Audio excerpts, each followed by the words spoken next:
Hello, everybody. Hello, and welcome. We are going to be continuing our playthrough of the Outer Worlds 2. At this point, we're about 50 hours in, I think, where we had left off. We can check and see. Yeah, we're about 50 hours. We're very close. We're at like 47 and a half. We're rounding up, okay? Come on. Come on, give me give me a little bit of leeway, okay? I swear. I swear I'm 2 inches, not 1. I swear, please. Don't pull out the tape measure. Anyway though, we are gonna be playing some more Outer Worlds 2. And we basically have all night until I need to go to bed. That we can play for, which is it's kind of nice. I mean, I'm not gonna lie, I'm a little eepy. Been kind of a long day today. I went to bed. I've not gotten the most sleep the last couple nights, and I've kind of just been gaming a little bit too late, and I've been like, it's fine. It's Thanksgiving weekend. I don't even have Thanksgiving off. Hopefully I'm working like a half day, so at least there will be that. And I was excited. I was like, I'm gonna be able to sleep, I'm gonna be able to relax. I'm gonna be able to sleep for Thanksgiving. And then yeah, my dad was like, oh yeah, family wants us to come over for Thanksgiving after everyone's off work. I'm just like, nah. Of course I could say no, but that's not the socially accepted thing to do. So I will be going. I'm sure I will be going. All of that being said, we got to this planet, and we're kind of just exploring right now. We have quite a few quests here. I think most of them are companion quests. I'm sure there's like some actual side quests in this area and stuff though. Oh wow, I just saw. I am literally about to die from uranium poisoning. That's great. That's good for us. That's nice. Well, I guess we'll just hope that we find an auto dock, because yeah. That's not going to be too healthy for us. But yeah, I've been getting back into the Warframe grind a little bit. Just a little bit. Dipping my toes in just because I've been a little bit worried that I'm not going to be a high enough level for the new content, which is coming in December. So, been dipping my toes a little bit. Really just hopped on, spent some money. Not really, spent some plat, which, I already had a shit ton of, but it is the real world currency. To unlock a bunch of things, trade with a bunch of people, so I could get that crafting. And probably in the next day or two here, I'm gonna level all that stuff up, so I can... You're about to enter territory controlled by Auntie's choice. Yeah. Act accordingly, or you'll end up as close friends with the inside of a Raptidon. Shut up, you dweeb. But yeah, so I'll probably grind and level up all that stuff. Shouldn't take too long. But also, Deadlock got a massive, the biggest balance patch since the game has been out. I mean, I say it's out. It's still alpha and closed alpha. So, definitely not even out yet. But since it's been playable, like, by us normal Joes. Uh-oh. I feel Kleptomania is about to go burr. Got its biggest, yep, there it is. Biggest balance update. And, they completely changed a bunch of stuff. So that's been really fun to play as well. Even though I just went on a 9-game loss streak. And each of those games is like at least 25, 30 minutes. just getting my ass pounded. Finally got a win before starting this stream. Finally got a win, and I was like, oh, it feels so good. I was almost at 10. I was almost hitting double-digit loss streak. That would have been rough, man. But we're back. We're so back. Now it's time for the 10-game win streak for sure, definitely. But yeah, it's been really fun. Even losing, I've been having quite a lot of fun. I mean, yeah, you get some absolute window lickers that are just, I don't even know, man.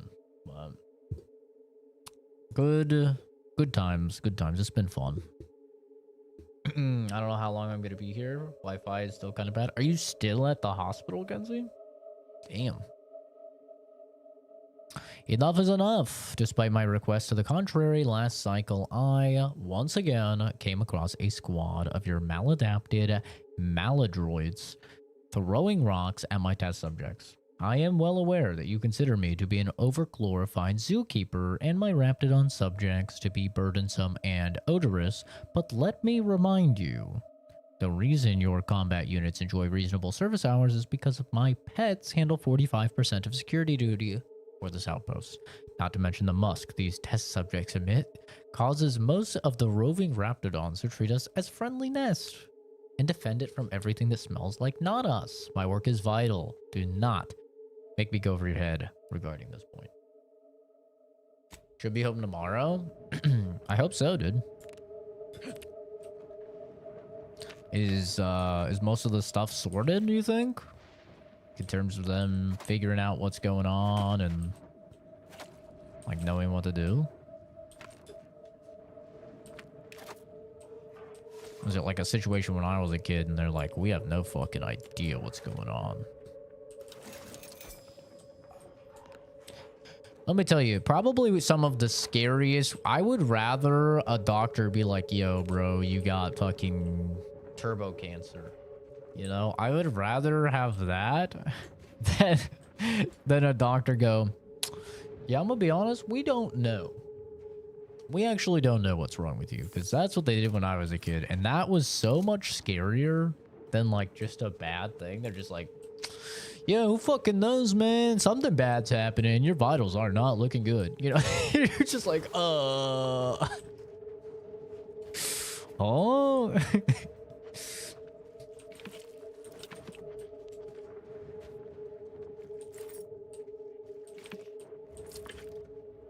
Entire procedure happened yesterday. They couldn't tell at first. What type of procedure? Like a full-on surgery? I know they definitely tried to... Oh! Sorry, really bad timing for that moan. I know they really tried to, like, avoid surgery on children. They really did not want to do surgeries on me. Like, it was... they had to, like, seriously not know, and I had to be, like, basically dying as a kid before they were like, all right, we'll give him a spinal tap. Because they just did not, they're like, oh, we don't know how he's gonna handle it. Like,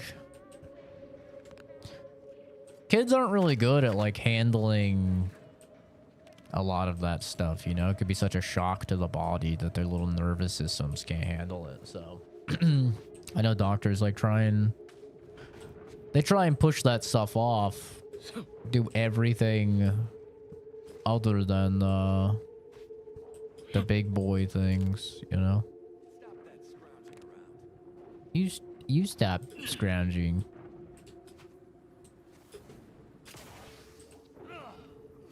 Thank you for your customer service, contractor.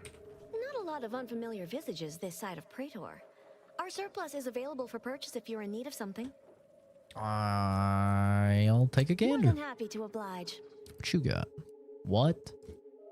Oh, it's a pet. He's kind of cute, in a way. Compact assault rifle. Shit just looks like a FAMAS. I think we found an auto spray SMG.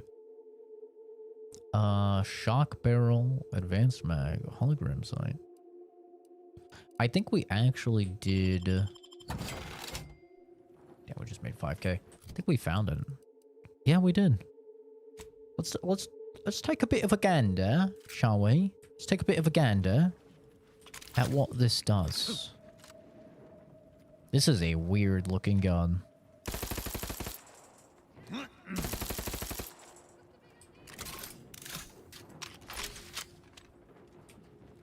That is a weird gun, man. That's a funky one. Ding ding ding ding ding ding ding ding ding. Beep beep beep beep beep beep beep beep beep beep.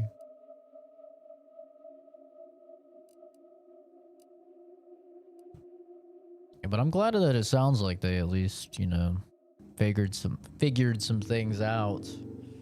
That's nice.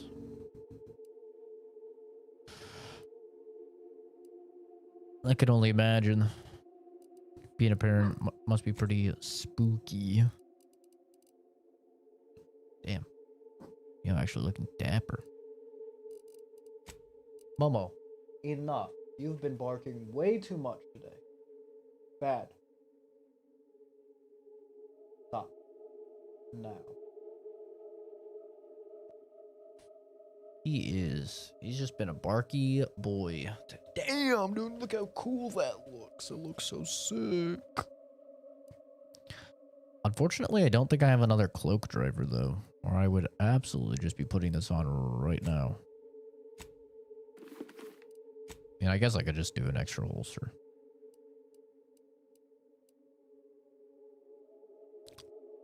Dude, look how cool that looks. It actually looks so sick. Lose awareness 50% faster is actually just so good, though.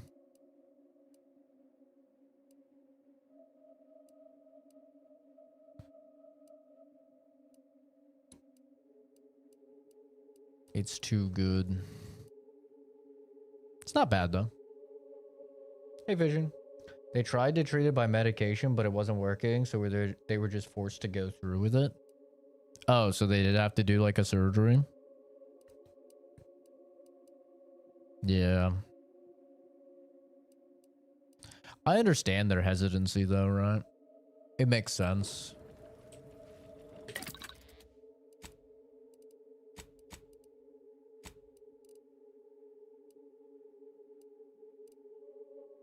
I'll do faster crouch speed.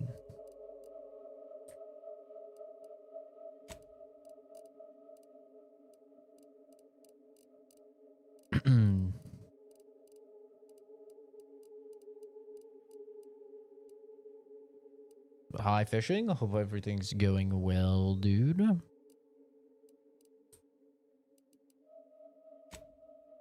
New upgrade available. Plasma grenades. Sure.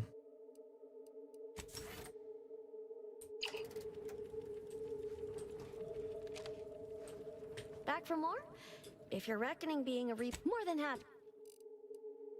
Beep beep ba ba boop boop boop boop beep ba beep beep ba ba ba ba boop boop beep. We're not using snipers. We're not using any rifles. So I'm just gonna sell this stuff. Breath of the Sovereign Silver. Actually pretty good, I'm not gonna lie.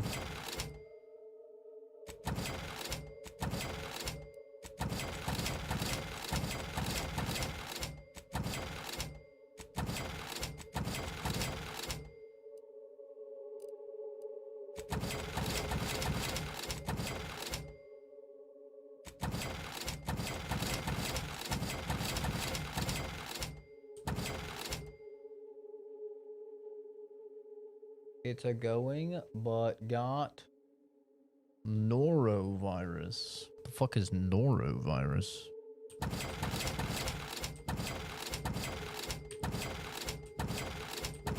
I swear to God, if I just walked into a gotcha, I'm ending stream.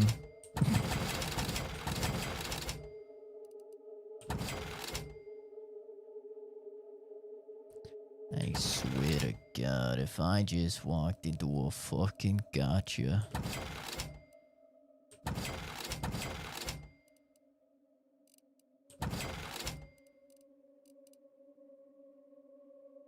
Like a vomiting virus? Jesus.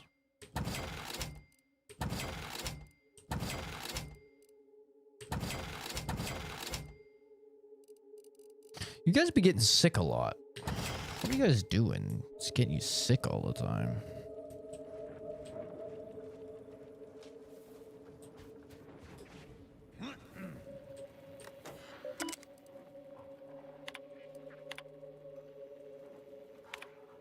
The Mad Queen.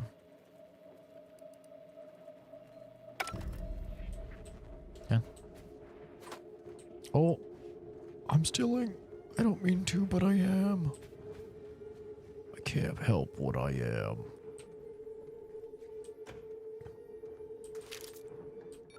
I can't help it. Blockade issues, project soft-boiled. The Gorvid researcher, the additional personnel area requested, but make it clear what results. Bug retrieval, tunnel cancellation. Interesting. What about the buns? A lot of time in the bathroom. Midwest winter. Just all you guys getting sick? Why do you guys like living there then?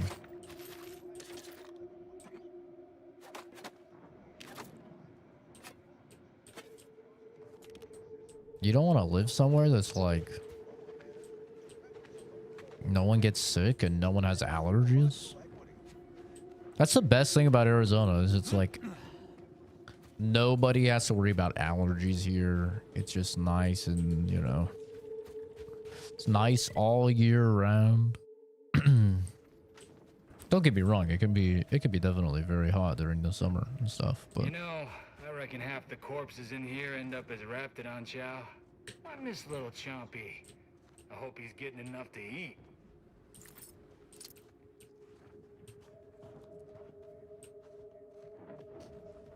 Hope I have enough saved up that my body doesn't wind up in the general feed and experimentation material bin. Or does it even matter once I'm dead? Should I just enjoy life? hell yeah, that's the spirit, dude. Just enjoy life. We're all gonna die. Might as well have a good time while you're here. Perfect timing, you just got in bed. You just got in bed. Like you're going to bed at 5:30. Care for the other two, and Josh's Fuzz's mom offered to travel and watch them. She kind of injured herself a couple days ago. Really? Interesting. Well, hopefully she's fine as well. You guys are having a bit of a turn of bad luck, man.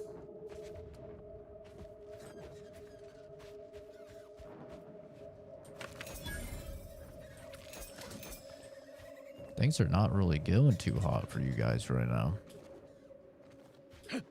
I look stunning. Why?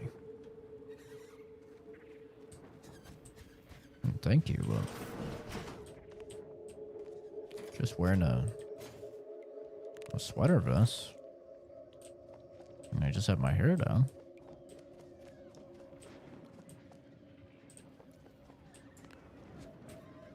What's going on here? Are those workers laying siege to their own place of work? Those signs hardly seem capable of cracking through skulls. in bottles and cans! We'll come back to this. That's the quest where we're supposed to stop the worker rights from occurring. We'll come back to that. Lost my thyroid pill 3 days ago. It's been 2 days without them, and I feel like shit for real. It feels like I did 16 hours of work and ate 50 ribs. Oh, wow.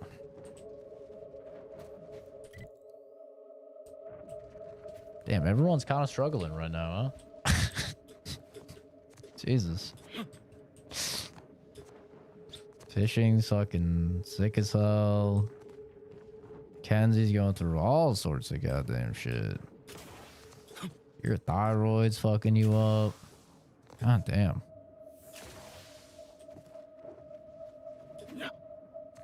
It's rough, guys. That is rough. Is there anybody in chat that's doing well? Like things are going good? Anyone? I know, I'm feeling like the one left out now. Anyone with good news? The shit's going really well. Life's good.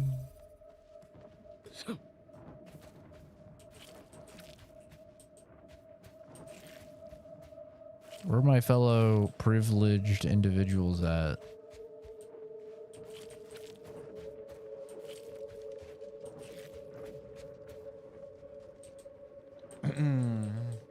Hi, Caleb.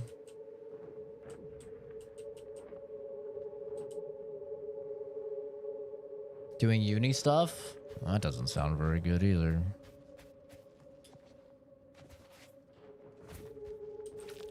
College sucks.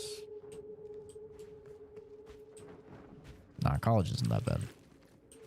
Guess it depends on your college. Depends on your degree. Also depends on your standards. I know so many people that were just like loving college because they were like, C's get degrees, brother, and they'd just be fucking partying and they just needed to like do the bare minimum in order to get like a fucking 70% in the class. They're like, hell yeah. 4 hours of sleep over the past 48 hours. Yeah, that's not good for you. It's actually very bad for you. Me and my doctor just had to talk about getting more sleep. He's like, yeah, you're almost 30. I made a whole video about it. Titled like, I'm getting too old for this. But yeah, he's basically just laid it down like, yeah, you can't be doing this anymore. You have to be getting like at least 6 hours of sleep at this point.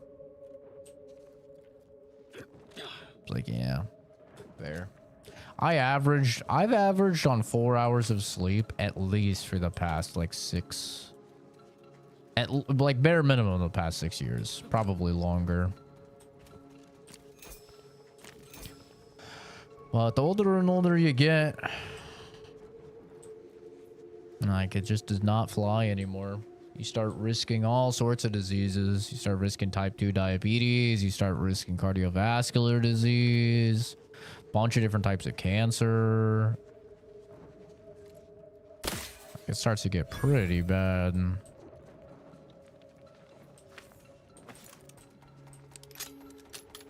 So I say enjoy not like being able to live on less sleep. So that shit passes you by quick. Like I don't regret it. I mean, assuming that like next time I get tested, which will be, you know, at the end of this month, assuming that my levels have went down and stuff, then I definitely wouldn't regret it. I mean, it definitely like allowed me to do much better in school, and it allowed me to still have free time and still maintain like social life and stuff like that.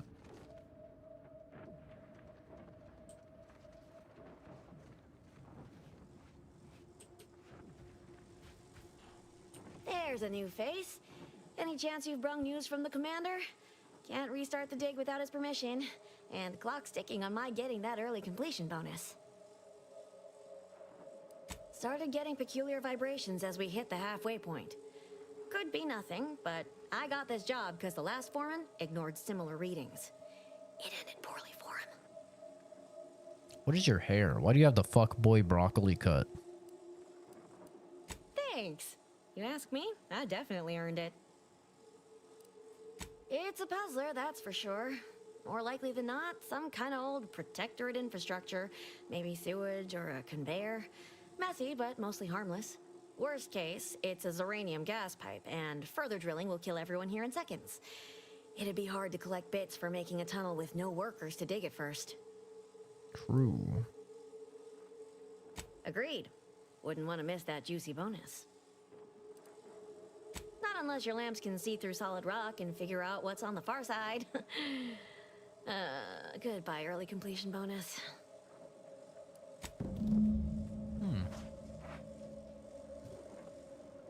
Okay.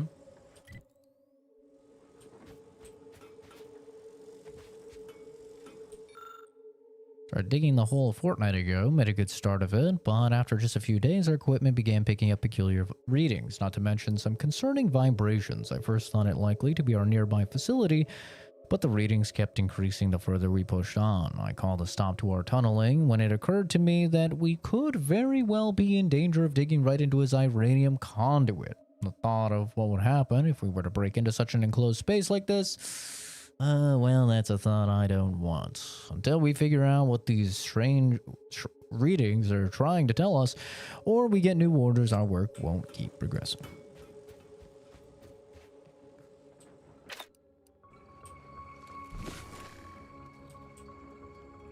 There's protectorates on the other side. That's what's over there. You back to see more of the tunnel? I'll save you the trip. Not a pebble has budged. Same is true of our bid accounts, sadly. Okay. I tried to always get in, like, at least a nap or whatever. Like, I mastered the art of the 45-minute nap.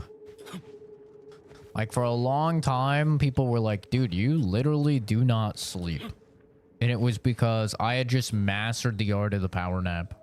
Like, I would take a 45-minute nap, and then I would be wide awake for, like, usually about 3 or so hours, and then I'd start to feel tired again, and then boom, 45-minute power nap. I would just do that throughout the day. But that stops working the more you work out. Like, if you're just living a very, like, sedentary lifestyle, right? You're doing a lot of work at your computer, a lot of sitting around. Like, you can get by with, like, really not a lot of sleep. But I swear, dude, the moment you start working out, like, the moment that you start trying to do any cardio or anything, it's like, oh, shit, this... Like, your body does not let you get away with that. Your body just, like, shuts itself down.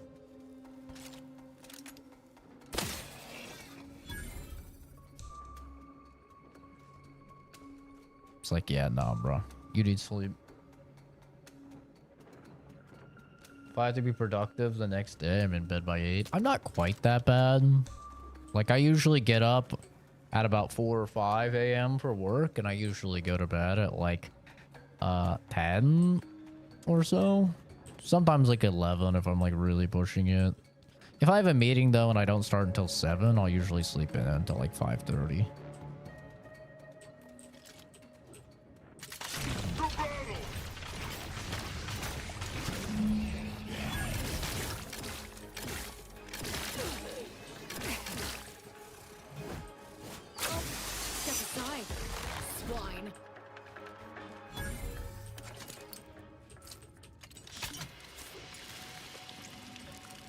Well, yeah. You can get away with a lot when you're younger. And a lot if you're living a more sedentary lifestyle.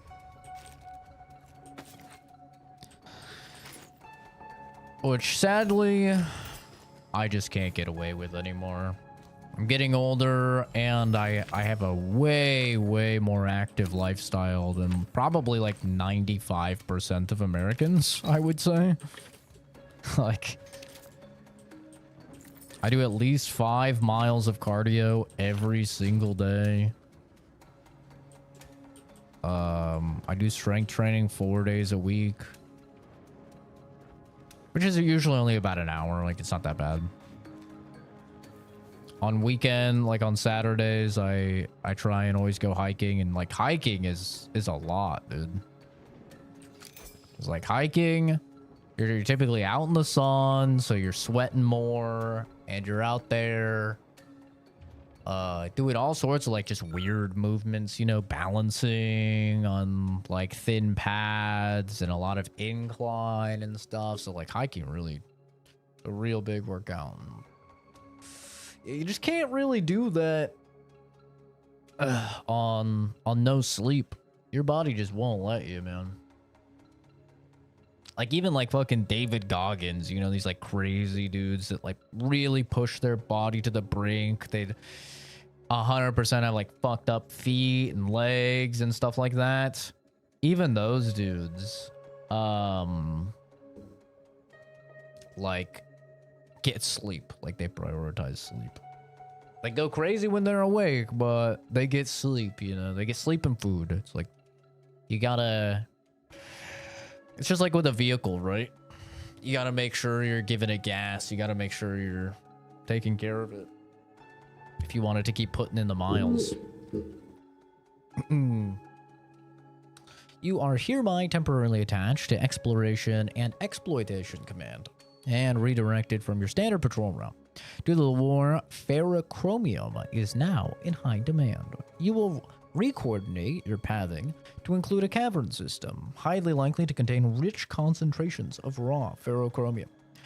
As for the reports of escaped Raptitons going feral in the area, these have yet to be confirmed, and even if true, it should be well within your capacity to handle.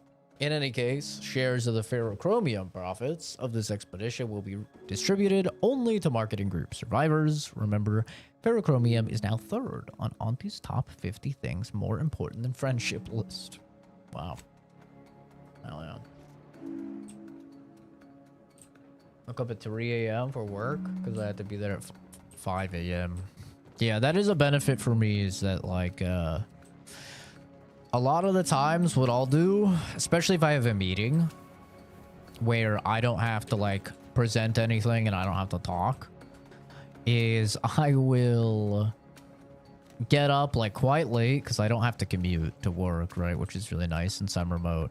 And then I will wait to walk Momo until the meeting starts. And so I'll be in the meeting on my phone and I'll just take Momo on a walk. We'll just be walking around at, you know, like 7, 8 a.m.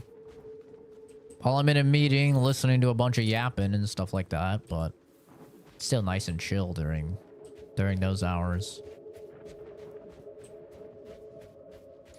I've been doing that a few times now in the past couple weeks.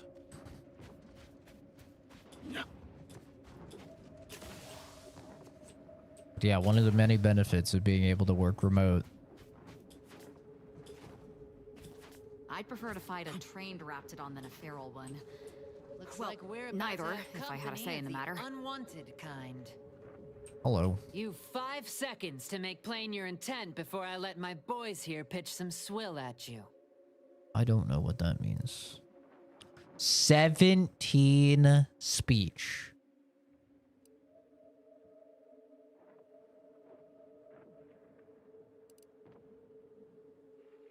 Four.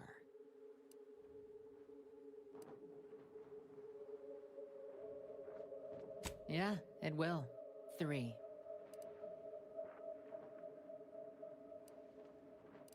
2. Last chance. Oh my god. Some folks really don't have the sense given to a sprat. Don't say I didn't honor Auntie's Choice's obligatory 5-second grace period when dealing with nuisance customers. Dribble, gob, muck 'em up. That was really stupid of you. That was really stupid of you. It was so stupid of you. You're not that guy. Luckily for you, I don't want to hear Inez whining in my fucking ear. So I'm gonna reload the save. But man, just know, you're in the timeline where I let you fucking live. Okay? Because if I wanted you dead, and your stupid mutts They would literally be piles of goo on the fucking floor. Okay. But I'll be a good guy here. I'll leave. I'll be the nice guy. Is she a bit of a bitch? Yes. Is she just doing her job? Also, yes.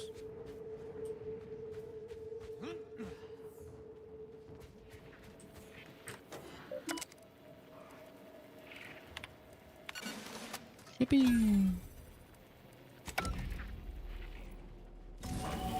Lake here in Michigan called Lake Kickapoo. I did indeed know that, actually.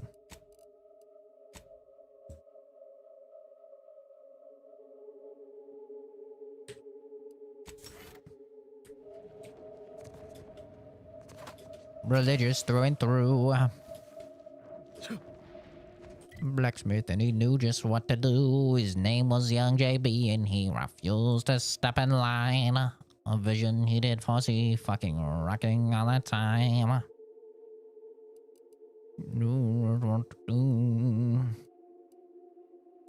Let's talk to the grounding station, guys.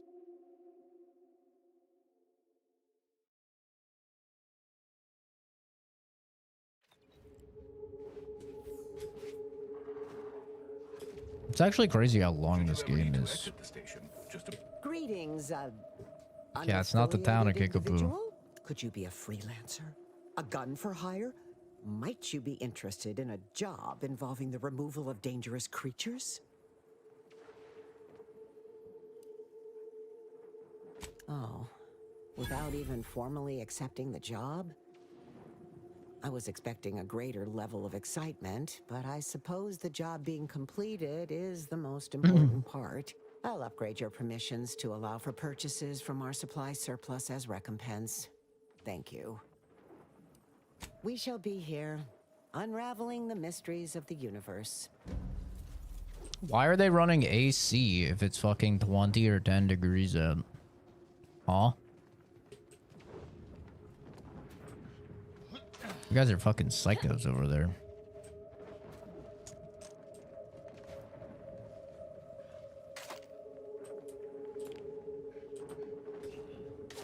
I thought 60 degrees is what you psychos enjoyed. Try not to deviate from the norm. His name was Young JB and he refused to step in line. Fucking rocking all the time.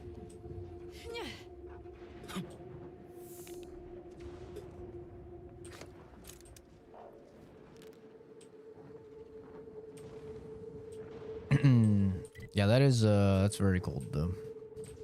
I'm good. I'm actually just so good.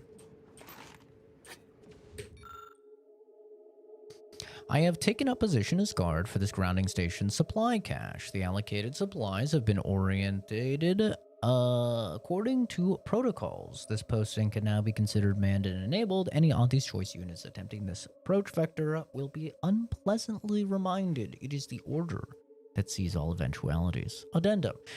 It is weeks now, and the solitude has become disquieting. Has my existence become meaningless? At first, I thought the constant crashing of thunder and the roaring of nearby raptidons would drive me mad, but now I'm beginning to find wisdom in the sonic perturbations. Perhaps tomorrow I will descend towards the raptidons and ask their counsel on my place in the equation. Well, he definitely didn't go crazy or anything.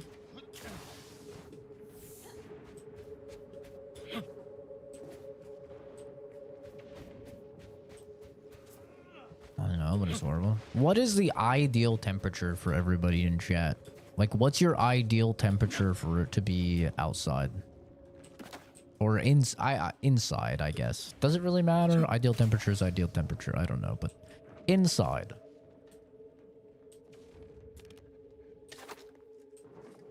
Because for me, I don't know. People call me a fucking, people call me like a lizard because I say like 72 degrees is like my ideal. 72, 73. is perfect. Lets me sleep in my undies like I like to. It's perfect. One blanket. I don't fuck with a weighted blanket or anything. I just have one blanket. Normal ass blanket.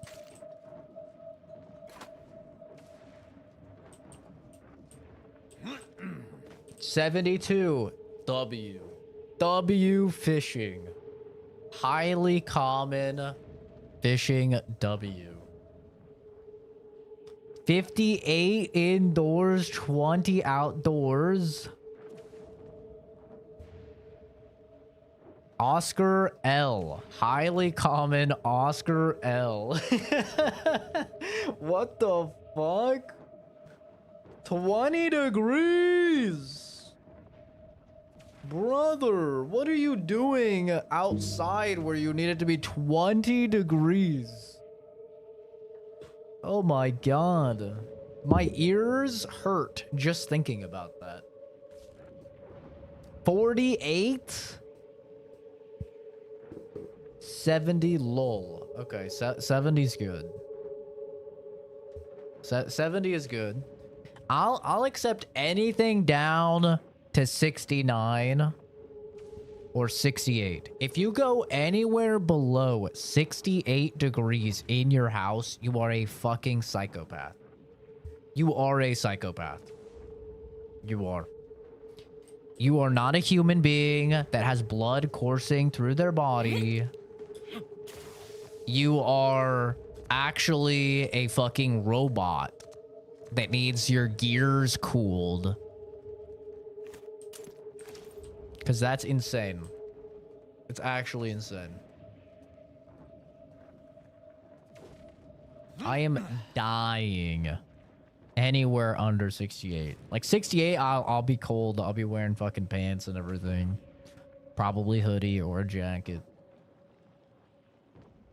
Weighted blankets are amazing. Nah, I don't want to feel like anything is holding me down if someone's gonna come into my fucking house and I need to kill them.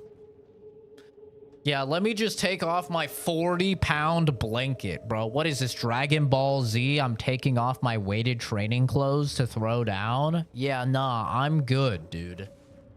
If Momo starts barking, that dude is gonna come right into my room to shut up Momo. I have a couple seconds. And I don't need to just fucking hit my fucking 1 rep max. Fucking to take off my blanket.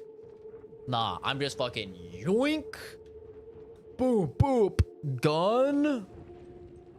Ready. You know? Hell no. I have 1 blanket. I don't like sheets. I don't really fuck with sheets. I don't know what it is about them. I just don't like the feeling of them. It's like they cling to me too hard or something. I don't feel that way with a blanket. I've never felt that way with a blanket. I've only felt that way with sheets. It's like a ghost trying to molest me and it just won't let go.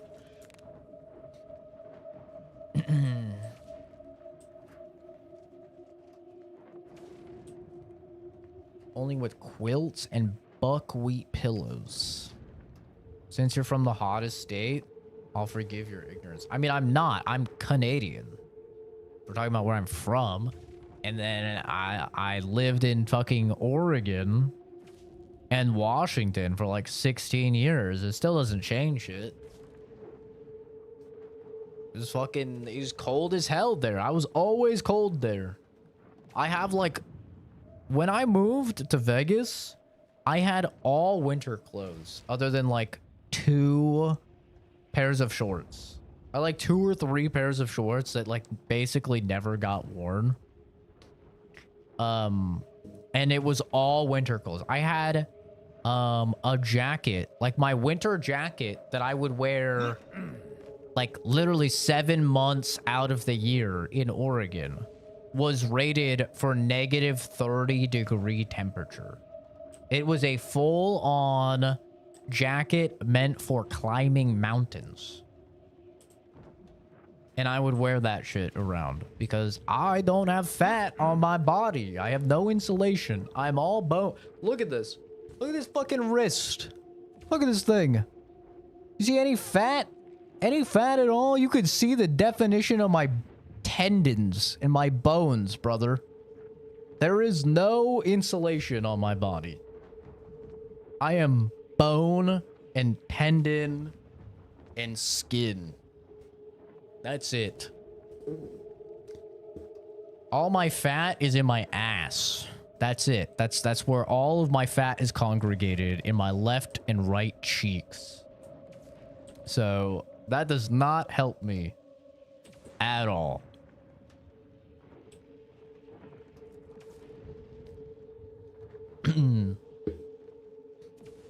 Used to think 50s was perfect, but I've lost 160 pounds since then. Oh, dude. When I'm bald, even 72 is like cold. Like, you don't really realize how much your hair warms you up until you're bald. When I was bald, like, dude, I was freezing all the time. Like, God help me if I was bald right now with the ceiling fan on. Oh, I'd be freezing.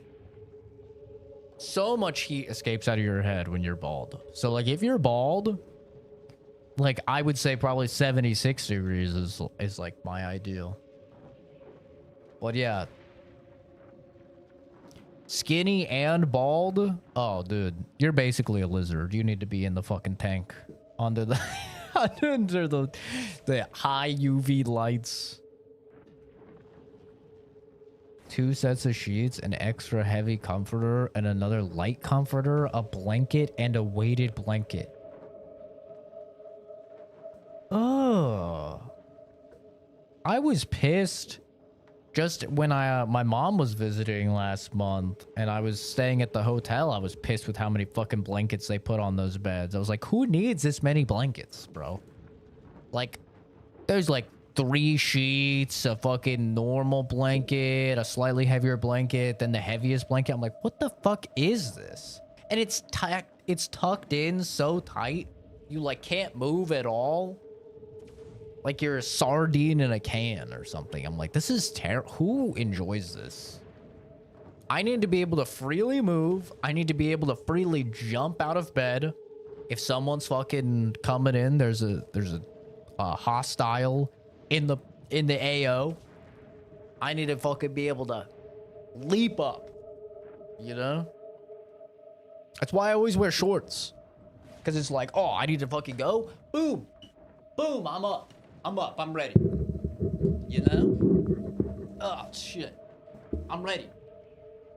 Hey, don't look at my ass. Don't look at my ass. Jesus Christ. Come on, Cher. Jesus Christ. That's for the OnlyFans. Hey. Avert your eyes. God damn it. Cher's exposing me. Not that type of stream.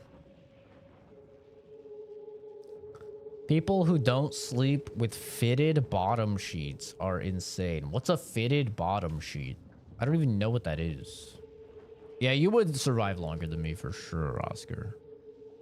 In the forest. But I'd survive longer in the desert. So, you know. 3 pillows, not counting decor pillows. Ugh. This is why I'm single, bro. This is why I'm single. When I think about the thought of like dating a woman and them being like Kenzie or like my little sister or my mom and just having like 15 fucking pillows on the bed that you just throw off every single night. It's like, why are we here? Why are we still here? Just to suffer? Ugh. So, you're the mysterious individual that's caused such a stir across Arcadia? Well, it is my sincerest of pleasures to meet you. I am Exemplar Simon, head of research at this station. Please consider me your personal conduit to this meager, yet profound portion of the universal equation. How may I be of service? Told me to come here. Ah, so you're the reason I've been alerted to recalibrations. I'd wondered why some of these systems suddenly came back online. Originally, the Protectorate designed this facility to control those grounding towers, which are the only thing keeping Two Praetor's beds. ceaseless lightning from turning us all into ash. Honestly. And to be sure, that Me and is the Momo only get one reason bed. Auntie or the Protectorate haven't taken this place by force. They are rightly terrified of what happens if this station goes offline. However, neglect during this conflict Nah, led bitches to are Anson's touchy, shorting bro. of 5 of the towers, causing gross misalignment. If they aren't realigned, the failures will catastrophically cascade. I am not convinced in the whole concept that women have just lately obsessed with over the last probably like 3 years or 4 years. Women have just become obsessed with this whole love language shit. It's all bullshit. It's all bullshit. All of it. All women are the same, okay? Women like gifts. They like being touched by people that they love. It's all the fucking same, dude. But they try and get, well, my love language is, I'm going to get, no, it's not. Shut up. Shut up. If the person that you love fucking farts in the same room with you, you'll like it. You'll be huffing their fart, dude. You'll be smelling their sweat stains. Guess what? That's called the human brain and how it gets rewired when you're in love. All this love language horseshit. Cause I tell people I don't like to touch and they're like, oh, just find a, it's easy. Just find a girl whose love language isn't physical intimacy or whatever. They all are. Unless I'm getting an autistic chick, all right, which, let me tell you, I've looked into the statistics of that. Very unlikely, okay? Us autismos are dominated by men, okay? By far. It's not even close. Okay, women really need to up their autism numbers because right now, they're going crazy in the bipolar area. They're going crazy in the schizo area. They need to come on over to the Tismos. Okay. But yeah, it doesn't exist, bro. All women, they like to be fucking touched. They like to be cuddled. They like to be hugged and kissed and by the person that they love. They like to get gifts out of nowhere. It's all bullshit. It's like the biggest load of bullshit. I don't know what started it. It's basically the new wave of before this, a lot of women I knew were obsessed with that like personality index thing. You know, the one where it tells you like if you're introverted or extroverted, and they'd be like, oh yeah, I'm an IPJN or whatever. Like, oh yeah, what are you? I'm ETPJ. Whatever the fuck that was. Like, women were just like obsessed with that for like a couple years. Now they've moved on to this love language horseshit. It's just, it's bullshit. It's all bullshit. And by the way, this is coming from a guy finishing a degree in psychology right now. I'm in my final year. And I can tell you, it's bullshit. The level of variance in all of this stuff, just from test to test within the same individual, is crazy. None of it is actually scientifically corroborated at all. It's all bullshit.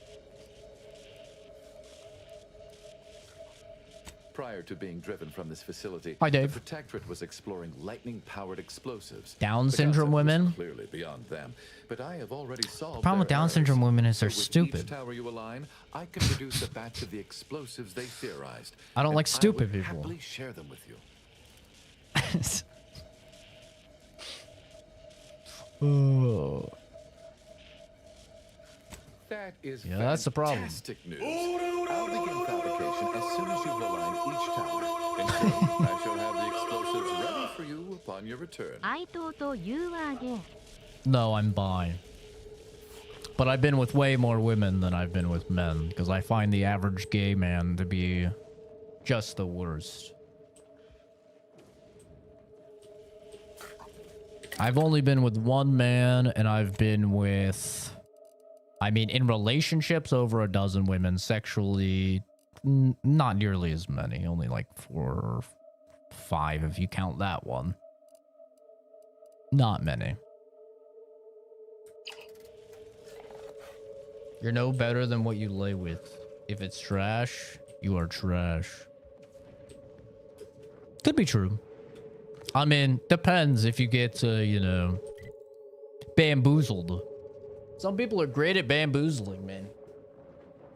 I have friends that have faked entire personalities for chicks for, like, you know, over 6 dates and then, you know, just to get laid, right? It all depends. You can get bamboozled for sure.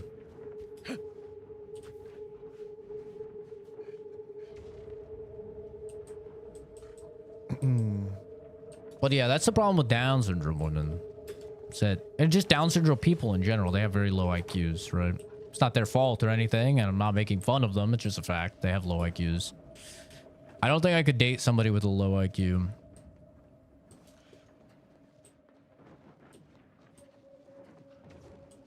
I can be friends with people with low IQs all the time, you know? I'm friends with Oscar. I'm friends with all sorts of people, though, with, like, low IQs, and that's fine. Most of the time, I see them as, you know, like, court jesters or something. Right? They're there, and they're entertaining. They're a good time. Yeah. Nothing wrong with it.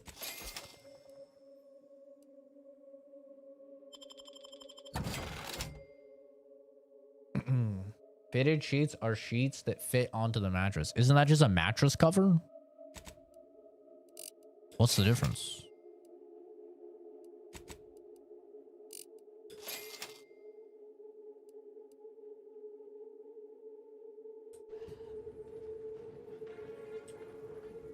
I don't think I know the difference.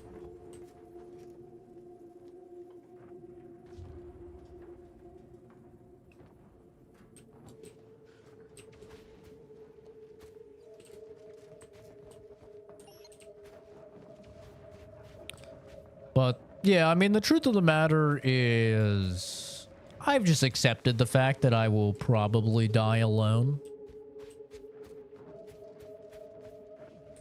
I could definitely find a partner if I lowered my standards. I have no doubt about that, but I'm not really interested in doing that, I think is the main problem. How crazy would it be if I took an IQ test and you scored higher than me? I mean, the odds of that happening, Oscar, even if you were just a random person that I didn't know at all, like the statistical odds of any human being testing higher than me is so extremely low that it would normally be insane. But knowing you...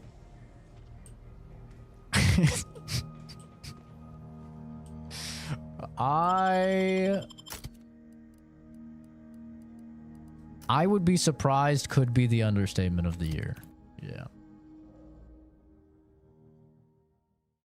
Bedspreads are like a second cushion for your bed, and fitted sheets are those sheets with the elastic, and you can never tell top and bottom from the sides. Oh, then I guess I use fitted sheets. I guess I do use fitted sheets. I thought that was just called like a bed cover. I had no idea. Okay.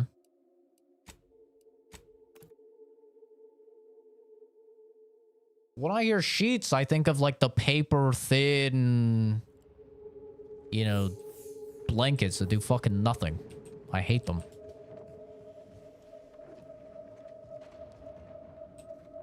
Manipulation for sex? Yeah, I'm pretty sure that's just wrong. I mean, people do things every day that are wrong.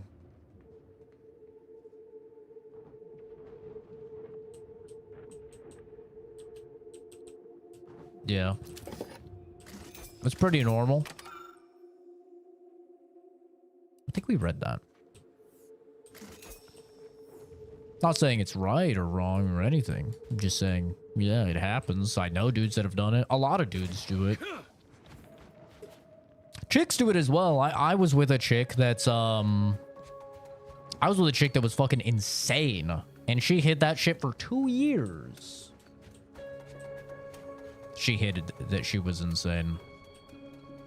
And when I say she was insane, I mean, I've talked about her before on the channel, but like, she wanted to kill people insane.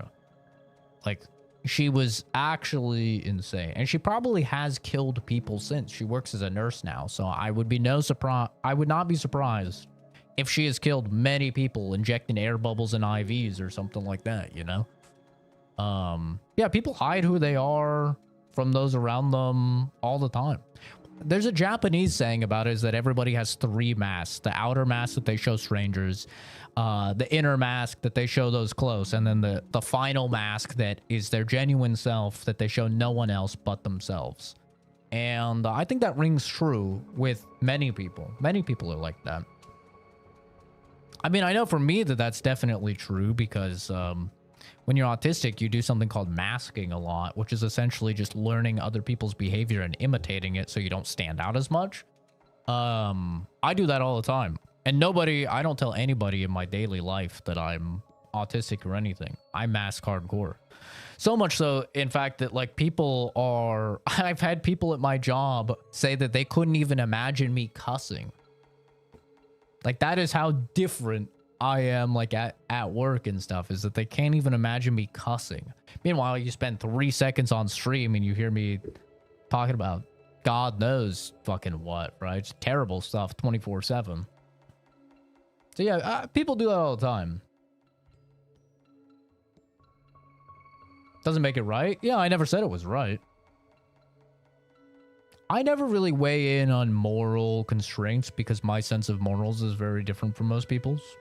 I mean, everybody has a little bit of sway, you know, with their morals, what's right, what's wrong to them. But mine in particular are very, very off. So I almost never weigh in on it, on anything morally.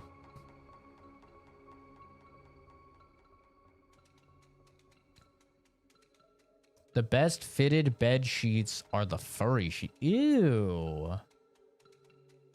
Fur? Laying on fur? Ooh. That sounds gross. Like, what if you sweat? Fur. Can you just, like, throw that in the washer and dryer? I'd imagine you have to do something, like, unique with fur. Sounds gross. Like laying on a Momo?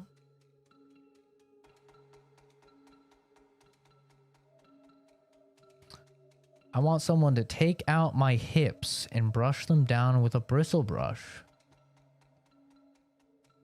Okay.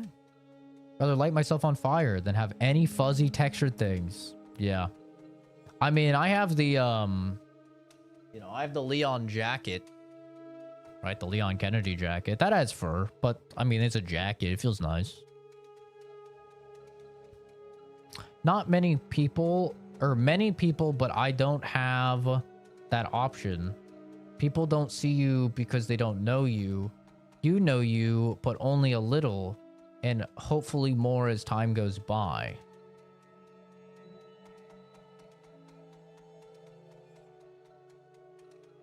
What? Many people, but I don't have that option. People don't see you because they don't know you.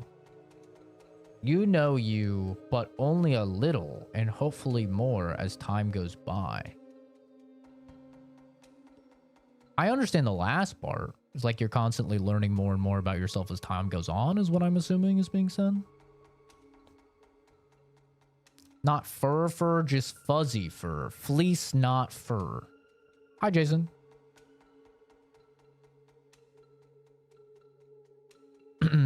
Many people have many faces, but I only have one. You're just at a disadvantage, then. It's definitely in a person's best interest in terms of succeeding in practically every avenue of life to have multiple different faces or personalities or whatever that are tactically curated to yield the highest level of success in each area, right?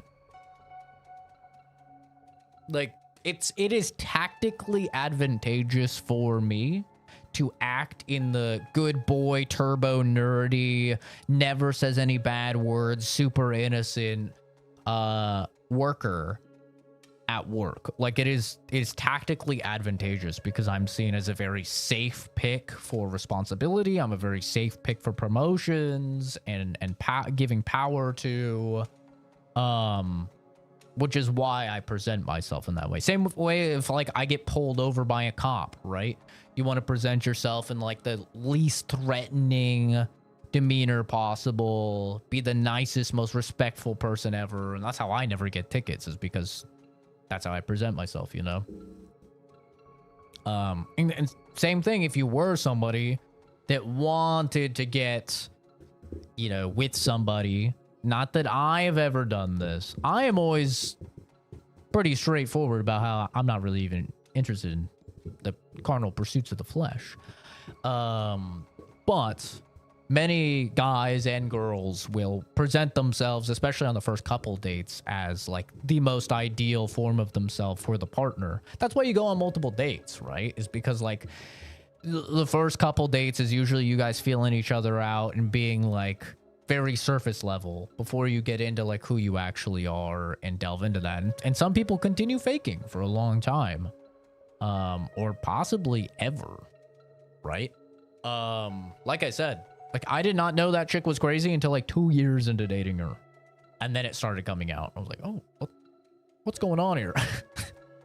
You know, but by that point, you're already invested, right? At least how I saw it. I was like, well, I already invested 2 years of my life into this person, you know?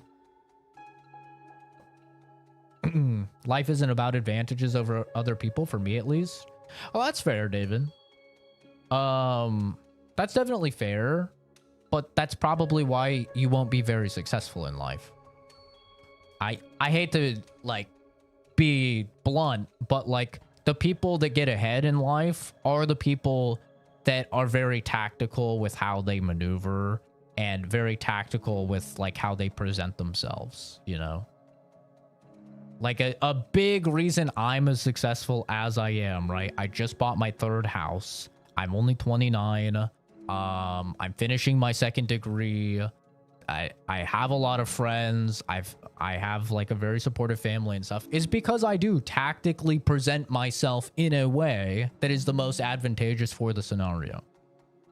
It's just the smartest thing to do, and it yields the highest results, you know?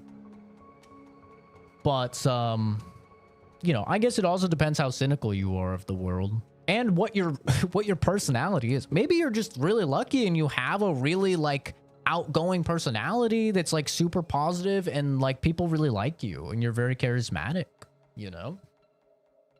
Like that could definitely be it. I'm not. Like I am not at all. I am, you know, I have autism spectrum disorder. I'm very autistic. I do not relate with people in normal ways. My brain literally is coded differently and responds to things differently.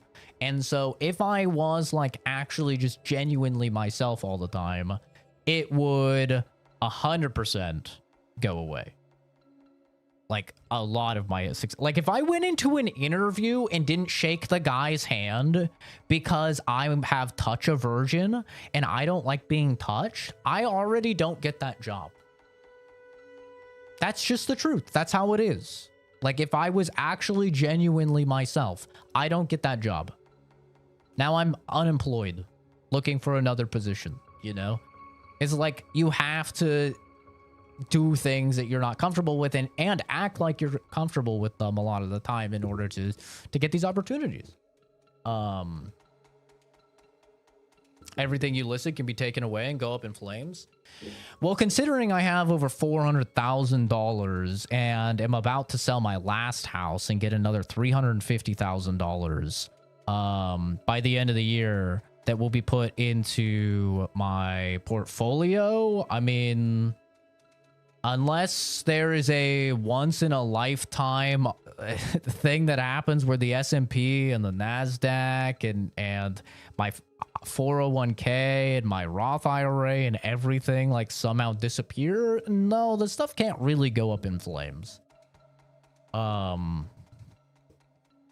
You know, if my house burns down, if that goes up in flames, literally, I do have home insurance, so But yeah, it's not very likely at all. Like, I'm good, bro, you know? And all of that is accruing compound interest year over year and is going to just be insane, right? It's like within 5-10 years, I'll have a net worth of over $1 million, which like almost nobody does at their age. And a lot of that, and by the way, I was homeless at 18, just a little over a decade ago. So I know how quick you can lose it all and stuff like that. I was homeless when I was 18, you know? I literally started from the bottom, now we're here as moment, you know? But, yeah. It's just not viable. If you are somebody like with autism, you cannot be yourself and get ahead in life. My life success is based on age to money ratio. I mean, if you ask most people, then yeah, I would say so. That's pretty normal. Yeah. That's a big part of it. I also have a ton of very supportive, loving friends. I have a great family that's loving and supportive. I hang out with like every week, multiple times. Yeah. I'm also just genuinely happy, which I think is probably the #1 indicator for success for a lot of people. But yeah, I mean, you talk about money, you talk about freedom, you talk about having like a good social support system. Yeah, I mean, I win in every single way, shape, and form. Other than like if you're somebody that really values like starting a family or something like that. That's the only avenue that I'm personally not interested in. So, you know, that's not really a metric of success for me. But for some people, that's a big metric for their success, is like that they want to have a family and stuff. But yeah, I think if you were to interview 1,000 people and ask them like, where would you see yourself if you're successful? They would tell you, I'd want to have like no debt. I'd want to be making enough money to live comfortably. I'd want to be able to have freedom. I'd want to have supportive family and loving family. And I'd want to have supported friends, right? I mean, I think I'd want to have no health issues. That's probably another one. Like, yeah, I think probably all 1,000 people you interviewed would say something along those lines. I think that is success. Yeah. No spiritual wealth? No dreams of... No, I'm not a religious person. I'm a scientist. Pillars of fatherhood standing strong. I don't know what that means. Like, I want to be a dad? No, I don't want to be a dad. If that's what you mean. If you mean like my father standing strong, my dad's standing strong. Yeah, he's my best friend. Greatest man I know. Money, family, friends, and career is how most people rate success. Yeah. Yeah. There was nothing I hate more than helping that monster of a head researcher run her experiments. All 5 other assistants torn to pieces. And what does she do? Sends me off to do the same thing. No armed escort, no weapons, no nothing. Just a stupid tracking device and beacon. I've had my share of troubles, but this is proper crazy. I ain't going nowhere near that nest. Just gonna throw the beacon towards it and run like a void back to base. After that, maybe I'll sign on for a much safer job. Like frontline soldiering. Well, Delmont, I don't think things went well for you, brother. Not gonna lie. Before you lies a large pool of what is most likely human blood. Next to it lies a small, intricate device. Identify the device. You surmise that it is a tracking device of some kind based on the design and input. Pick up the device.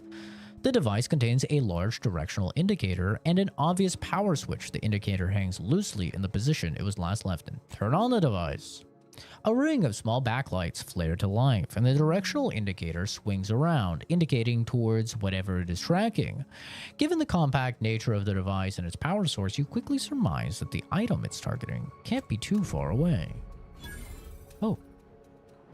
Okay. We'll do that. What quest is that? Follow the tracking signal. It's over here. Can I pay for this car with my spiritual wealth?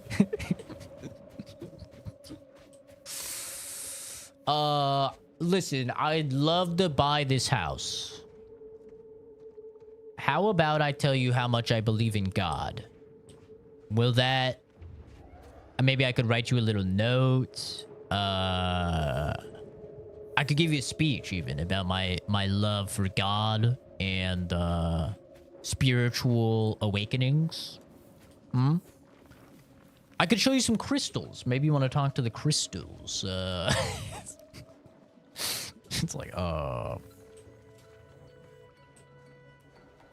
I could tell you, when I was homeless, no matter of spirits or gods or anything helped me. You know what helped me was taking on 2 jobs, sometimes 3, depending on the nature of the part-time work, because I did a bunch of part-time, like, temp work. Taking on 2, sometimes 3 jobs at a time and hustling, so then I could get a shitty little Mustang. And then living in that shitty little Mustang. That's what helped me. And then saving my money up and staying with random people on Craigslist even. So I could get to a point where I could actually, like, afford things for myself.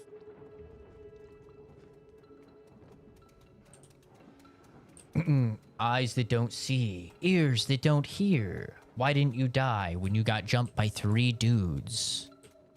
Because they took pity upon me? Pretty easy.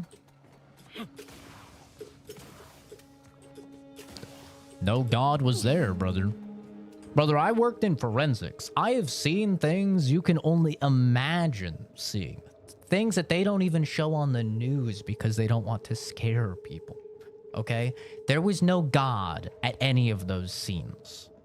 I hate to break it to you. There was no spirits that were helping these innocent people. None of that. It was innocent people dead by monsters. There was no heavenly being assisting these poor innocent people in their most scary time of their life when they needed help the most. There was nothing. I'm sad? No, I'm not. I am actually happier than anybody that I know. Like I said, I live a great life. By any standard, I live a fantastic life. That's just how it is. It might upset you that somebody lives a great life and is actually genuinely happy despite believing in something other than what you believe in. But that sounds like a you problem. It doesn't upset me when people live good lives and they believe in God. It doesn't upset me when people live good lives and they don't believe in God. That doesn't upset me. I don't figure that they're sad because they believe in a God or they don't believe in a God. Because that would be insane. That would be a crazy person thing. Because the beauty of humans is that we possess critical thinking capabilities and variability, the likes of which no other species has. And as a result, we can have differing views. But when you come in and you attempt to judge somebody based upon your own merits, that's when you're going to get the pushback, right? I don't know anybody that cares about people being religious. People care about people being religious when they bring it up. We're not at Sunday sermon, my guy. It's not the place. Right? You can be religious all you want, but you keep it to yourself, right? Once you attempt to force it on people because you're like, oh, you see, your idea of success is different than my own. My idea of success is spirits and blah, blah, right? Once you start imposing your own views upon someone else, that's when people push back. And that's why largely we're seeing higher rates than ever of people that are anti-religion. Is because religious people are not content with being like, oh yeah, these are my views and that's it. It's like it blows their mind that other people are able to find contentedness without those things. You didn't say those things outright, but you heavily implied them. You said, oh, you find success in this and this. You don't find success by having this. That is heavily implying that in your view, you must have the latter in order to be successful, right? And don't try and act like you weren't implying that, because you were. And you're not talking to a retard here. You're talking to somebody very smart. So even by you somewhat implying those things, I will pick up on it and I will understand it. Don't try and backpedal it. Just own it, right? Be a man. Own it. You were saying, whether you said it outright or not, that to you, it is not successful to have money. To you, it is not successful to have friends and family that are there for you. To you, it is successful to find this spiritual awakening or this God or pillars of fatherhood or whatever. That is exactly what you were saying. Okay. So let's not try and backtrack here and like, you know, not stand by what we said. That's what you said. And that is what you meant. Right? 100%. Anybody with a brain knew exactly what you were saying. Still no? All right, explain to me exactly what you meant by that question then. Let's hear it. Explain to me that your idea of success is nothing with spirituality. It's nothing with pillars of fatherhood or anything. Explain that. And explain how, by your leading question, you were not heavily implying that the definition of success that me and others have is wrong.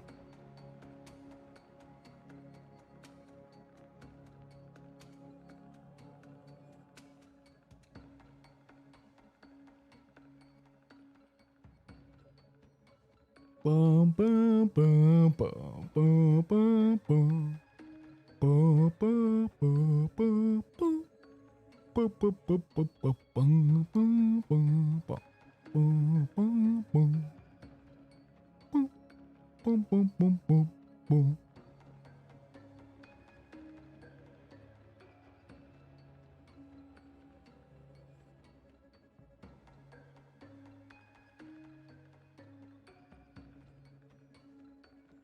No, Jason, we're giving him a chance. He says I'm wrong.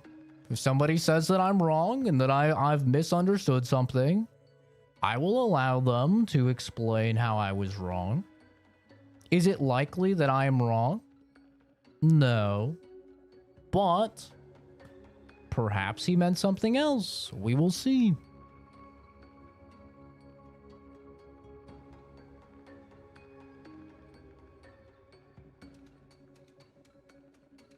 Because for me, I don't know about you guys, but if I read a message that says,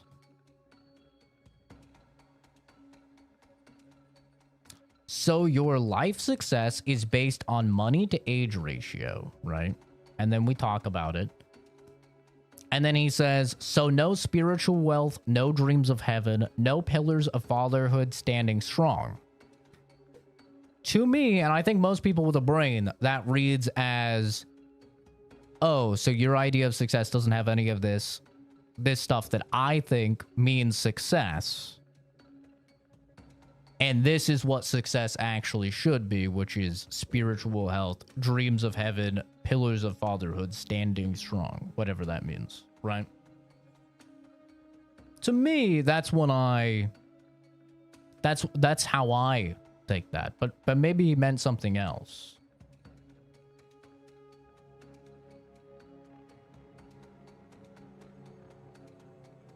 I'm not anti-religious or super religious. If there's a God, then just being a decent person in general should push people over the line to heaven. It definitely should. If I'm curious as to who you are as a person, and I've never met you, but understand you have many faces, what am I to do but ask questions? So you're answering with a question. It's not typically how you answer a question, is with a question. I don't know. Typically, when I'm answering a question, I give an answer.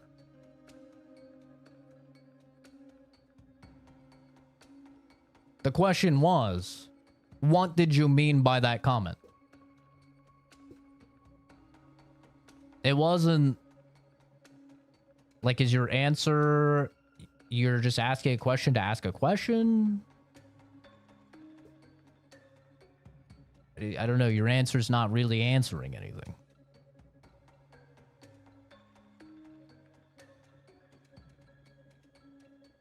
Yeah, I'm fine with religious people. I'm friends with religious people. I have family members that are turbo religious. Like my grandma. She's Native American. And she's very religious, very spiritual person. And I love my grandma. We get along great. But I have had talks with my grandma before where I go, yo, chill. Like, chill on the spiritualism. All right? You know my view on it. Like, it's not it, right? I'm fine if you believe that, but it's one of those things. It's like, you know, keep it to yourself. Ask again. Okay. I will ask you again, and I will make it as succinct as possible. What was the purpose of your question? After me telling you what my idea of success was, of you saying, so no spiritual health, no dreams of heaven, no pillars of fatherhood standing strong. What was the purpose of that question?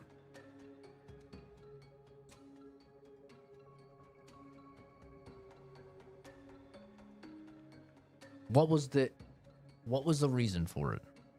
Because to me, it read as, this is what actual success is, right? A spiritual awakening, being a father, etc., etc.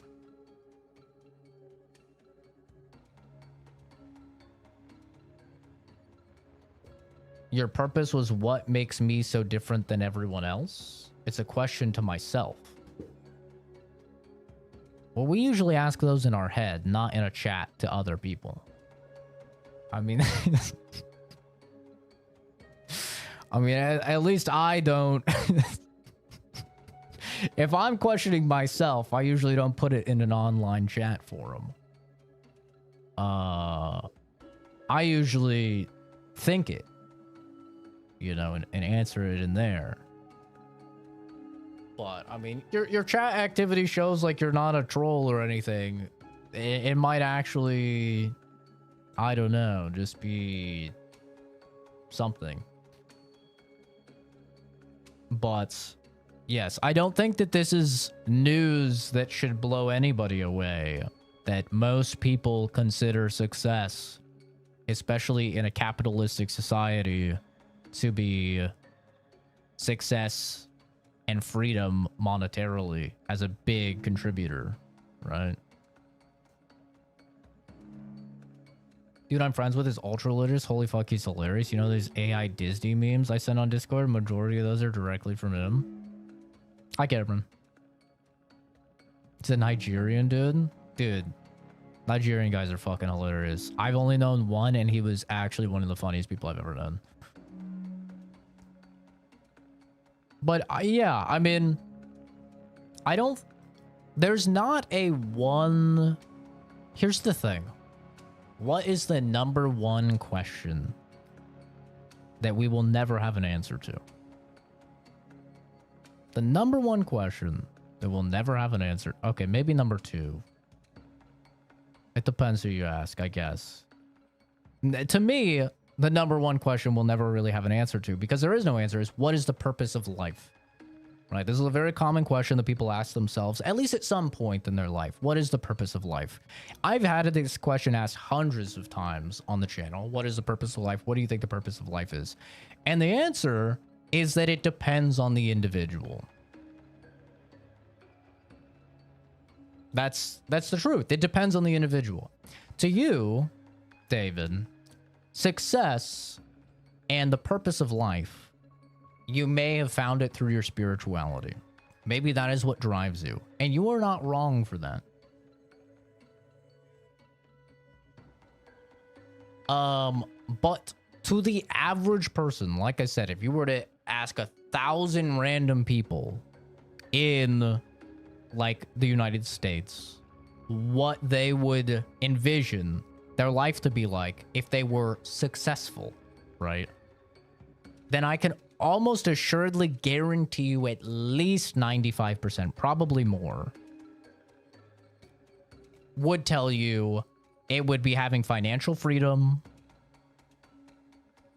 It would be having loving family, having supportive friends, and probably it would be, you know, being in a relationship with someone you love, possibly having kids, right? Stuff like that. But financial freedom is gonna show up there. It's gonna. Like, I don't think you'll ever ask somebody in the United States, at least, like, what success is to them, and they're gonna not mention finances, right? I mean, that is like 100%, basically, you're gonna be batting that. So I don't think this is like any, like an epiphany or something. This is not some revelatory statement that is occurring on the stream that no one has ever realized or anything like that. I mean, if you just talk to humans, then you'll see money is a very big part of life. Most of people's struggles are financial. And if you're not like one of those people, I mean, more power to you, right? Very cool.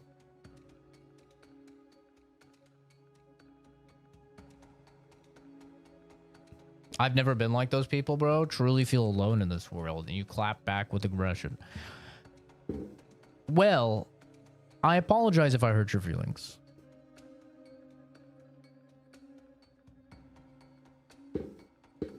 The way you came off, at least to me and to people in the chat, was as one of those religious people that are like, oh, you find success in money?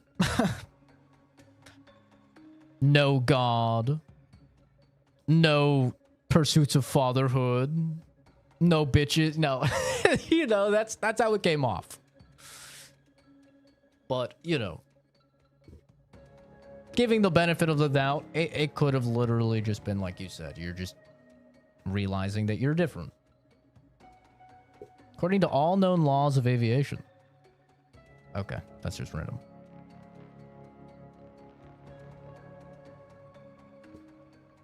Driving around with him at work, I just hear I shit you not pronounce how it's written. Jesus Christ, stay. Guys are supposed to say, let me buy a house with spiritual wealth. Is that really the intellectual reply? I mean, you're not going to find a bunch of intellectual replies in a YouTube chat, that's for sure. But it is definitely one of those things where, because it came off as like, you know, if you're a religious person, you know these religious people, right? We all probably know a person that's like this, is like, all you need is God. Through God, everything will be right, and you will find the way, and, you know, everything will work out through God. I think we all know people like this. And a very common sarcastic retort is, oh yeah, let me have God pay my bills. you know what I mean? It's a very common thing.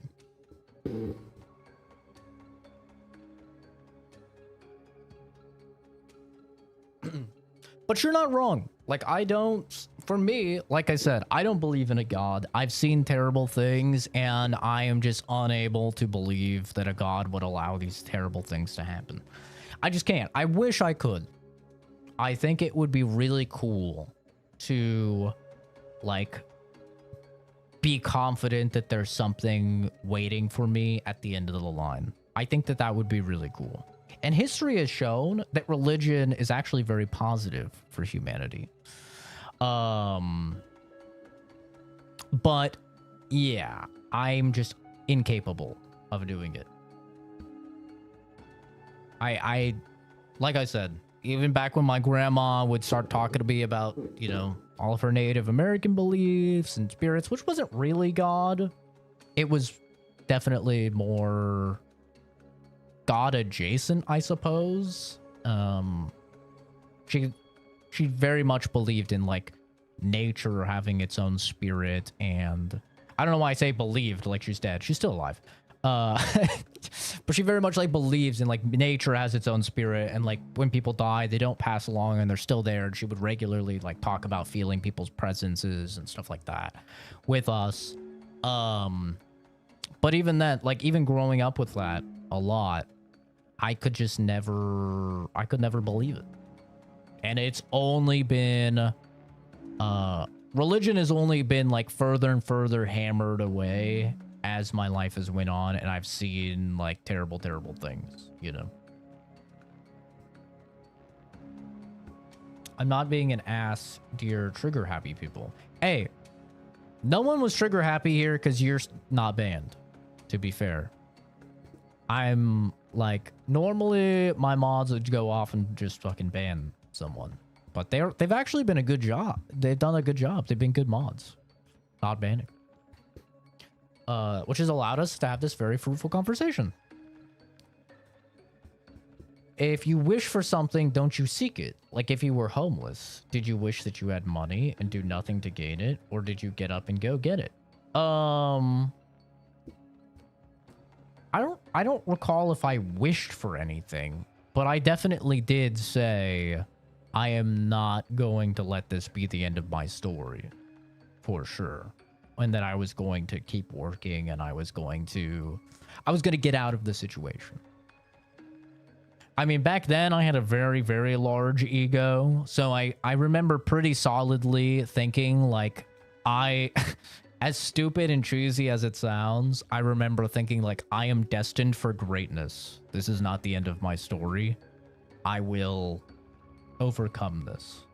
Like, I remember very clearly like having such a big ego and be like, this is not it for me, you know, because there was a lot of old people dealing with homelessness as well, and at the shelters and stuff like that, and I was like, nah, this is not going to be me.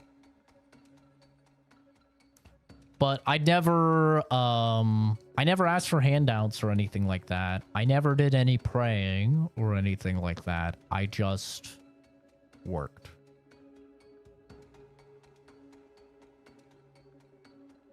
Working with Gray Eyes forever. Well, Gray Eyes was after I already moved to Vegas.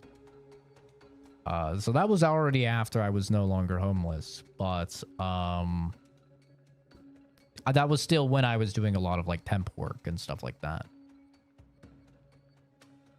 But yeah, it was more so just like I'm not gonna be like these, you know, 60-year-old guys that are out on the street fucking talking to themselves all night, jerking off in front of like in front of pedestrians and stuff. Like I was like, nah, I'm gonna get it together.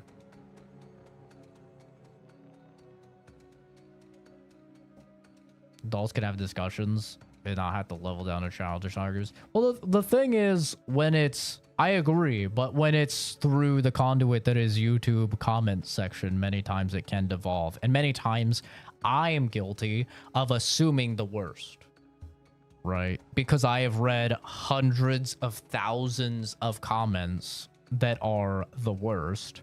And so when I read a comment that could be interpreted as the worst, I just am guilty of being cynical and assuming the worst.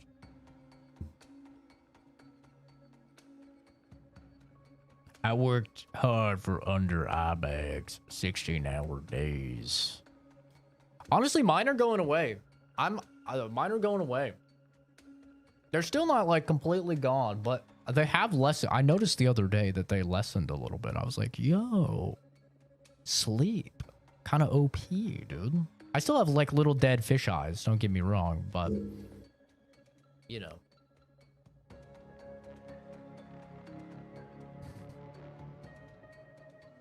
Jay would have banned you both before Zach said no. Kenzie would have said, can I? And then you'd be banned.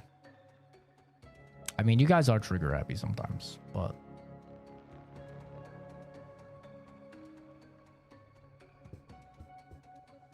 you weren't wrong for calling David out because he did say directly that we were all wrong and we should do it his way.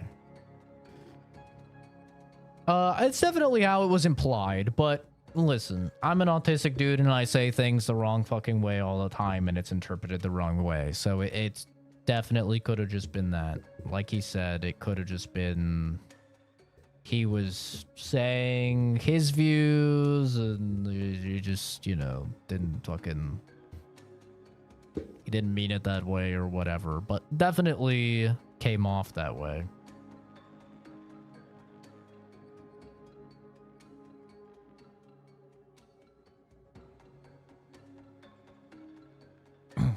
I'll just leave. I've been here a min, but I don't think I'm welcome anymore. Good luck, guys. Best of luck, David. Hope things do turn around for you, dude. Sometimes this is just the fate. Take it from me as someone that has said the wrong thing many, many, many times. Sometimes you do say the wrong thing, and intentions or not, the damage is done. You know, Lord knows I've done it many times.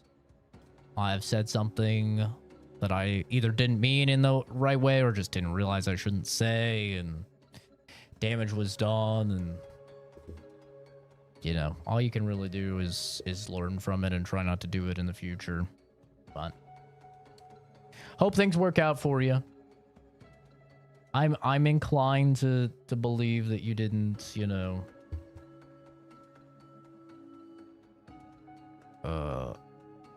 intend for it to be like that.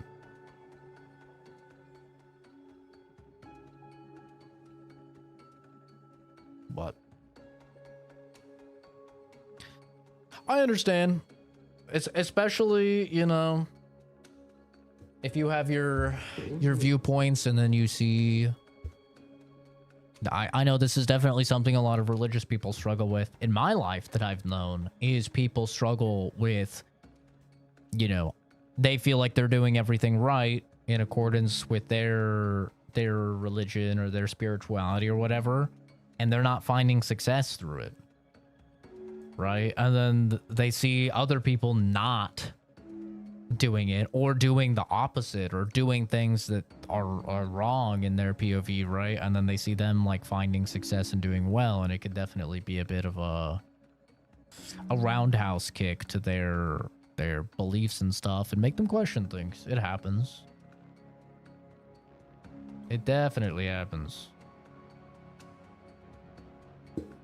It's me every time I play Arc Raiders and I'm a nice guy and I'm like, man, I'm getting nothing done because I'm being nice. And then some dude murders me like a little asshole and he takes all my stuff and he gets to profit. And I'm like, man, it's not fair. It's not fair.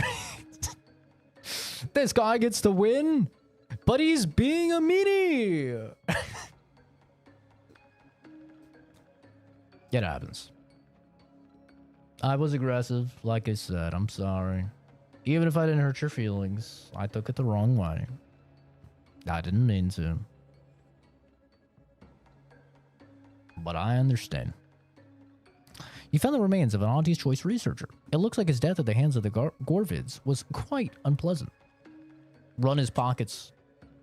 You find a small metal capsule, which seems to be the target of the tracking device you acquired earlier, as well as some crumpled notes detailing the task this poor doomed fool was sent on by his rather uncaring superior.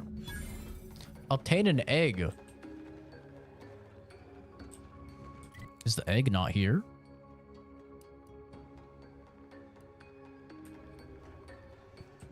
Wouldn't the egg be here? I'm in the nest. Maybe I already have the egg.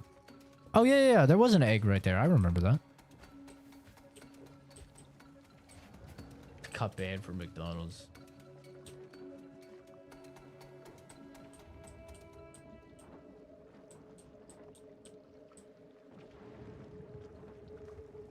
Take care, David. I am inclined to believe the guy that he did not mean it. Because he has a good chat history. I checked his chat history. I think it just came out the wrong way. I think that's a struggle a lot of religious people have. Just by nature of, like, religion kind of being set up that way a lot of the times, right? Where it's like, you you like this person, you know, and you don't want them to be like damned to hell or anything, right? Like that would suck. That'd be awful. So like, you're just trying to help. You're just trying to be like a nice dude, you know? Because like you genuinely believe that you're right. And you know, you feel as if like, oh man, like I don't want people around me.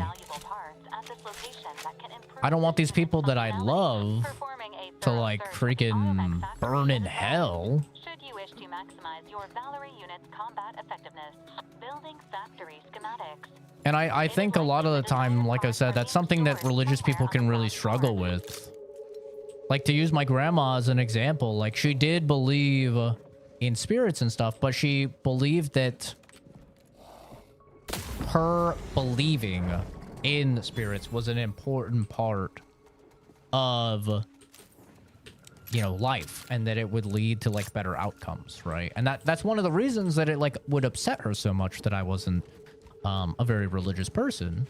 It wasn't out of like, it's not out of any bad place. It's actually out of a good place that they care about. It's because they love you and they care about you and they want the best for you and they genuinely do believe, you know.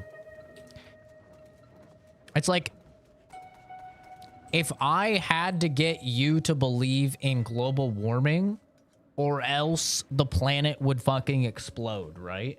And it's like, I love you so much and I don't want you to die in the planet exploding. So I need you to believe in freaking global warming or the planet is gonna explode, you know?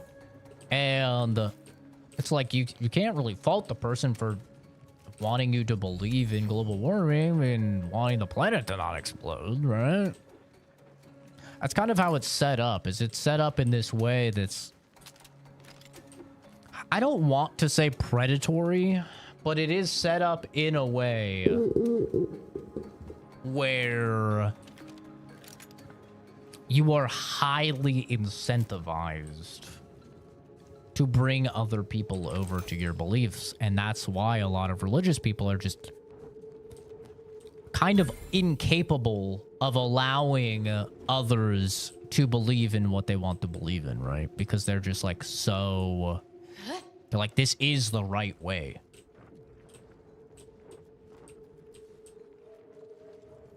So I am actually like inclined to believe the guy that it wasn't, you know, mean or something, but he was expecting a different response and not get retaliation, backpedaled once he realized it. I mean, that could be it as well. That's the thing about, you know, religion and spirituality and stuff like that, is it's unfortunately not laid out in a way that allows people to be very accepting, you know. Why don't talk about my religion? Shit gets based very fast. I never tell anybody that they shouldn't be religious. I mean, I know that's how some people will take it when I talk about why I'm not religious, right? And the stuff that I've seen and stuff. But like, I'm not trying to convince anybody to not be religious by saying that. I'm just telling people what I have seen that has caused me to not be religious, right?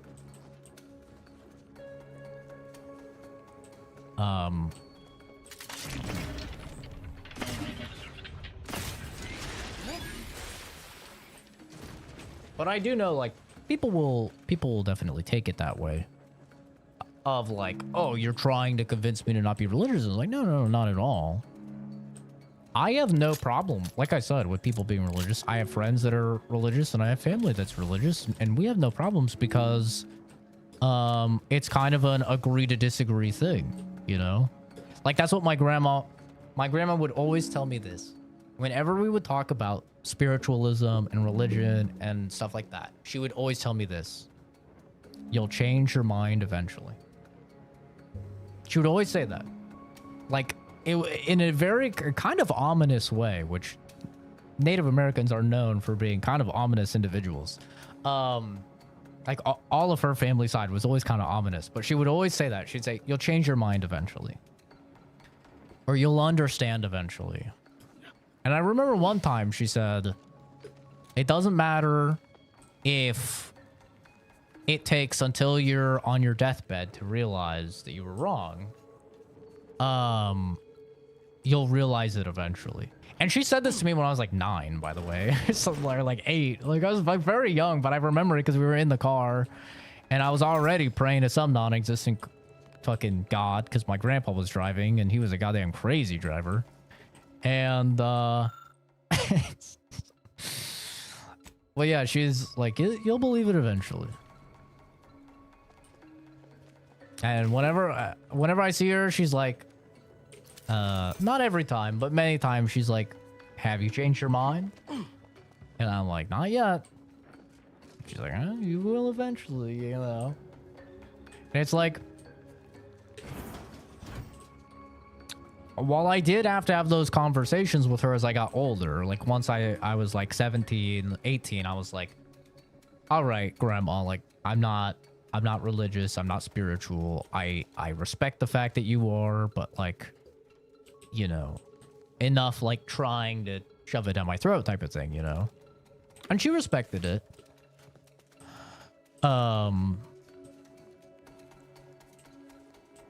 But you know, like I can get along fine with people of like all sorts of different beliefs as long as they're not pushing it down my throat, right?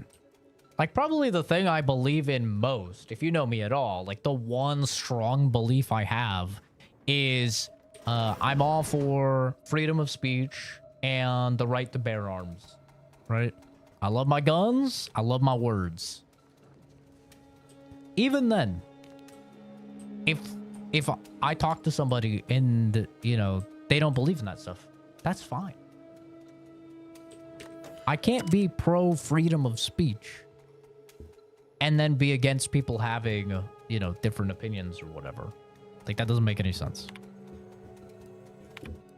So I'm always down. And I'm always down to have the conversations. Like that's why I just had that conversation.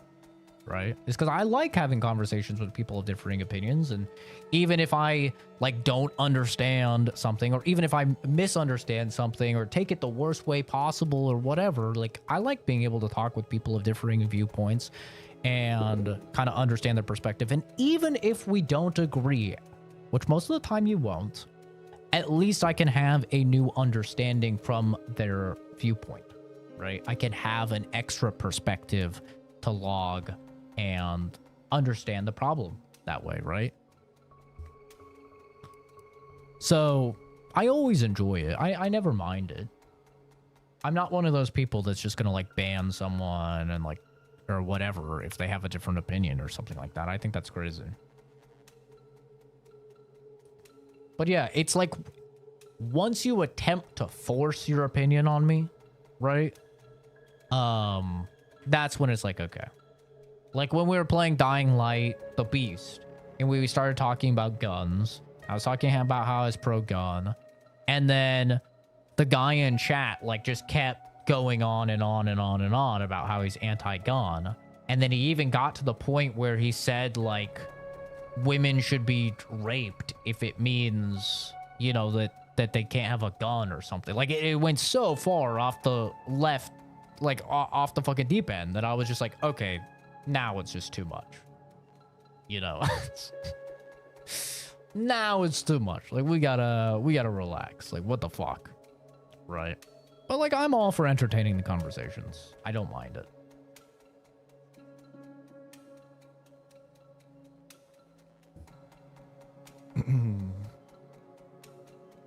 Yeah, words can lead to truth, and they often do. Right? And even if you don't come away from a conversation with a different viewpoint or like a different opinion on the subject, at the very least, you had the conversation and it probably helped you elaborate on your own views and think about your own views a little bit more critically. Which I think is always a good thing, you know?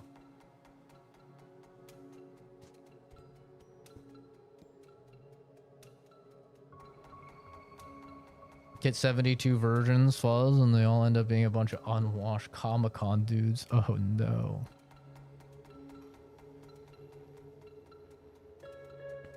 Hi, Jordan.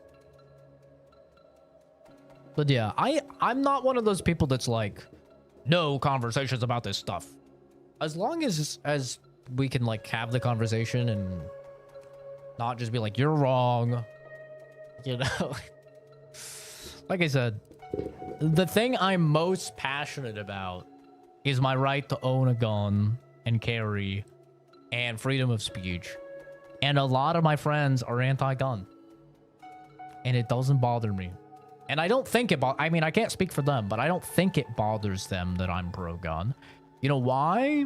Because I'm not constantly like, hey, you see the thing about the gun laws? Yeah, that's right. We're pro-gun, baby. You know, I'm not like constantly bringing it up or like shoving it in their face or trying to change their mind or anything like that. It's just, it's a thing, and we talk about it every now and then, and you know, at the end of the day, it's not a big deal. Like, at the end of the day, as long as you go and you fucking vote for what you believe in, that's all any of us can really do. You know? There's not really a point to us having big arguments and fighting each other and stuff like that. We can talk about it and everything, and maybe you will change some people's minds. But, like, at the end of the day, all we can really do is vote according to your beliefs, and that's it.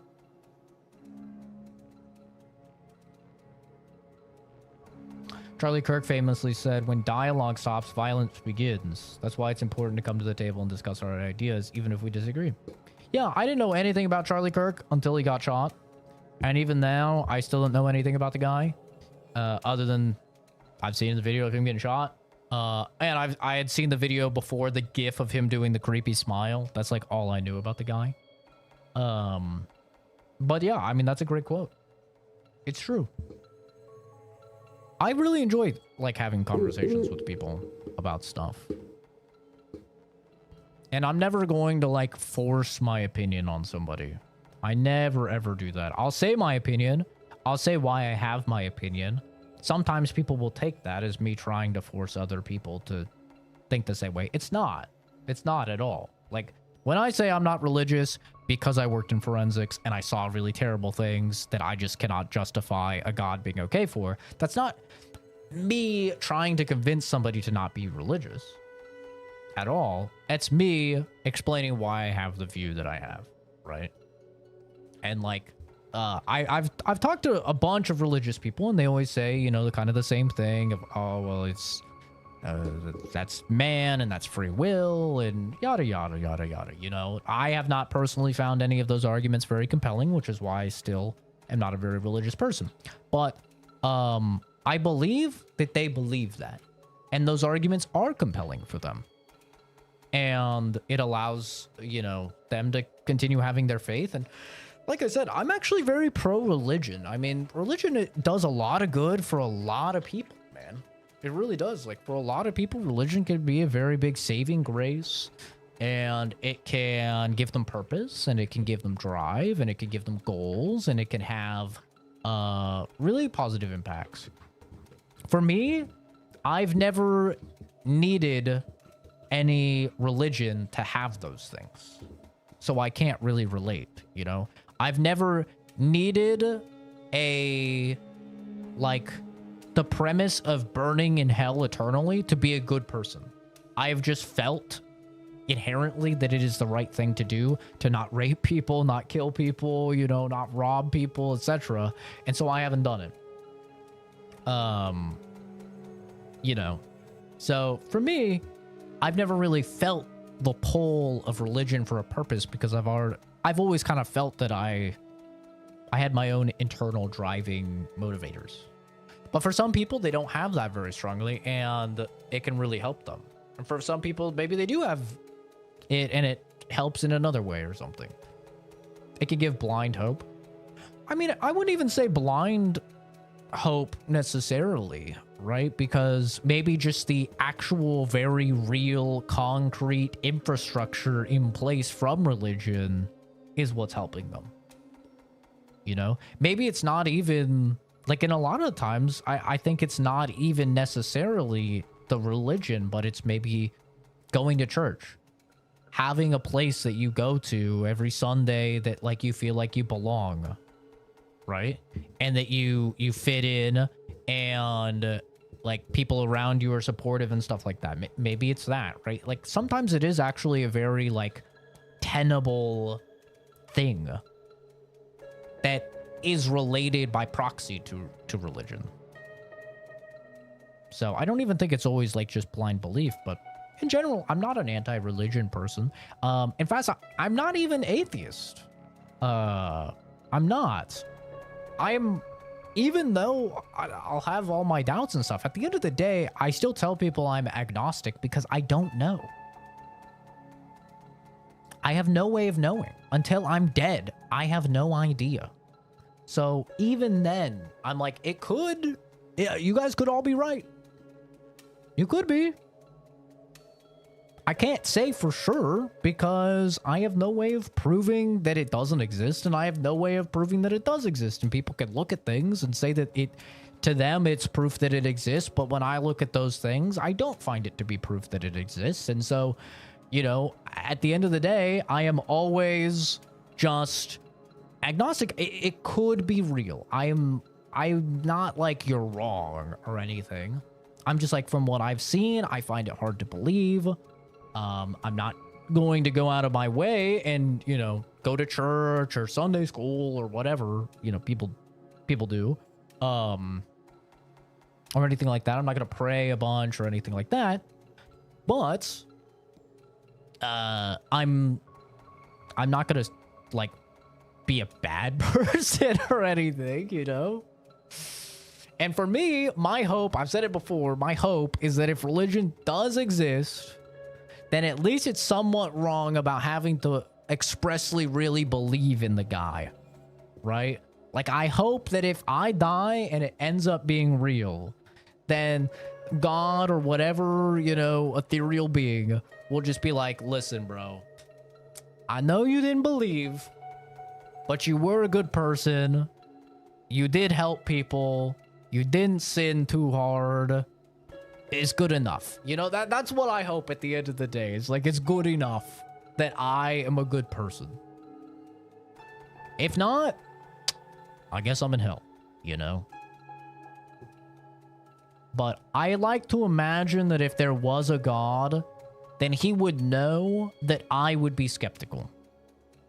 And that he would know that unless he did some real crazy shit to really sway me, that I would remain skeptical, and that his test instead would, and I just in general think this, is that it means a lot more if you're a good person just because you feel it's right than if you're a good person because you're afraid of eternal damnation. And so that's my hope, is if there is a God, he'll be like, yeah, man, like, I knew you were gonna be, I knew you were not gonna be a believer, but you know, you passed the test, you were a good dude, you know, you can come on in, you know, that's all I can really hope for, because as much as I try to, I cannot decide one way. When you come from the gutter, all you could do is grind. Unless you want to stay in the gutter. Yeah, it's true. And seeing words that might brighten your eternal flame, righteousness and giving is what I think religion is. I think that's the best parts of religion. Religion can be a lot of things. Some of them are really good like that. And some of them, if you look throughout history, are very bad. So, you know. If you died and were brought back to life and you met Jesus, would I go on a mission or something? If I met Jesus, I would ask him why. That's all I'd ask him. I'd ask him why. Why me? Why is he availing himself to me? And what should I do? You know? And if he told me get on that grind and convince people to be religious, brother, I think I'd probably go on the grind. I'm not gonna lie. If I'm a scientist, man. If I'm presented with hardcore evidence, I can't look the other way. I have to acknowledge it. I'd also tell him to let me finally grow a beard, because it's kind of fucked up. I'm approaching 30, cannot grow a beard. What's up with that, bro? Come on now. If you died, you're at the pearly gates. A voice says, come forward, heathen. It was Bill judging you for all the shit you did with no one watching. I don't feel like I've done anything that bad when no one's watching. I mean, have I beat it to some, you know, some heinous stuff? In my opinion, it might be heinous, but like not as bad as a lot of other stuff, you know? Like as bad as I go is like just like hentai, you know, like some tentacles and stuff like that. I feel like that's pretty vanilla in today's day and age, though. Because you have to remember, Jesus saw, if we're going to believe the lore, we have to remember Jesus saw all of the sins humanity will ever do. And he still took them upon himself. If the lore is true, right? So he saw people fapping to truly heinous material. And he still took the L for humanity. So I feel like he's not, you know, I think he'd understand. Nothing will faze him if he's real. There's nothing you could even fathomably do that would faze Jesus. He'd just be like, yeah, I know. And on the spectrum, tentacles is like a 1 out of 10 on the fucked up scale, dude. You're good. You're fine. You know? Bubble has something to do with the afterlife. I can't put my finger on it. Generally, there's grace on ignorance for people who never hear the gospel. Actual Christians are held to higher standard because they know. That makes sense. I feel like that makes more sense. Not the fucking happy poop. Oh my god. I notice a lot of people mistake Jesus for God. They're not the same. Jesus is God's son, right? Once again, very elementary understanding of things. But that's what I thought, was that Jesus was God's son. Now, how that works in the hierarchy, in what they do, not a clue. That's where the pineapple is. God slams the gate shut, so fucking demons taking the deepest, darkest pit of Satan's asshole. Okay, come on now. That's crazy. Come on. I know Jesus loves a pineapple on pizza. I know he does. Because you know what? Jesus would appreciate the sweet things in life. He would appreciate that.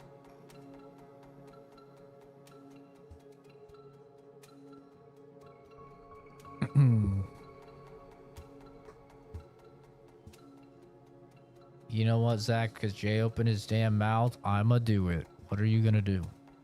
Oh, the fucking happy poop. That's what you did. God damn it. But yeah. Yeah, I'm all for differing opinions. I'm really not a there's really like only a couple things that I will wish the worst upon you and hope that you die like a painful death if you believe. If you believe in any way, shape, or form that like CP is okay, yeah, I can't be accepting of that one. That's just too much. I wish the worst upon you. Any fucking maps, anyone that calls himself a map or is pro map, yeah, I can't. It's too far. There are limits to my generosity. I can't. And if you were like that one dude in chat saying like rape is okay or something, like trying to justify rape or any of that, I'm just nah, bro. Too far. you're out of here. But if you have like normal opinions, not chronically online, extremely detached from humanity opinions, then like I'm a pretty accepting guy. The Trinity is complex. There's the Father, the Son, and the Holy Spirit that are separate personage, but the same essence, sharing a being. Interesting. Jesus is the Son of God and the Virgin Mary, where I can't believe Christianity is a pregnant virgin. Okay. Does she still count as a virgin if she gives birth? I feel like they can't, right? Because like if you're like artificially inseminated and you give birth, are you still a virgin? I actually don't know. Definitely. I guess. I mean, you haven't done the deed, so I suppose. I mean, good luck getting anybody to believe you, but you know.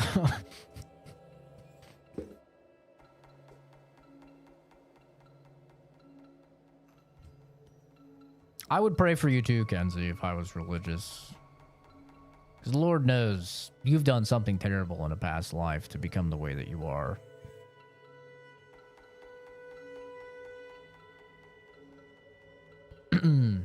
Anyway, reading. Devisor Sachs.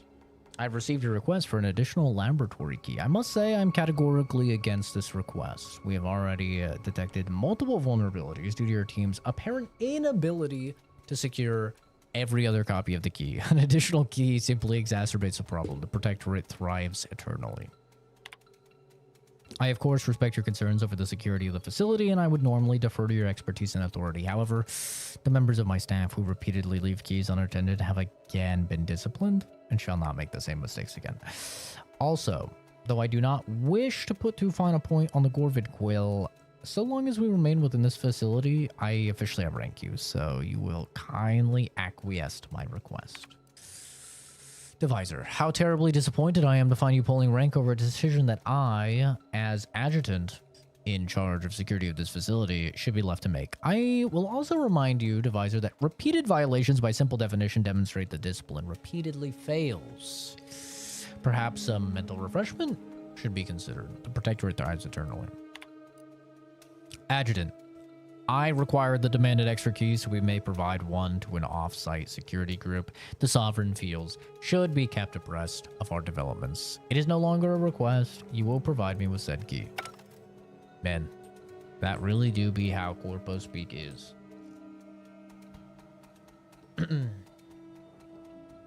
Imagine if his dad was actually the neighbor and the neighbor thought he spawned an unnatural being who just happens to be chill.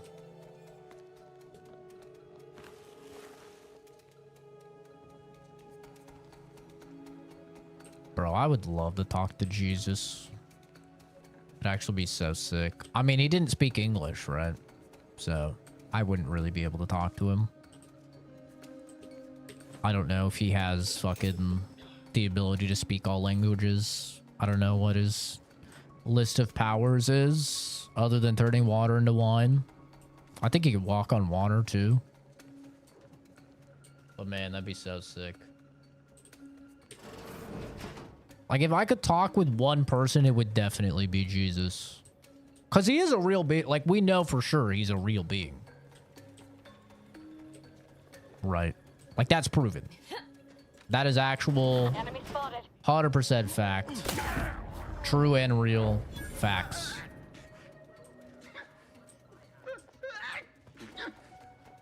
I'd love to talk to that guy, bro.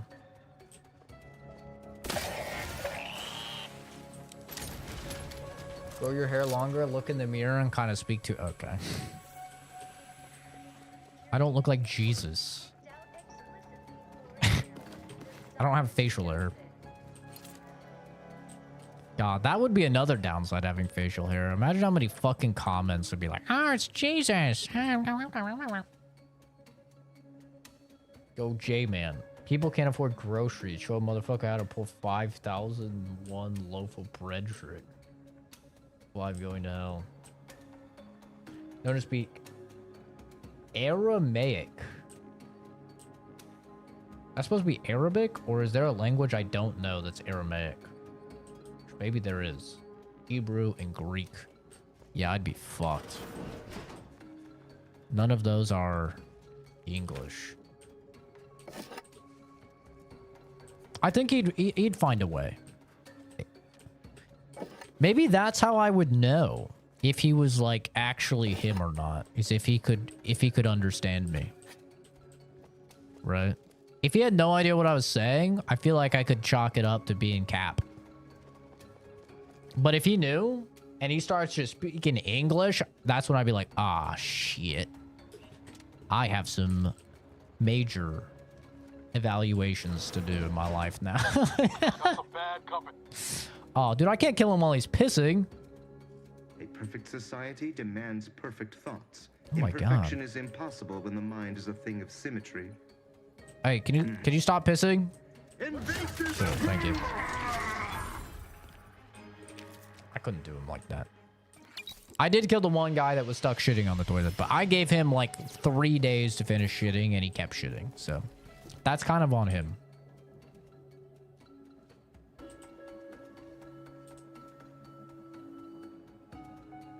Popping up Google Translate on the iPhone 17. Israeli Jew, they're reasonably light skinned. Yeah, I have heard about that. Yeah. He's definitely not a white dude. Which I never thought that he would be white. I don't know why. I just didn't think that he'd be white. I felt like that was a little bit of us white people kind of, you know, doing what we do best. Appropriating. The classic white man appropriation technique. Tried and true throughout the years. Jesus speaking in a southern accent? Okay, even if he spoke English, if he started bringing out a southern accent, I don't think I'd be able to believe in him. I'll be honest.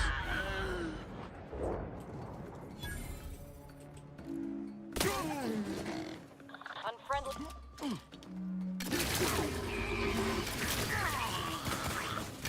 Corrosive substance penetrating exterior. Sensibly, I must reload. Sustain the system.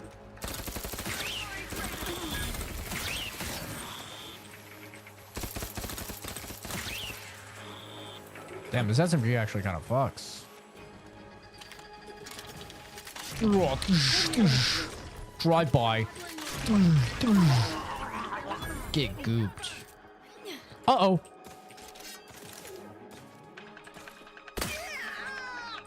Gotcha. Peekaboo, motherfucker.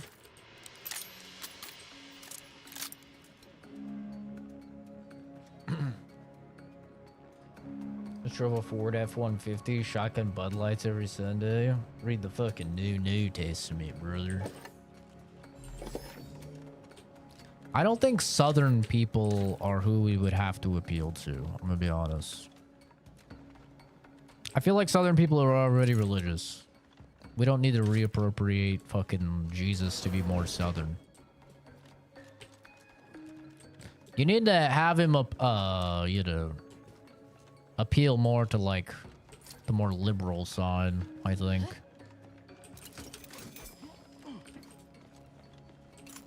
Give him like neon pink hair shaved on the side or something. And a septum piercing.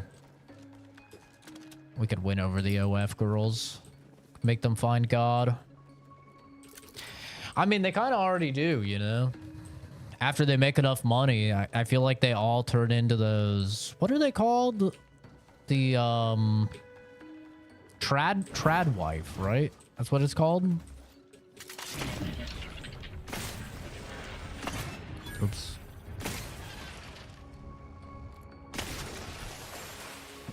I feel like that's such a, it's such a common story.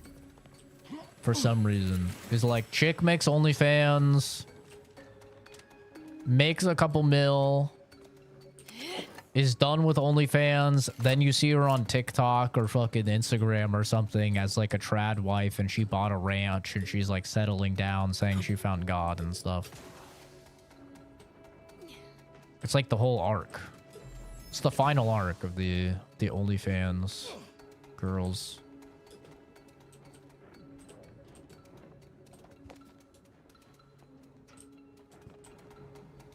They meet some dude at a church, settle down with him, pray to God that he stays loyal to, you know, God, and he doesn't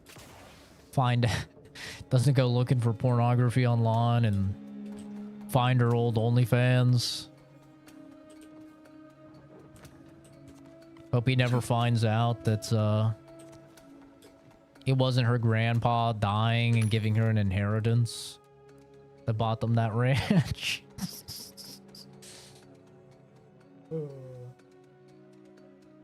It's sick people that need a doctor. That's based. That is based. Jesus was kind of based, bro. Unironically. Guy was kind of sick. Oh, that one does increase weak spot damage. Oh, okay. Cool, I don't have to swap that out then. Double barrel.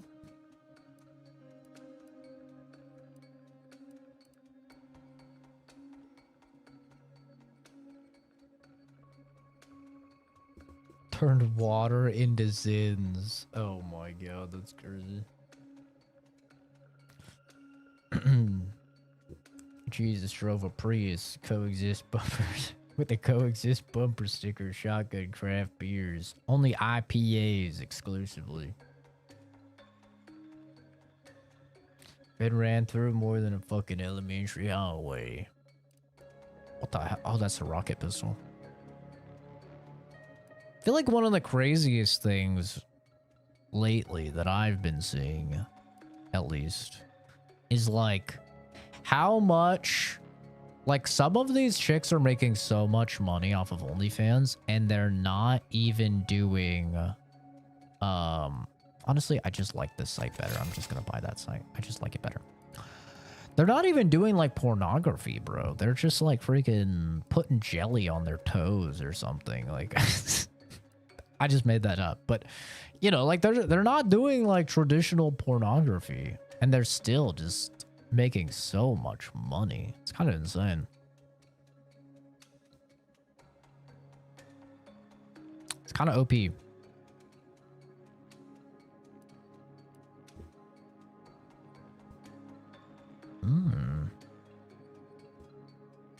Multiple shots in a burst. I don't really think that's necessary. I think they tried to buy me for content was offering 4K per photo video. That be putting jelly on those toes for sidos. No. Well, I won't say this because never mind. I was gonna say something, but I don't know if I'm supposed to say it. Here's the thing, okay? This won't apply to all of you guys, but I need you to know this, okay? If Jason, Oscar, anybody that ever comes in the voice channels on the Discord when I'm there, okay?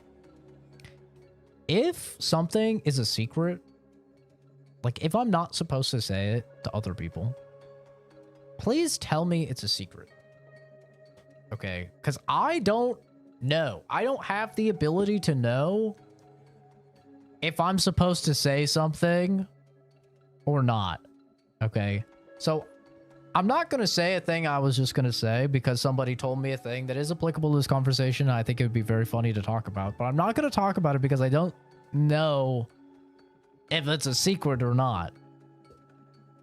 But just for anybody, you have to tell me if something is a secret, because I've had people before and they're like, dude, I can't tell you anything. I'm like, why? They're like, because you're always telling people my secrets. I'm like, I've never told anyone one of your secrets. And they're like, dude, yeah, you have. Blah, blah knew about this. And I was like, yeah, I told blah, blah about that.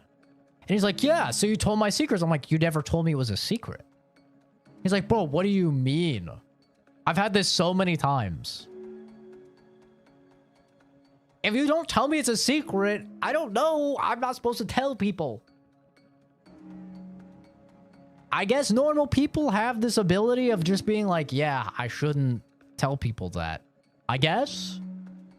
But for me, if you don't tell me not to tell people something, then I think it's just, you're telling everybody the thing. You know?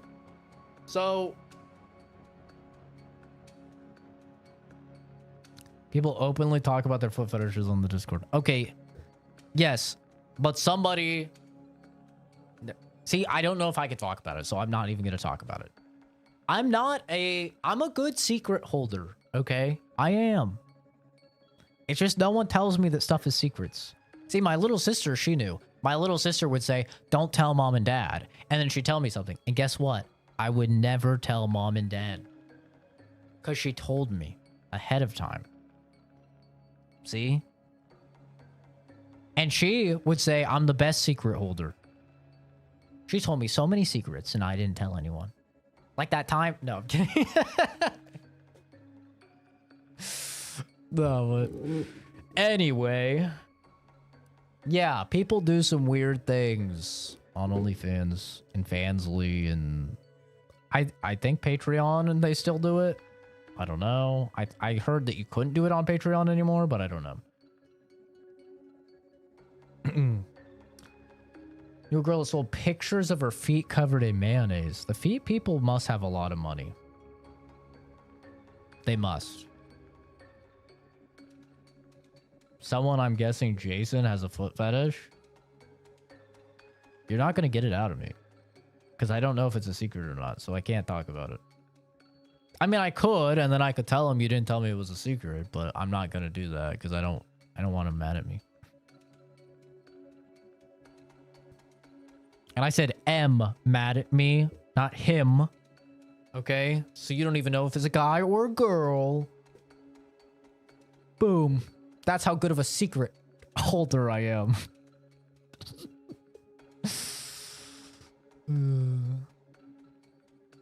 If they tell you, it's no longer a secret because they're telling people. Okay, that's true. Till everyone except mom and dad. I mean, now it wouldn't matter, obviously, because it's many, many years later. My little sister's like fucking 27? I don't even know how old she is now. She's fucking old, bro. Imagine being like 27, bro. Grandma. Cringe. Could not be me.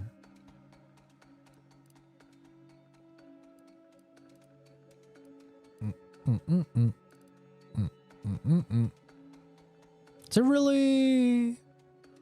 Oh, advanced mag, I guess. It's better than nothing. It's better than nothing, I suppose.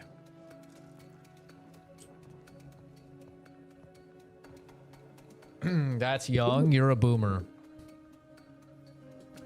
Brother, she's 18 months younger than me.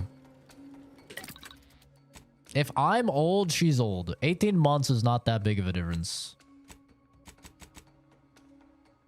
What the fuck? Did I not buy that site? I swear I bought that site.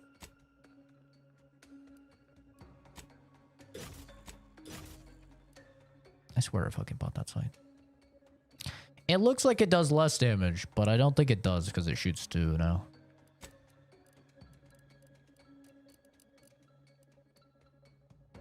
Yeah, I have this site. It literally says I have one. Heavy revolver hologram site.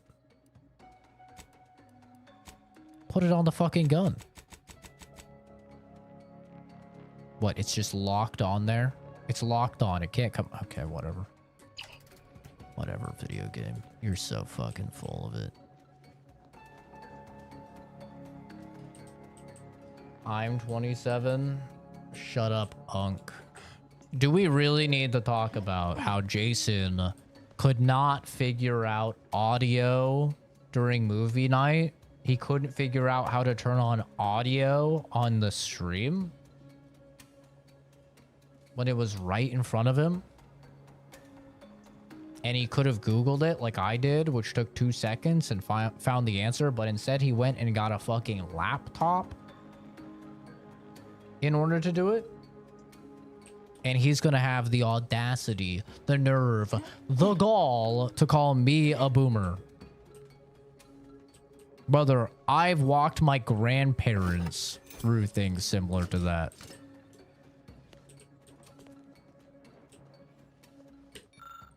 Okay, I don't want to hear it. I need Guns 11 for this. I'll be back when I have that.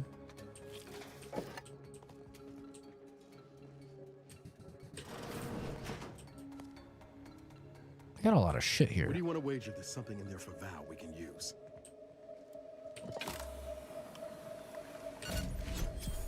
I got it. Yippee! Hey, look at that. Now I have Guns 11. Perfectly calculated. It's really that easy. I want to be ninja. I want to be ninja. Chop, chop, chop on down. Chop, chop down to Chinatown. I want to be ninja. They tell me, Zach, you can't sing that on the stream. Watch me. I want to be ninja. You think you can stop me? You think you can stop me? Watch. Watch and learn. Increase weak spot when crouched and not moving. I mean, I guess this could be pretty okay, because it'll probably add multiplicatively, right? Because you're adding 25% weak spot on before the sneak shot amplify, I think, is probably how that works. I actually have no idea if that's how that works. I'm not going to lie. I'd imagine that's how it works.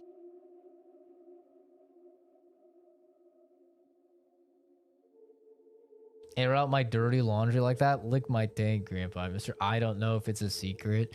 That wasn't a secret. It was in a public stream. Anybody in the Discord could have joined that stream. Okay? That's public. The thing I'm talking about, a person told me one-on-one. That's why I don't know.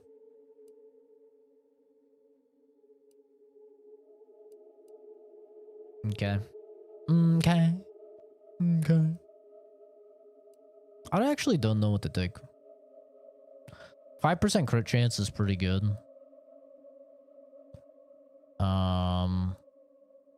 Like 50% mag size is like, I mean, it's nice, I guess.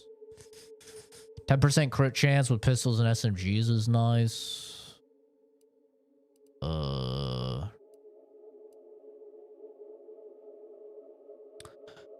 Crit chance. Like, that's pretty fucking strong, actually. Holy shit. 5% crit chance in general, and then an extra 15 against strong enemies. Would you probably need it the most? Yeah, I'm gonna take that, actually. That's kind of crazy. So, 20% crit chance against strong enemies is pretty wacky, actually.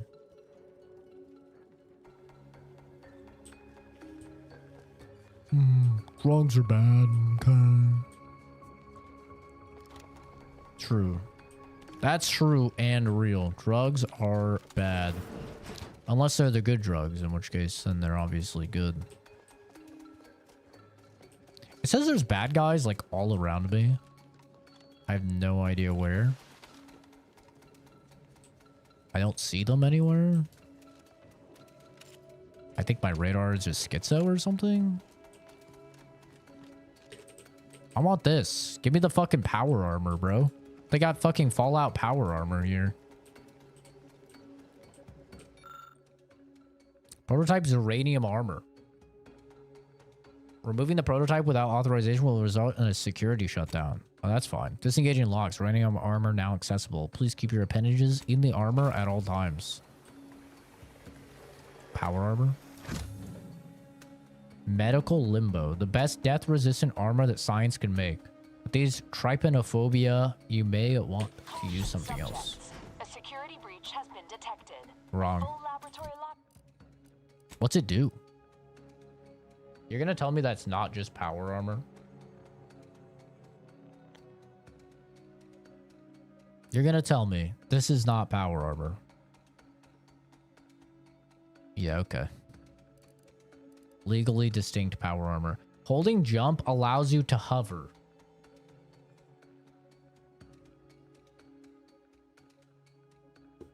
Obsidian.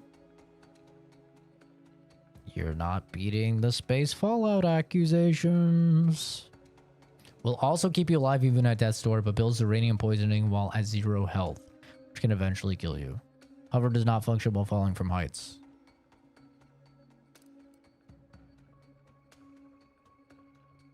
I mean, it's power armor. Lockdown is now in effect. Repeat, this is a full laboratory lockdown. Stay calm, remain vigilant, and obey security personnel.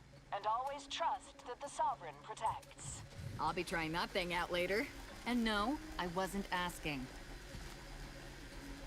Yeah? As long as I can try you out later. Sorry.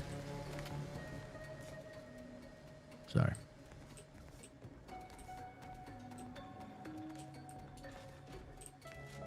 Not in front of Niles, I understand.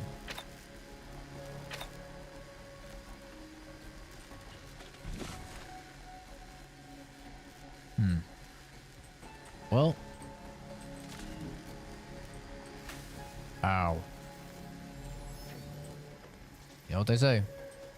Fuck it, we ball. Ah. Easy. How the fuck do I get out of here?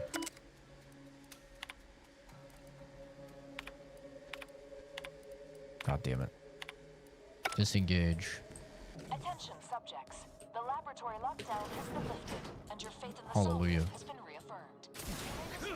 Look at me, I can fly. Nyeh.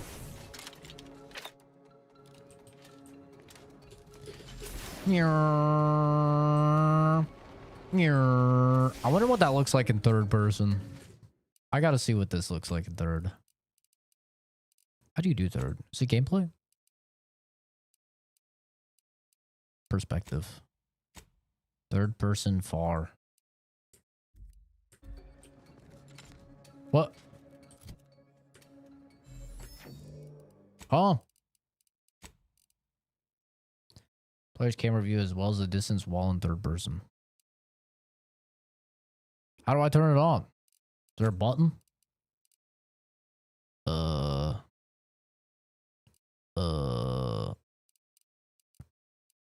there a button for third person?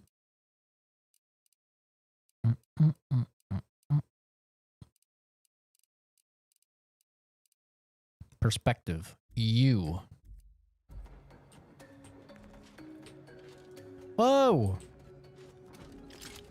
I guess I should look at what this is like.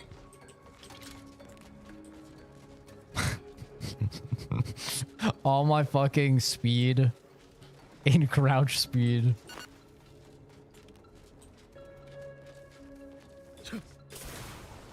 Okay, that's kind of cool that it comes out your booty. All right, let's see this.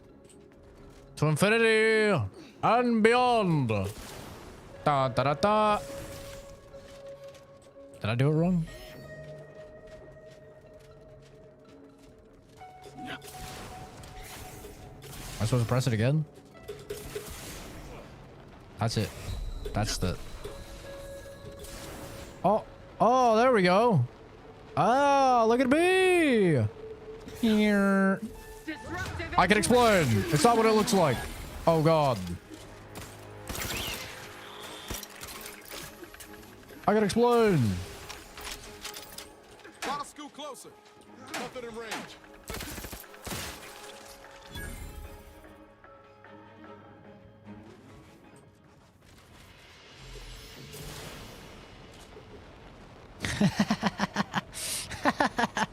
Look how fucking stupid this looks. They see me rolling, they didn't. You're wide and nerdy. You just be wide and nerdy. You be wide and nerdy. Okay, that's funny. Oh, oh Jesus! Holy fuck! You You can play turbo zoom, and you could swap shoulders. You can't swap shoulders in Fallout third person, right? It's not a thing? I don't think that's a thing. That's a thing like everyone's asked for forever, and they've never let you do it. You even change what hand is holding the gun. Look at that. Look at these guys, bro. And they actually do have full-on reload animations as well. Like, from a third-person perspective. Wow.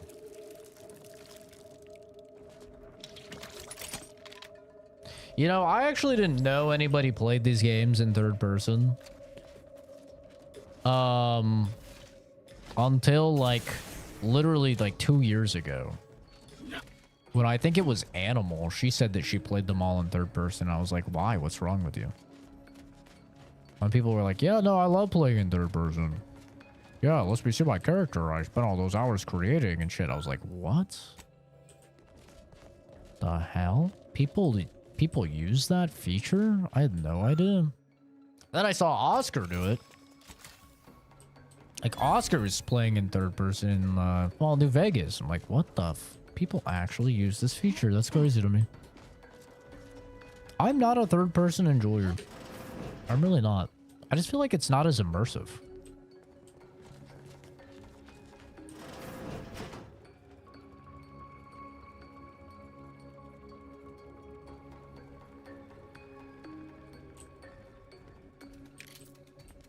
I cannot sleep in a chair, dude. I can't. I can't sleep in a plane, can't sleep in a chair. I cannot do it. That's just for crazy people. I don't know how anybody can do that.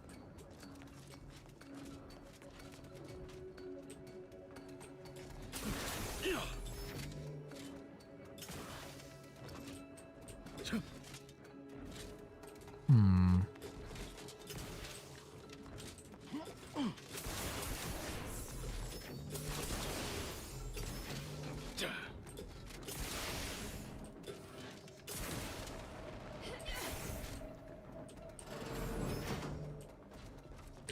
Where the fuck are these bad guys?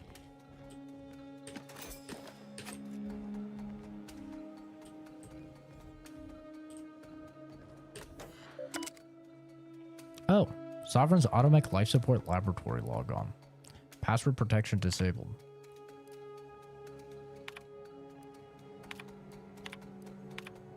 Interesting. I can't get in.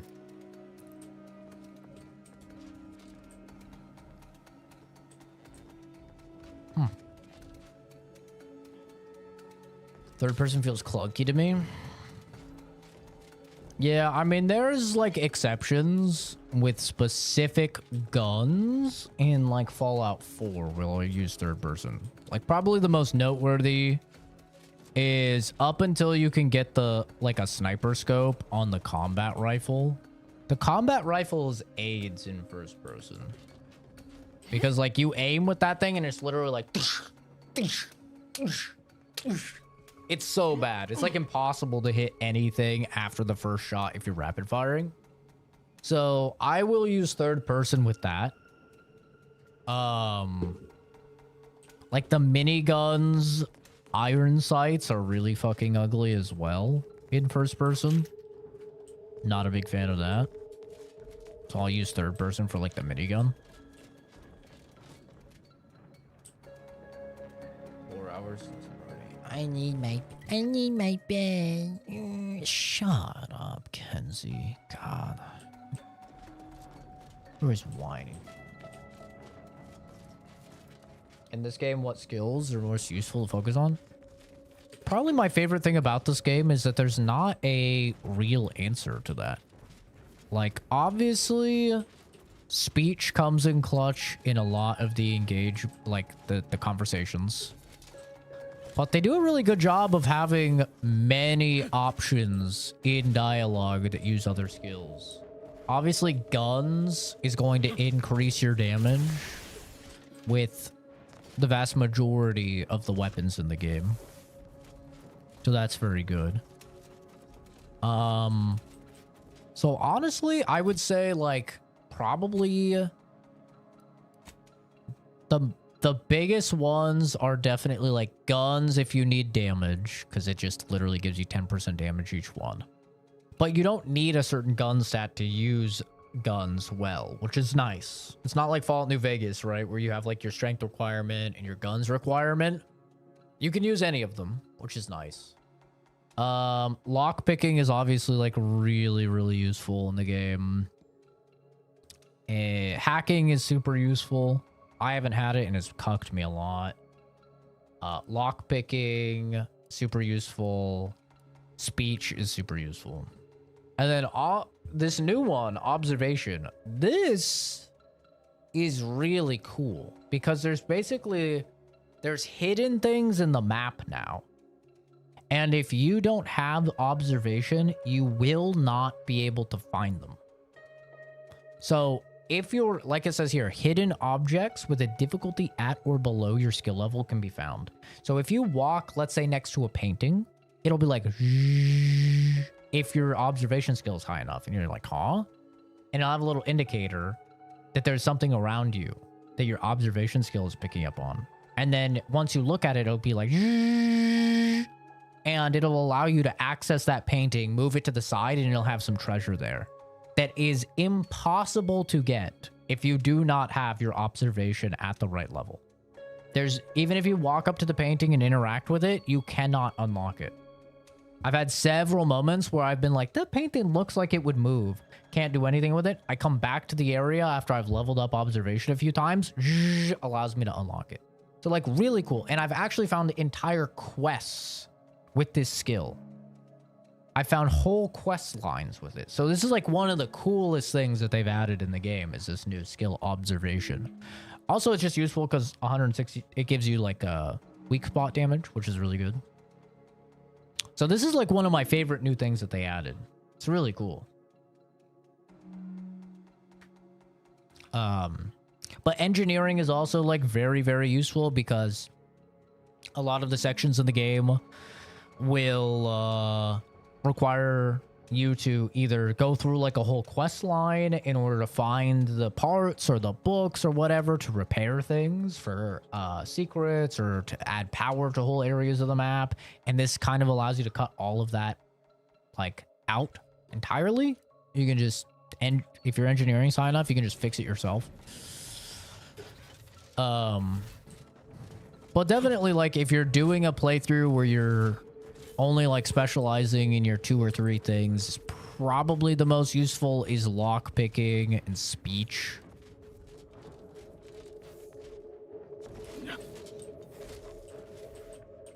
But they do a really good job, man, of like making you want to replay the game with a different build that has different skills. It's like, oh man, like if only I had enough, you know, medicine skill. You think I may be right, don't you? Afraid of the truth? No, just you and your knife. Mostly the knife. You've no reason to fear me, Niles. I only kill That's people who deserve it. insane, Buzz. Or make me angry. Or if I'm in a particularly bad mood. Or bored.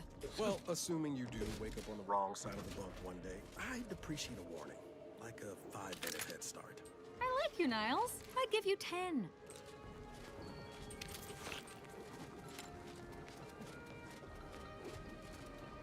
That's crazy. I fall asleep in my bed. That's it. Sometimes I can sleep on the couch if I get like very comfortable. But I cannot sleep standing, and I definitely can't sleep sitting. No matter how hard I try, I cannot. In bed, though, I can literally just close my eyes and fall asleep.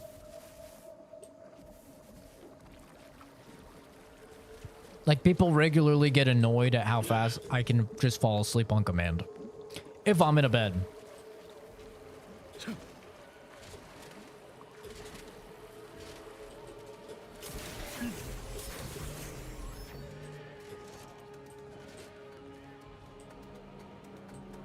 Your arrival cannot be more timely. After the events of Paradise Island, I could think of no one more suited to conduct a surgical strike of this nature. I'm glad to see you again as well. If I'm tired, I'm not Gotta showering. say you had me worried. Message Flopping you in sent bed sounded dirty. serious. Then I composed it accurately. To the task at hand. We are standing before the tomb of the matriarch. Few are invited to tour its halls, and even fewer know of its greatest secret. But I take very cold shower at the start and very cold shower at the end. So it's just not conducive to me sleeping. Like I get in when it's at its coldest to like really wake me up, get me going, and then I will turn it on like hot, shower normally, you know, wash my face and everything while my pores are open because of the hot water, because of all the steam. And then I, boom, turn it on really, really cold.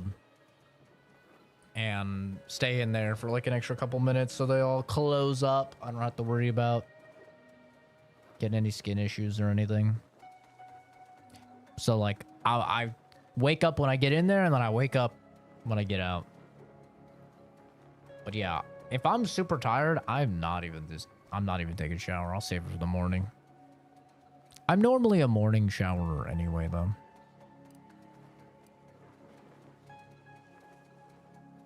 For any subject, visiting the matriarch and First Sovereign's resting place is the pinnacle of empty social achievement.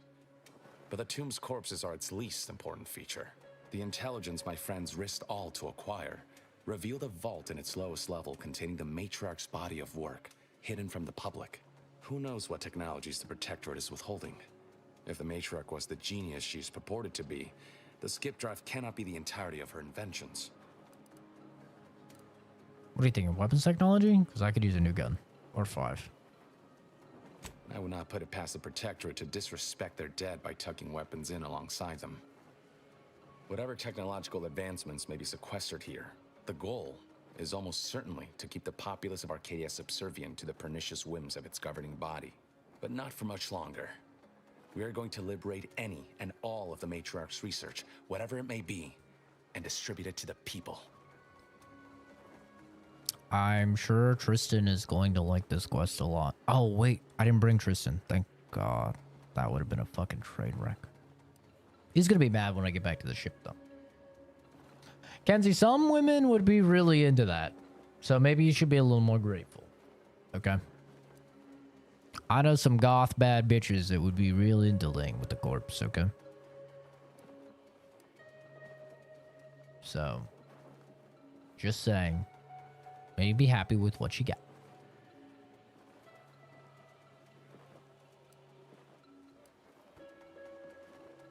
I know some of them girls, they want you to give them that stiffy. They ain't talking about your wee-wee. They talking about that rigor mortis. Oh, yeah. Give me that stiff arm. Yeah. The sudden shock of it. Yeah, like putting ice cubes on a nipple. I know. Some people are into that. Not me. Not me. I'm not into ice on my nipple. Not me. Distraction log.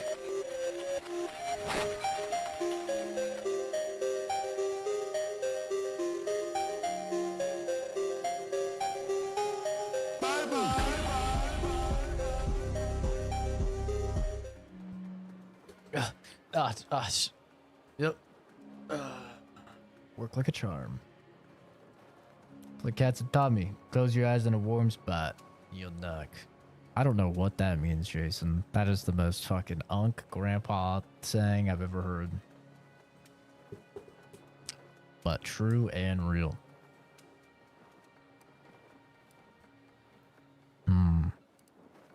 Reaching the vault will be no simple task. There are likely to be unforeseen security measures to contend with, though hopefully nothing too obstructive.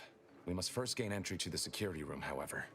Once there, I should be able to access more information about the lower level's layout and potential hazards.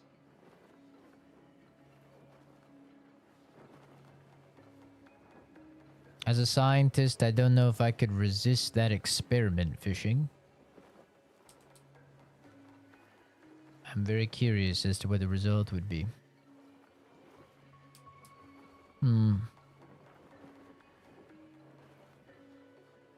Strictly for scientific purposes, of course.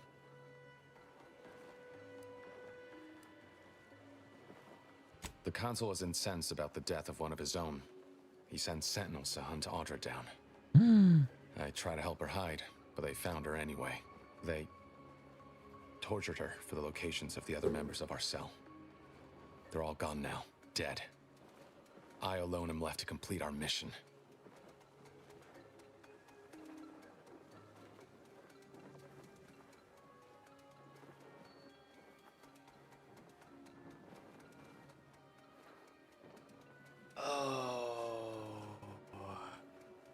You guys remember when we saved the girl from getting tortured?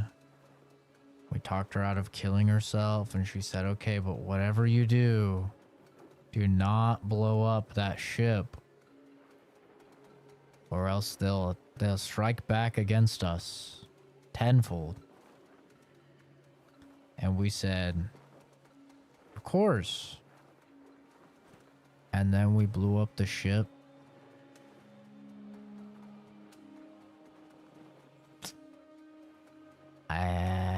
We made a bit of a mistake. She was right. They hunted her down, tortured her for the locations of the other members. Then they killed them all.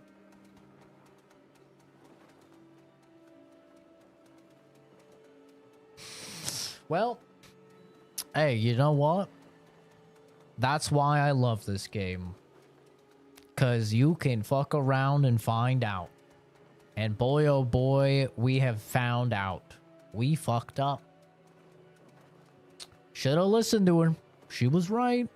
I was wrong. We fucked up. And I love that about this game. She would probably be here with us for this mission. On top of having other people here. If we hadn't done that. What a totally tragic and non-preventable outcome. Nah, that's a crazy line. This isn't the outcome we wanted. I'm so sorry. Maybe we should have listened to her. Stand in awkward silence. Oh my god. They even have dialogue options for it. That's insane. Obsidian's the GOAT. Why is nobody talking about this game? This game is goated. Obsidian's the GOAT.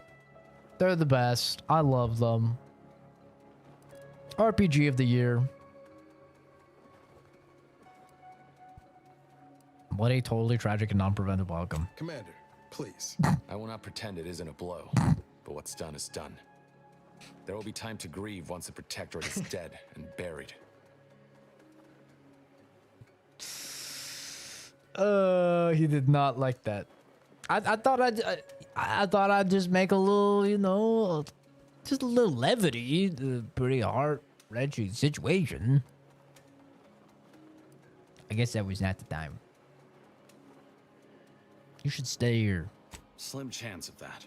I'll not assign a task to others that I'm unwilling to undertake myself. Color me surprised. I can see a half-dozen points of failure, but bad odds ain't ever stopped us before. Glad we're operating under the same understanding. We're unlikely to have another chance like this. We must follow through now that we've made the Bombsicle moment. Which also means, once inside, we cannot leave until it's done. Let's get it. After you.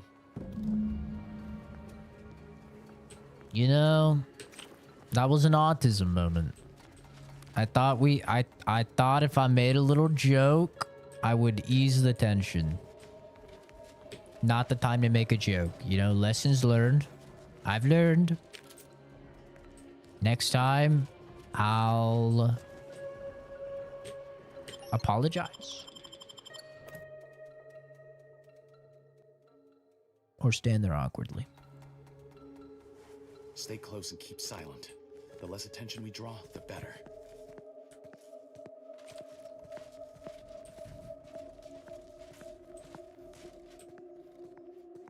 Matriarch, there weren't supposed to be visitors today. That Sentinel and Docent are gonna put splinters in our plan if they're not dealt with. You hang back here. The commander and I'll take care of this. Gladly. I'll rejoin you once the path is clear. Engage casket security protocols.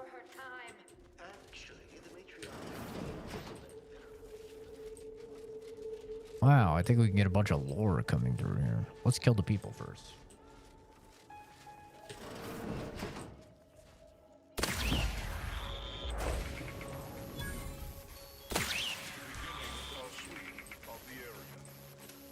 Uh-oh. Doing a sweep of the area. Narrowing sensor range. He doesn't know. Intensity. Search failed. Source unclear. That is not the equipment that we want. The guy isn't. Boldly striking.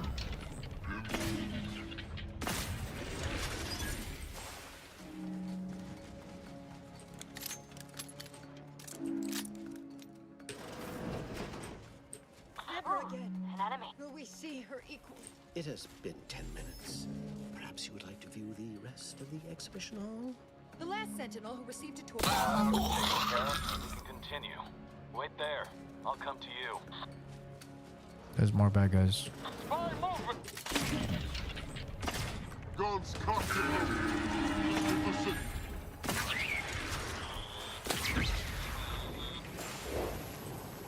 All handled. Now, my turn. There should be a hidden entrance here.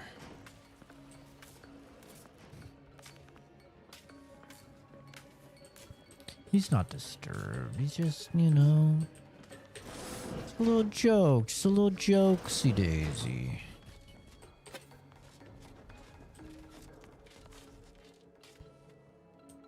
Give me a second, sir. I now present to you my new invention, the skip drive. A revolutionary technology that will allow humanity to sojourn to the stars. Only a singular mind could have conceived of such advanced technology. It is my deepest wish to entrust the skip drive to those brave visionaries willing to follow me into a most prosperous future. Yes, so wise matriarch, lead us into this future you have envisioned.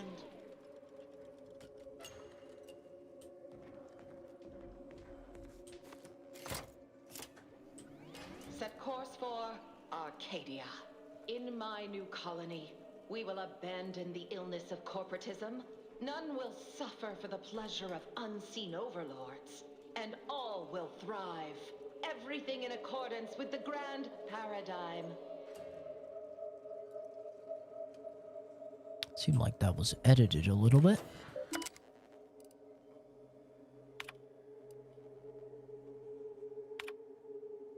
Skip drive performance exceptional in all preliminary tests. The skip drive outperformed in all of its metrics, and I have every reason to believe it will continue to execute beyond expectations when we finally set course to Arcadia. No longer will humanity gaze longingly up at the stars. We will master space as we have mastered every unexplored wilderness that has come before. Hi, Momo. What's up, baby? What's up, little man? What's going on? Come on, little guy. What's up? What's up, little baby? We got water and food. What you need? What you need, man? Hey, little man. Yeah? Baby? Here's a little baby. He's just sitting here. You might have to go to the bathroom. Do you have to go to the bathroom? Is it bathroom time? Bathroom time? Yeah? Yeah? Okay, give me a sec. The stars, our destination. It is my firm belief that the seeds of utopia first begun on Earth will flower most prolifically in the soil of our new colony. Future generations will speak glowingly of all that has been accomplished under the light of this faithful star, Arcadia. Our colony, our home. Oh, we could hack in here and get the real sauce. Where's the sauce?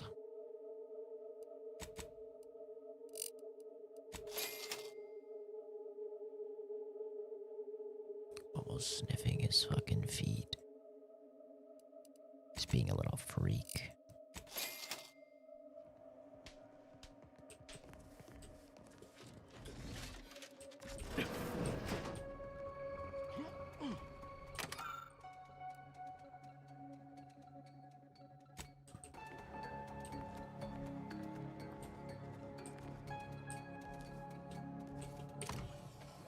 Aha.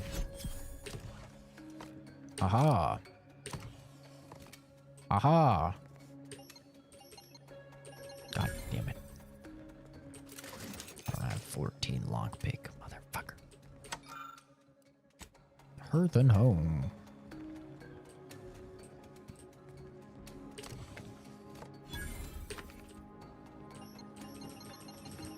God damn it.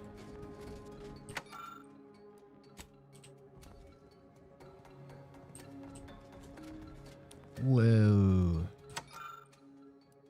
Whoa. Minimal terraforming. Not the bathroom. I think I'm gonna finish up this quest and then this will probably be it for the stream. Probably just chill for the rest of the night.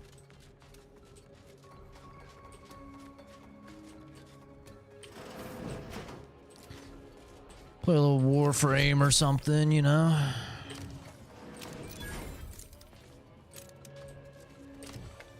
Actually, I'm gonna save Warframe to tomorrow. All my shit's done crafting.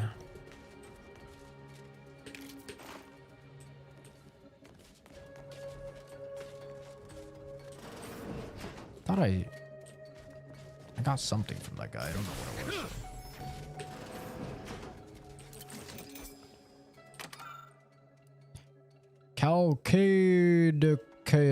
Calcaduceus.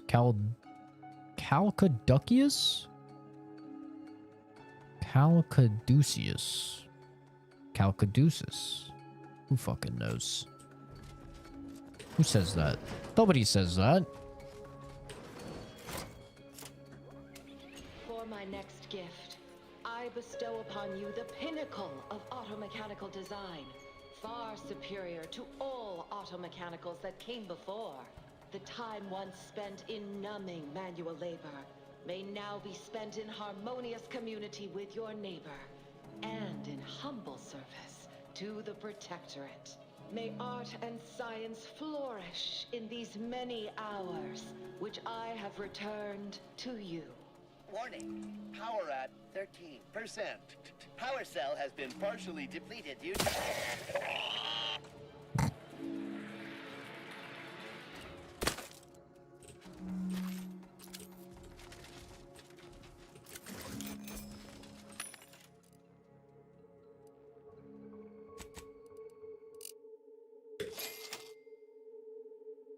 You're both sleep deprived. Oh, that's so cute.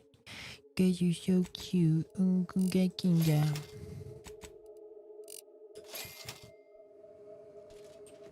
Disgusting. Let this accord between the Protectorate and the Order of the Ascendant mark the moment of Arcadia's true birth. Beloved matriarch, Yeah. you are nearer to perfection as anyone living could ever achieve. It will be the honor of the Order to serve as the Protectorate's scientific helpmeets. All that I do for my Yeah, we're at their descendants.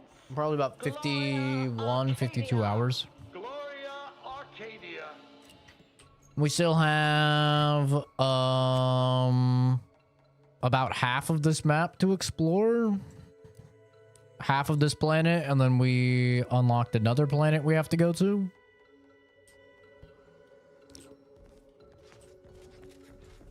Yeah, this game is way bigger than the first game. In the first game, it felt like the first planet was like like the size of most of the planets in this game, you know? But then every other planet was like way smaller and with way less to do, you know?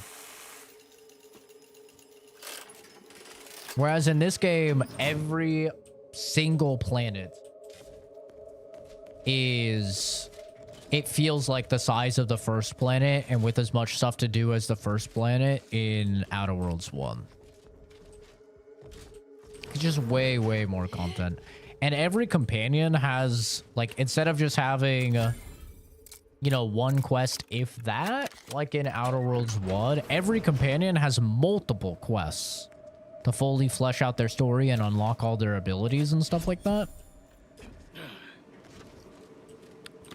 So it's a lot more. It really is. Like they definitely put their all into it. No doubting that. They did a great job. Can I not get in here? Interesting.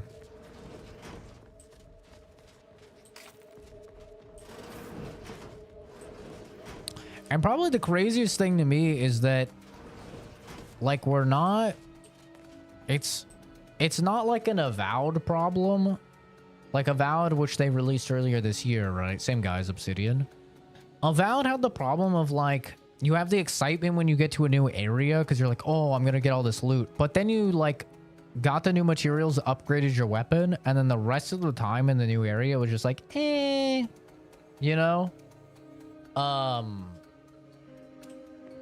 Until you got to the next area. Whereas this game...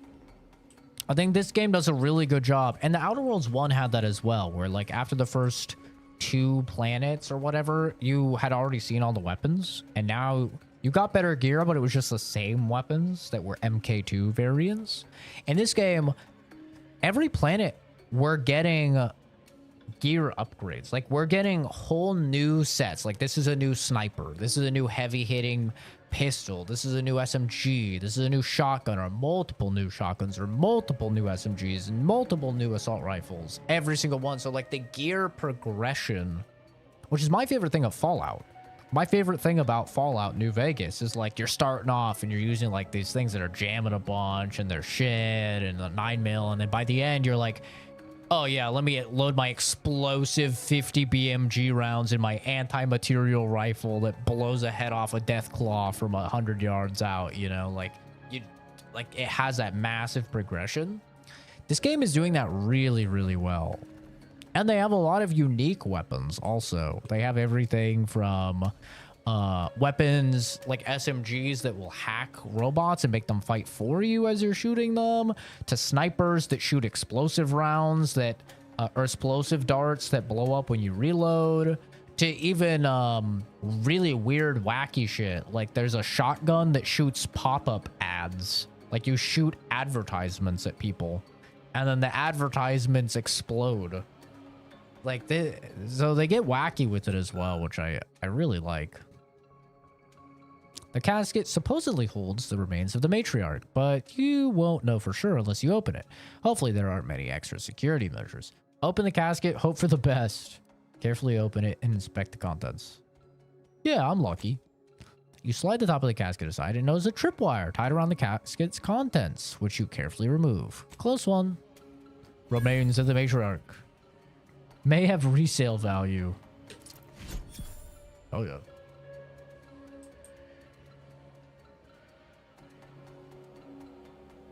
Might have to give it another crack then. I thought it was all confined to one planet. No, even the first game has you go to multiple planets after you fix your ship.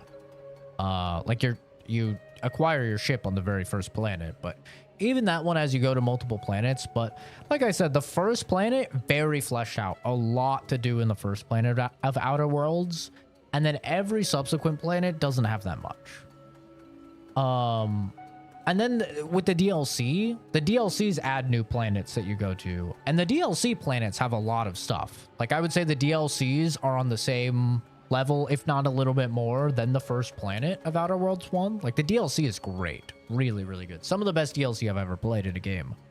But this game, does a much better job of like having a lot of content on every planet, which I really like. Even like the ships, even when you're landing on a ship, it has a lot to do even on that ship. Like the multiple quests that tie into the first game, quests that tie into the secret level episode from the Amazon Prime series. All sorts of stuff. It's really cool. The security room that we need to reach is nearby. We should be able to disable that energy barrier from there. Who goes? No one is allowed in here without the proper authorization. Ah, I see you have come armed. Intruders, then. I suppose you intend to extract my surrender through means most lurid and foul. Damn, the head curator. I had hoped to slip in before his shift, but no matter. We cannot allow him to leave and raise the alarm. He must be dispatched, quickly. How's that now? Now hold on. I know we had to kill that fella with the Sentinel, but this man's unarmed. He's already surrendered. Niles is right. We're Earth Directorate agents, not cold-blooded murderers. Zebulon has a point. Our whole plan could be jeopardized if we let him go. We can't take the risk. Time to make this curator a permanent part of the museum. I rather think that line has some blurry distinction. How much of a fuss could this one fella cause, really? Come on, Zeb. No need to cut any bellies over maybes and ifs. Please, if secrecy's your concern, you may rely upon me to be the utmost spirit of discretion. I have never betrayed a confidence in my life. Allowing him to leave would be a grave error of Mass mercy. Effect, but a bit more goofy. I think how I've been describing this game is halfway between Borderlands and Fallout. I think it's like right in between. It's got the satire, almost meta jokiness that a lot of Borderlands has, but it's not quite that far. It's not like, hey guys, you know Rick and Morty? You know, it's not like doing anything like that, any like reference-based stuff, but it's got more humor. But the general like character building and stuff like that is more in the vein of a Fallout game. So I think it's like right in between those two. In terms of like tone, which that's the one thing I've been telling people, like when people come in and they're like, yo, I didn't like the first game, well, I like this one. I'm like, it really does depend what you didn't like about the first game. If you didn't like the tone of the first game, which is most people's complaint that I talk to, at least, they don't like the goofy tone, the very like heavily satirical, more humorous tone, then yeah, you're not gonna like this game either. It has the same tone. It's the same world, you know, so you would expect it. But if you didn't like the first game because you felt that there was just like a general lack of content and it was too small, then this game definitely fixes that problem. What's wrong with the dude's face? If you're talking about Niles, he got the entire half of his body blown up at the very beginning of the game. He got his arm, leg, and half of his face fried. That's why he has prosthetics. If you're talking about this dude, I don't know, maybe some fucking acne scars. I don't know. I'm not killing this man. I won't let you either. Niles, if you got a stronger case to make, now's the time. Maybe we should hear the man out before deciding his fate. If you want to kill, that's your choice. Don't expect me to help.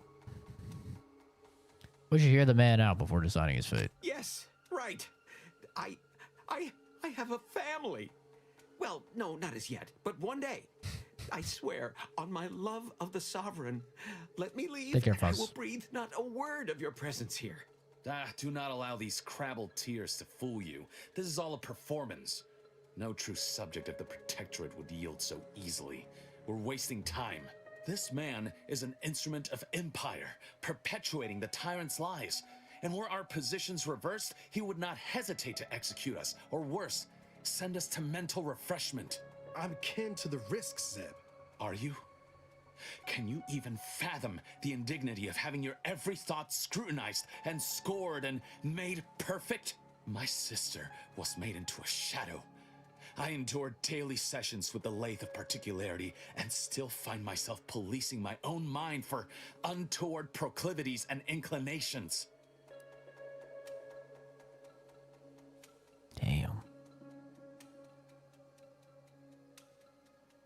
I'm sorry that happened to you, bro. We need to be better. The commander's right.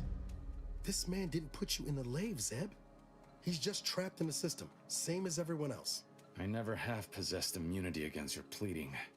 Fine, you're free to leave. Do not repay this kindness with treachery. You are merciful and wise. I will depart at once. Let's hope the consequences of this decision do not assert themselves while we're still here. You and Niall should turn off the power to the security barrier and make your way to the vault. I'll remain here and guide you as best I can through the labyrinth. No turning back now. Okay. Good job not killing him. We're the good guys. This playthrough. Oh, I can't wait to be evil. I'm gonna be evil. I'm gonna use the scythe. And I'm gonna just chop off people's heads and be a little freak. I'm gonna use the scythe and I'm gonna use grenades and I'm just gonna blow them up. No going back from here. Not until we've done what we came here to. Don't set foot in that room. The schematics on this console indicate this place is defended by all manner of traps. One moment. Yes. It appears there are emery tripwires, invisible to the naked eye, that will electrify the floors if crossed. Move cautiously. And if you have any gadgets that might help, I suggest using them.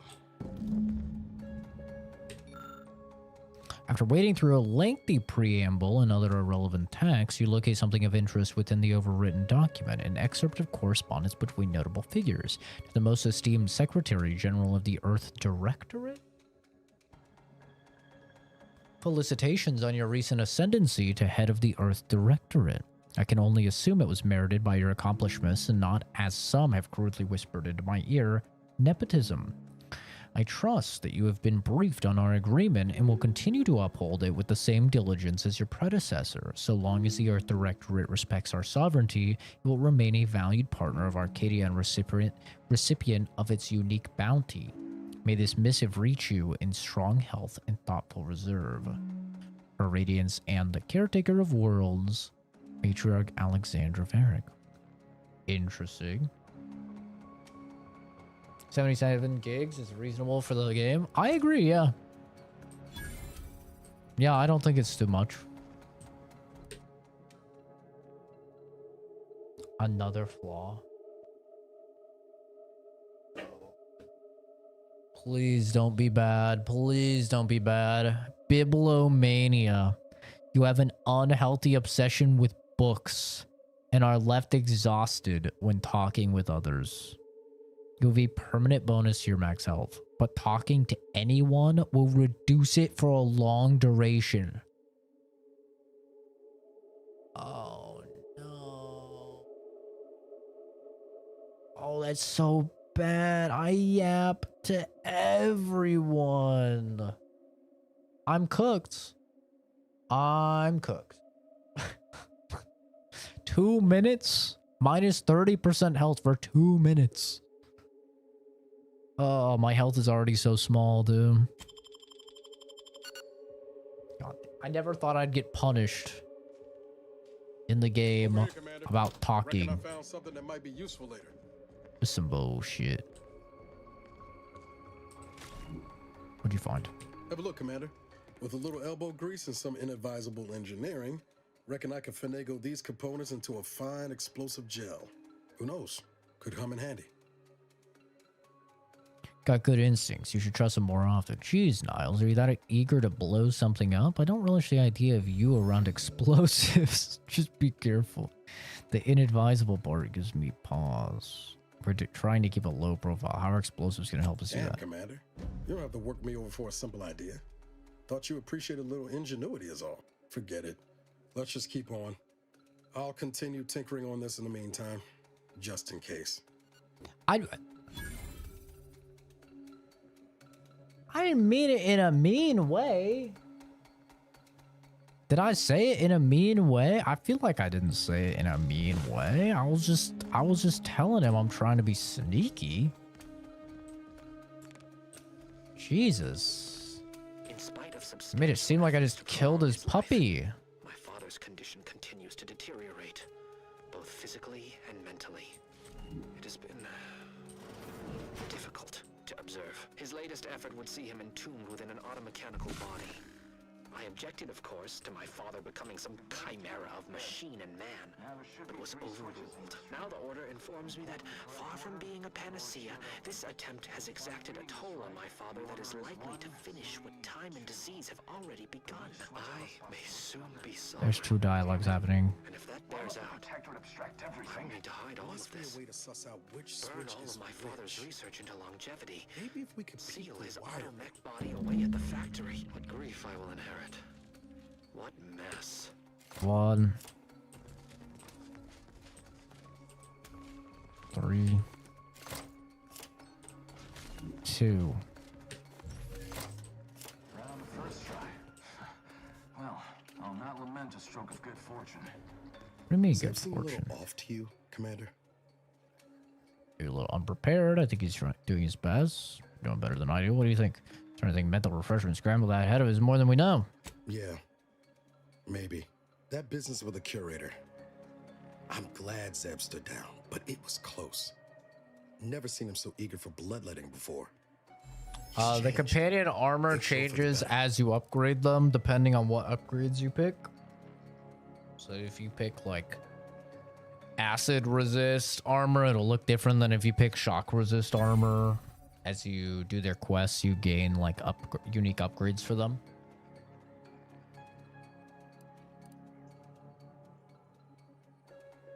In fighting monsters, sometimes you have to act monstrous yourself. You suffered a lot of loss. This is why Arcadia needs agents like us, so good folks don't have to resort to evil. I know you're right. Suppose part of me still feels responsible for what he's gone through.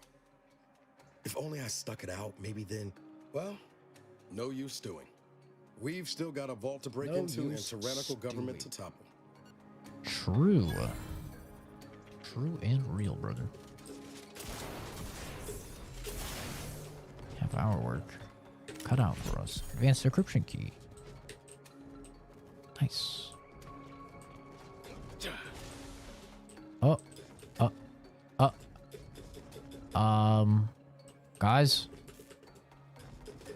Guys.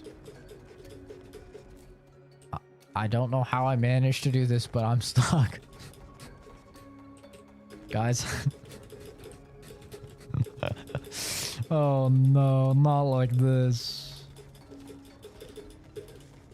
Okay. Well, my save isn't that far. It's a little bit far back, but it's not that far back.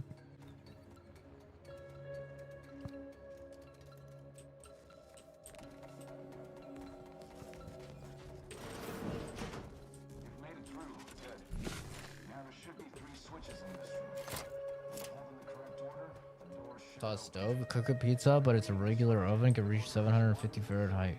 Richfield got all the fun stuff. Why you save every 10 minutes? Yep. Oh, I've done enough playthroughs of fucking Fallout games on PC to know. You absolutely save way more than you need to. Does that seem a little off to you, Commander? I'm a little quick saving maniac. Yeah, that business with the curator. I know. Well,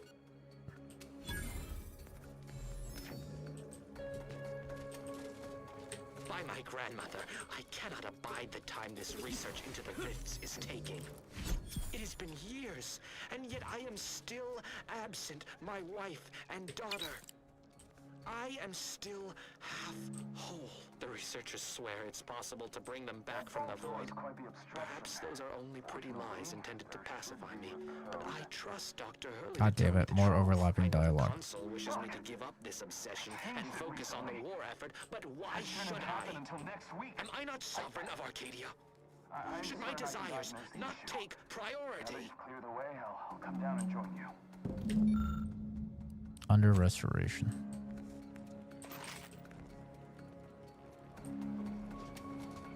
Niles extra strength explosive gel. Well, well, well. Looks like I have it's... something else that can get you into that vault, Commander. Yeah, maybe we should try not blowing something up. Niles, maybe I can't figure it out without Bomba.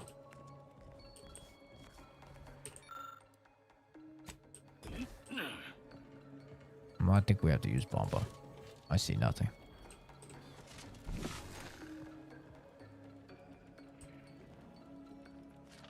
Yeah. Remember those components I found? I was able to turn them into something halfway useful after all. This gel should get us through that vault door. I know, right? Hasn't he learned his fucking lesson? You take the honors, Commander. I'll be right behind you. God, you could be such an asshole in this game. What the fuck? Am I Batman? I was hoping for a more subtle incursion, but I was a Batman Arkham Knight fucking Or was that a kind of X. worry I heard in your voice back there? Alas, I neglected to pack a thermometer. this terminal should allow me to retrieve all Matriarch's regrets, not for public display. Would that I had never been forced to rely on an heir to secure my legacy. With each passing day, Reuben strengthens my conviction and what a mistake it was to give him life, and, more than that, power. Since becoming sovereign, he's tightened his fist around this colony, throttling my dreams for it. He's rewriting history, bending facts to his own purposes. My warnings and rebukes land on him as flies, and are just as easily dismissed. I'm too old now, too powerless, and more full of dread for Arcadia's future than ever before. My poor beloved protectorate. I fear it is on the threshold of becoming nearly unrecognizable even to its own mother. retrieve all the information stored here. Ooh, lore. Order Apocrypha. This appears to be a selection from the first bishop's writings deemed too incendiary by the Protectorate and purged from all public records. Written near the end of his life, the first bishop laments the direction Arcadia has taken, especially since the matriarch's death, and his role in establishing the order as a bulwark against dissent. The last few lines read, "The numbers supported our arguments, but what if our original thesis was wrong?" Asshole is how I play, cocky and rude. I try and play nice the first time, unless I like really don't like somebody. Have I played Kingdom Come? Yeah, I have. I played Kingdom Come Deliverance 1 late last year to get ready for the first one, or the second one, and then I played the second one right when it came out.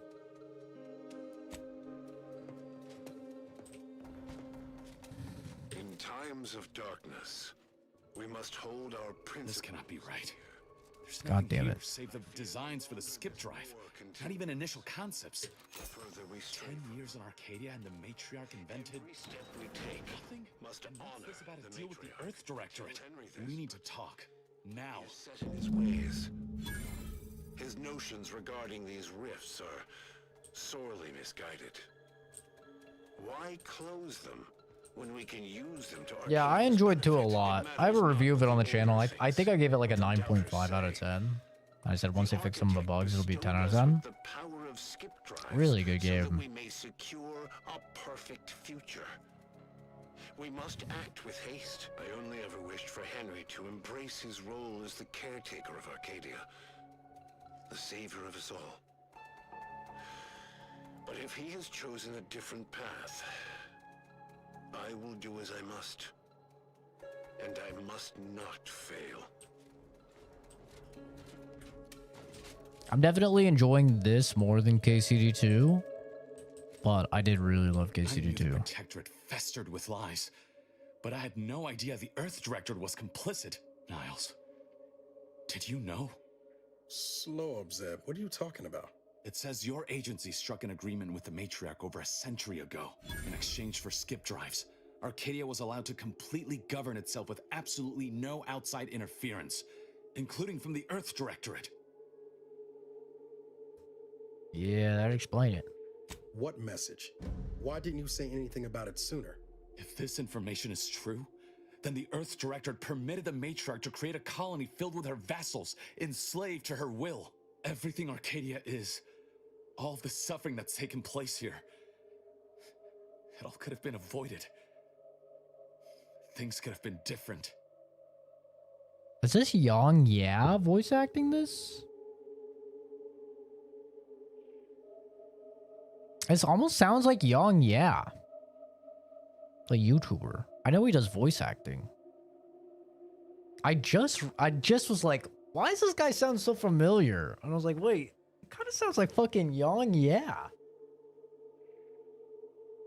I know he does do voice acting.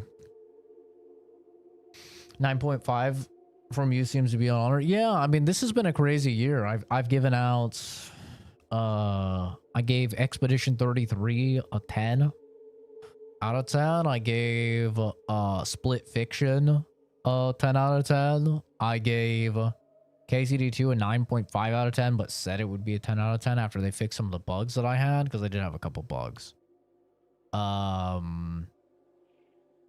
Yeah, there's been some real bangers. I've given out I feel like I've given out more like 9s and 10s this year than I have over like the last 2 or 3 years. Bugs are mostly gone out. That's good. Yeah, because the bugs weren't too big of a problem for me because I had the save mod. So, you know, I just rolled back the save. But if you were playing normally, like that was my biggest complaint, is like if you were playing without the save mod, there were times where it was like you were locked into a quest, there was no saving, and it was like the end of the quest was bugged and I couldn't turn it in. So like you would be replaying like an hour, sometimes up to 2 hours of content. If you didn't have the save mod. And for me, I was like, that's unacceptable. Like you cannot have that for like a quest, right? And it was one quest in particular is the quest for the big booby girl. I don't remember her name. Teresa or something, I think her name was. Big booba girl. Where you're like hunting down the killer and it's like the old lady and her son or something. Like that quest just kept bugging out for me. Over and over and over and over. Wasn't doing anything weird. It just, for some reason, I would get to the last section of that quest and it would bug out and like the dude I was supposed to fight just wouldn't spawn in. And you're like locked in the room until you defeat him. He would not spawn in, or he would spawn like under the floor, or like all sorts of stuff that just like made it so you were stuck in this room and you couldn't complete the quest. And then, yeah, there were some like more funny bugs, like dudes freaking out in the back of wagons and stuff like that, which those were just kind of funny. I didn't really mind those, but yeah, KCD2 is great. Definitely one of those games where I would like to play the DLC, but I don't know if I ever will, because I know if I go back into that world, I'm just gonna get absorbed by it and lose another like 100 hours. Because I put in about 100 hours into the game, and I already know like I'd be gone for like another 100 hours probably. They would have added a bunch of stuff, and it's a main reason why I typically don't revisit games, is because I'm like, dude, I have too many other games to play that are already really big. Like, this is probably going to be like 80 hours by the time I finish it. And then, you know, I got Hades 2 I still need to play. And like, if that's anything like Hades 1, that'll be another like 100 hours. You know, and then I got a bunch of smaller stuff to play as well, you know, like Chronos and Lost Soulacide and Clover Pit, like a bunch of these like smaller games that are like probably like 7 out of 10s or 8 out of 10s. So yeah, it's tough. And then all the games, of course, that people request for me to play that like I haven't gotten to. On top of, I try and do a Fallout game every year. And I said I would do a fresh playthrough of Fallout 3 by the end of this year. I said December or January. I'll get it in. So I need to do a Fallout 3 playthrough coming up. There's just so much stuff, dude. It's a lot. The world's worth those hours if there's other titles to play. So yeah, that's my thing is like, in my brain, when I finish a game, that game is done and it's gone. I'm not a big game replayer. Even like when DLC and stuff is added. So like, for me, it's like my brain has already moved on to the next game. And so, oh, and Hell is Us, dude. That's another one I wanted to play. Like, there's just so many. I've barely played like any Arc Raiders. Like, I know people are putting hundreds of hours into Arc Raiders. I've put like 15 in. No, I've never done the Tale of Two Wastelands mod. I really don't like modding games. I typically just run them vanilla unless there is like the game doesn't run. You know, like New Vegas, you usually have to at least do like the 4 GB launcher and New Vegas anti-crash and stuff to get it to run. But so like if it doesn't run, I'll do that. Usually the bare minimum. Or if there's like something I really don't like in the game, like Kingdom Come Deliverance, the save mechanic. Getting the unlimited saves is a big one for me to be able to enjoy that game with my very strange random schedule that I can play. Yeah, I've heard nothing but good things about Tale of Two Wastelands. The problem is just that anything that like requires me to download stuff and manage files and load orders and yada yada, I'm like, I'd rather just spend that time playing the game. I'm almost like a console player in that perspective where I'm like, I don't want to mess around with files and stuff. I want to download the game. I want to play the game. You know? So I do very little modding. Like I've done one playthrough of Fallout New Vegas that had like 300 mods. And it was AIDS. It took well over a month to get all of those mods all working in conjunction with one another with the right load order and everything. And even then the game still crashed like every 2 hours, but I was like, 2 hours is good enough. I can reboot the game fast enough. But like I wanted to do like a full on basically remaster of Fallout New Vegas. And it was awesome. It was like really good graphics, 4K of all the textures. It was like a lot of more of like the settlement building stuff. It was a lot more it had like the full Fallout 4 modifications and components and fast looting, and had like 4 or 5 times as many locations and guns and stuff like that. And yeah, it was cool. Don't get me wrong. It was really cool. But at the end of doing that playthrough, I told myself, I was like, it wasn't worth. Like, it was not worth a month of getting this shit to work in my free time. And all the trials and tribulations that came with it. And all the crashes and everything. It just wasn't worth the final experience. So, you know. And that's usually my takeaway with modding is it's like, it's cool, but like, I think most people that do the modding, like the crazy levels of modding and stuff like that, that's like the only game they play, right? Like they don't really play a lot of games. For me, I play so many games that it's like all the time I'm investing into stuff like that, I just am thinking I could just be playing a game right now.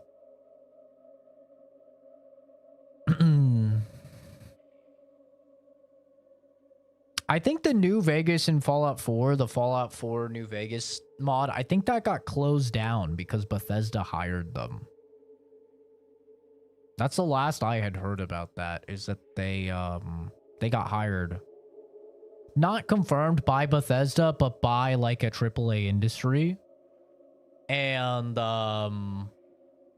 so and then they turned around, they said that they were never going to release it. It was purely just like a thing for their portfolio, which was obviously just like not true. But most people kind of surmised that Bethesda probably reached out and was like, hey, yo, like, we'll get you guys some jobs, but that's enough of that type of thing. Which is kind of understandable. Like, I can see that happening for sure, especially with how long the Fallout 3 remake has been in production. I'm sure, like, they had an inkling they would eventually do a Fallout New Vegas. Especially now that that's actually, like, confirmed happening.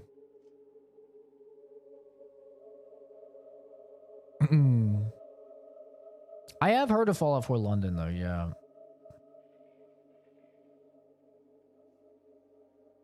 Bro, we're gonna do it ourselves. We'll pay you to do it for us. Yeah.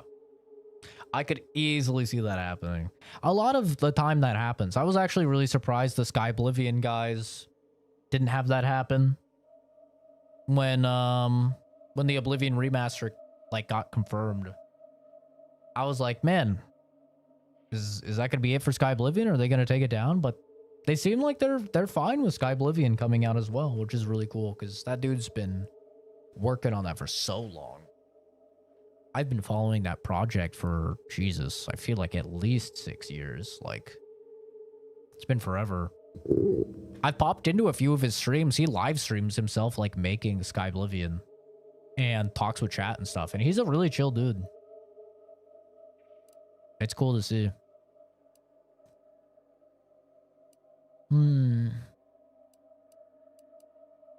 There's more. The skip drive schematics are here. How the explosive safeguards against tampering work. Its evolution over time. But no original concepts, no sketches. Nothing. Our dear matriarch is a fraud. A cheat. She did not invent the skip drive. There are messages here between her and the First Sovereign that all but confirm it. I thought I might find some technological innovation that could be handed to the Protectorate's enemies. But this is almost better. I hope you're not thinking of releasing the skip drive blueprints to the public. By releasing this information, we can thoroughly crush the image the Protectorate has been built upon. The Sovereign will be revealed as the unclothed emperor he is, and demolish Arcadia's myth of superiority. If we administer truth to the people, their strength will return. Erstwhile, giving the skip drive designs to the Protectorate's enemies will even the fight. Their technological prowess will be made into nothing. Everything will come apart. In theory. Or do you have a bunch of dudes trying to fucking make skip drives? That'll go well. Always seem to get you on tangents where you stop playing. I apologize. You're a good dude to chat to. Get some good takes and views. Oh, don't worry about it. Everybody that, like, comes in the stream knows it's probably, like, my friends always give me shit. Everybody knows I go on rants and, like, tangential tirades for fucking 20, 30 minutes at a time. Sometimes upwards of an hour if it's interesting enough. Where there's not going to be much progress in the game. Like, everybody basically knows that comes to the stream. I pride myself... The main reason I stream is to interact with chat. You know? If I wanted to just play a game and progress and stuff, then I just would do it off stream. I don't mind the yapping. I feel it might have some downsides. It's a terrible idea, and the skip drives are what's causing the rifts. This will only benefit Auntie's choice. You know they'll try and corner the market. Or it could cause absolute anarchy, which is just as fun. They're causing the rifts, bro. Took the words right out of my mouth.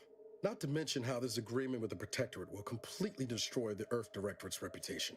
I was not aware of such a connection between rifts and the skip drives. But I have confidence the Order will figure out a solution. Science is their theater, after all. As for the Earth Directorate, don't you see? This frees them from any obligation to the Protectorate. They'll be able to manufacture skip drives themselves. The deal will be voided. Sound like you expect the Earth Directorate to swoop in and end the war. Making the technology available to the masses may not be the cure-all you think. Once the problem of the rift is solved and ships can enter the system, why not? From what Niles told me, the Earth Directorate would be in opposition to Protectorate tyranny. I'll admit, the Earth Directorate has much to answer for. But if they would help, I would welcome it. Brother, they cut ties with us, and we haven't heard anything from them in like 10 years. Who knows what's happened to the Earth Directorate? We have no idea if they even still exist. We can't rely on them. We're lone wolves. We're operating off the radar now. Think this will hurt the Protectorate? I'm on board. I'm still undecided. Might not be the cure-all you think, bro. I understand your reticence, but people should have the power and means to make choices for themselves, even unhealthy ones. Listen, I appreciate that sentiment. I really do. I do. And on paper, it almost sounds like a smart thing. But what you don't realize is that the average person is kind of dumb. And half of the people out there are significantly dumber than the average person who's already a little dumb. There's a reason why, as a biochemist, I don't just share how to create certain things. Certain things that could possibly be very dangerous to society. Because some people can't be trusted with that information. Okay? Now, in theory, I would love us to all love chemistry and adore it and responsibly, you know, engage with it. But I think the most chemistry that the average Joe should be trusted with is cooking. Food. Food. No other substances. Rather your views on a game than someone's probably paid to play with a free key. Yeah, true. True. I get offered free keys for games all the time, and I never ever take them. Like, I'll always just play something on Game Pass if it's on Game Pass, or I'll buy it myself. I never take free keys because, at least with me personally, I feel like even if I really like the content creator, I feel like it can taint their view of it because they're playing it for free instead of somebody that worked a job and bought it with their own hard-earned money, like the average Joe does and like I do. So I try and always just play games normally. Freedom of choice to make even bad choices. If dumbasses want to kill themselves off, well, survival of the fittest. Yeah, unfortunately, when we're talking about things that are literally creating holes in reality and tearing apart entire planets, it's not just them blowing themselves up in this situation. You know? It's like if we could easily create a nuke. It's like, should we tell everybody how to make a nuke? Well, probably not. Probably some people shouldn't know how to do that. People are dumb animals that can't be trusted not to destroy themselves. I wouldn't phrase it like that. But that's the general gist of what I'm getting at. We can't really be trusting these people with the ability to create holes in reality. Only in the Protectorate will you find an ear sympathetic to that belief. Hey now, we're all still on the same side here, but the commander's got a point. This technology is too dangerous to leave in the hands of just anyone, Zeb. Do you think the Protectorate stand around debating the potential for injury? Don't care. No. They act, and so must we. Damn the consequences. I need speech 14. I think I was supposed to go to the other planet first. Or maybe this is just the repercussions for me taking every single flaw, because realistically, I think I'm level 22, so my speech should be 22 or 23. But because of my flaw, I think it's only at like 11. Give them the chance to do something, they'll do it. But tell them they can't, they'll want to do it even more. Yeah, I mean, that's true. Good idea. I don't think it's working out. We should cut our losses. We should cut our losses. I'm probably going to have to kill this guy. because I don't have the speech. Which sucks, because I've passed every single speech check in the game. But my flaws are finally catching up to me. And should I refuse to leave empty-handed? What then? Oh, no.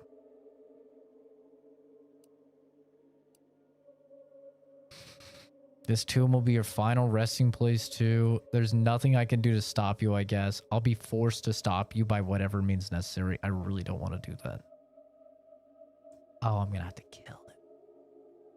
Oh, motherfucker. I'm going to have to kill him.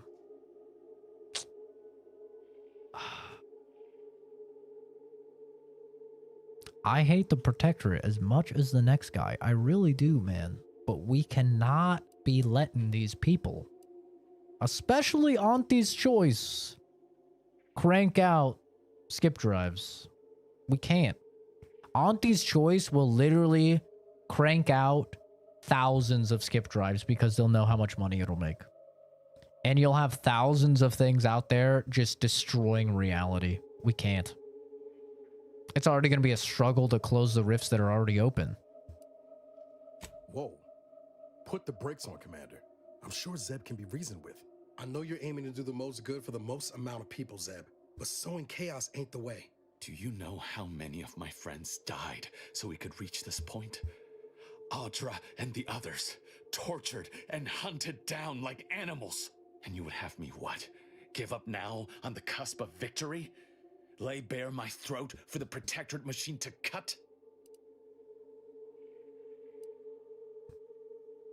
Oh my god. It's also because I didn't listen to the chick and I fucking... Oh, man. It's also because I didn't listen to the chick and I blew up the ship. And so we hunted them all down and killed them all and tortured them all. That's also got this guy pissed. All my decisions going back to bite me in the ass. Like with children, shouldn't tell them not to do something to explain to them why it would be a bad idea and let them make the choice to find out. Didn't know if it was right either way. What if it's jump off a roof and you live on the 10th floor? I guess not off a roof, off a balcony, and you live off the 10th floor. You're like, hey, little Billy, don't jump off that balcony. It'll be real bad. And he's like, goo goo gaga, bitch. Geronimo. And he just fucking... Then it's like, oh man, we probably should have just never given him access to the balcony. Like, we shouldn't give these people access to the skip drive. Listen to what he's saying. I am listening. Though I suppose I could thank stand God. to be Speech a little 9. Receptive. Speech 9. Out of respect for my friend, I will forestall the release of this information. Oh, thank and God. seek another avenue to help liberate the people of Arcadia. Thank the gods.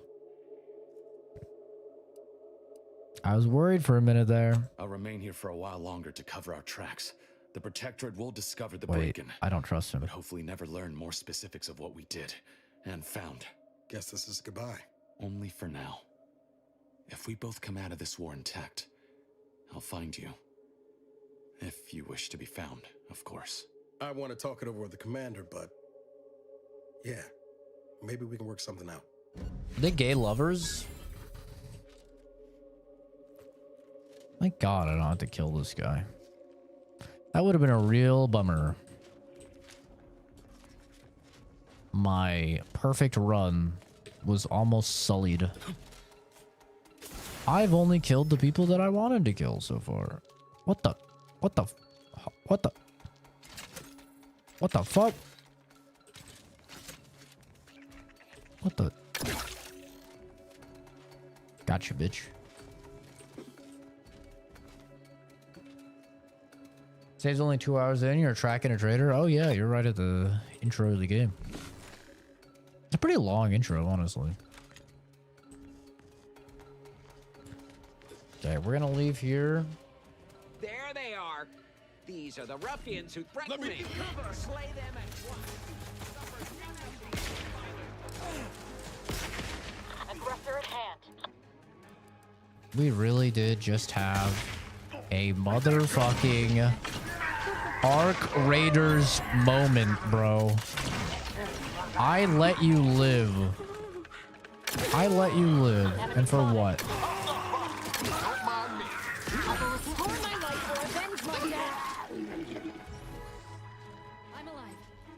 Wow.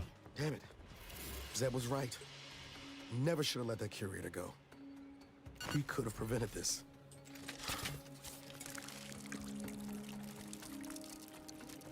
Arc Raiders moment. You let a guy live and he hits you with the fucking Baba Booey.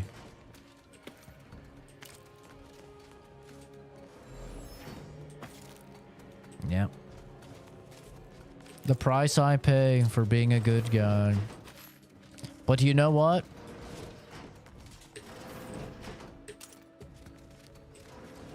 Some people would say I'd rather die a good guy than live as a bad guy. Now, am I one of those people? No, I prefer being alive. But in game, where my death isn't permanent, absolutely. So true. Yo, look at this drip. This shit looks sick. Can I get it? Look at this thing. Oh, man. Wait, it's actually kind of fire.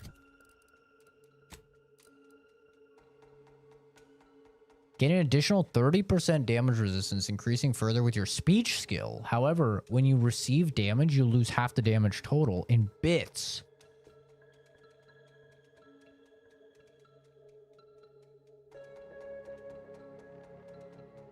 Yeah, that's a no from me, dog. You want my money to take damage? It's drippy, though. I won't lie, it is drippy. You're not taking my fucking money, though. Darn, that's not happening. Oh. A flashback. Don't even know where to start with everything that happened in there. At least we were able to talk Zeb out of his plan to release everything we uncovered. Yeah, that could have been bad. Sowing chaos in the Protectorate. But that kind of information is liable to do more harm than good in the wrong hands. True. I expect backroom dealing from unregulated corporations, not from the only agency keeping them in check. True. The Earth Directorate should be better than that. Yeah, well. You know how it is, government corporations. It's easy to judge past actions from the future, but we don't know all the circumstances. Also true.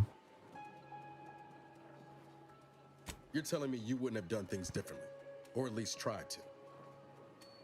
Of course. I also think those involved in the deal probably had good intentions. Permission to speak candid, Commander. I think we're past standing on ceremony at this point, Niles. Don't think I could stop you even if I wanted to, granted. Strange as it sounds, this whole experience with Zeb has helped me finally understand the position Augustine was in. Back at Horizon Point, ain't easy having to decide between your allies and protecting untold innocence. It's full of impossible choices. I must need to get my ears clean. Did I just hear you express sympathy for DeVries? It's your way of expressing doubt over how we dealt with them. It's the damnedest thing. In spite of everything, I find myself relieved we spared her. Augustine still owes a debt to us, and the rest of the galaxy. Maybe she pays it all someday, and maybe she doesn't. Either way, you were right to give her the chance.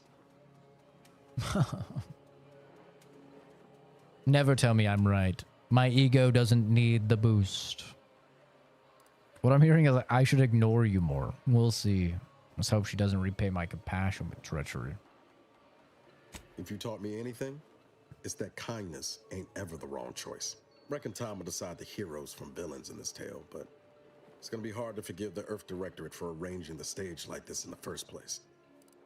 It's been one misstep after another with them. We're better off on our own. Defect from the Earth Directorate? Good idea, Niles. We should do that. Why not? We don't know them are our allegiance, not after they abandoned us. Think about how much you've sacrificed already in the line of duty. Not that you're worried about a court-martial with a colony-ending rift in the sky. Never mind, I don't know what I was thinking. Damn me if you're not right. Might be we're better off on our own. Answering to no one. Achieving the ends. And damn the means.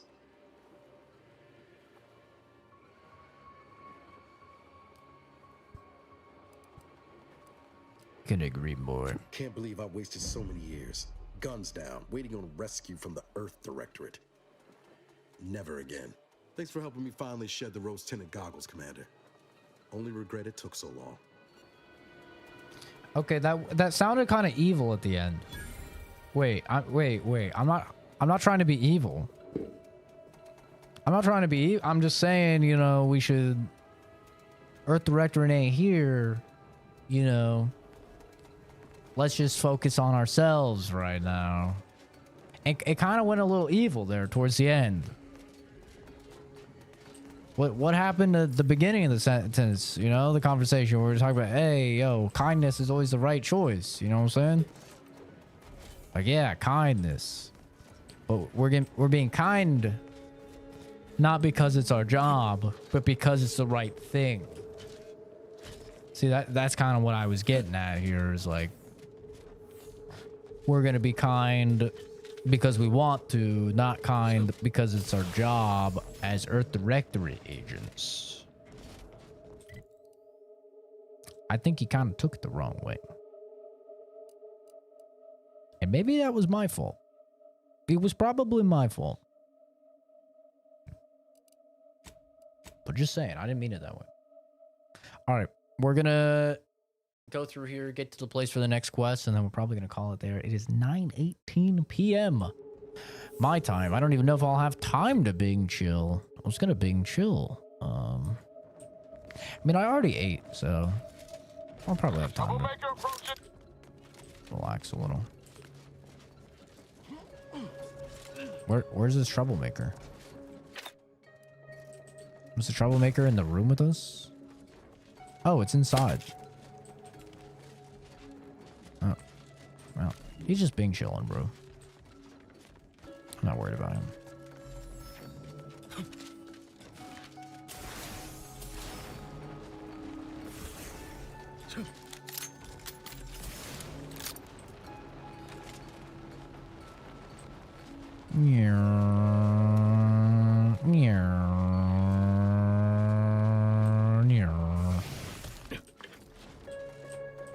So an interesting thing about the floating, it seems to log your altitude when you initiate versus your altitude when you land.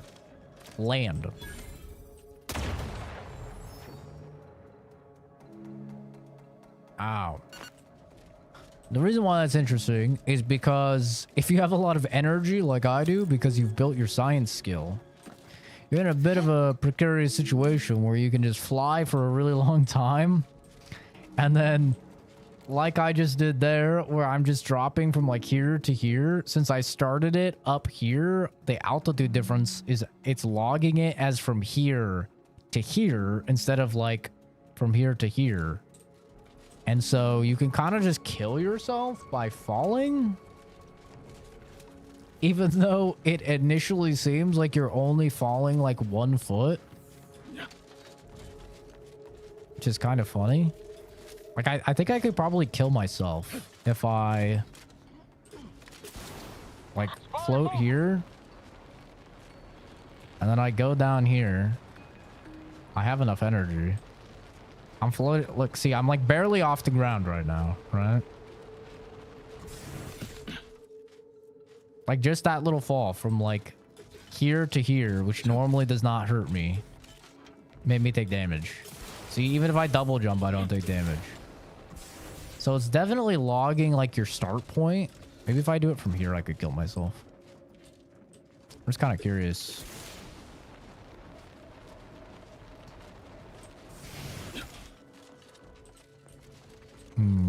Doesn't let you do it for long enough, I don't think.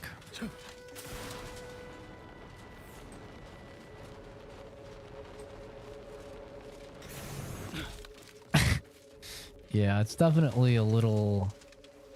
working a little funky.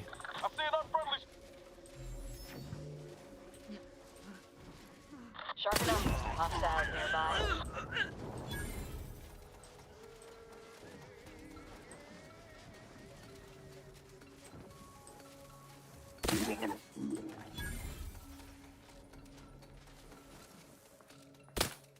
Oops. Ready to waste it. On your command. How does he know? I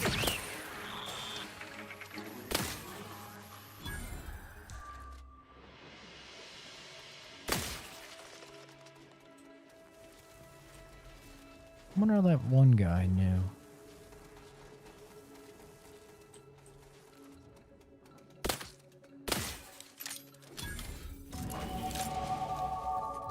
Level up!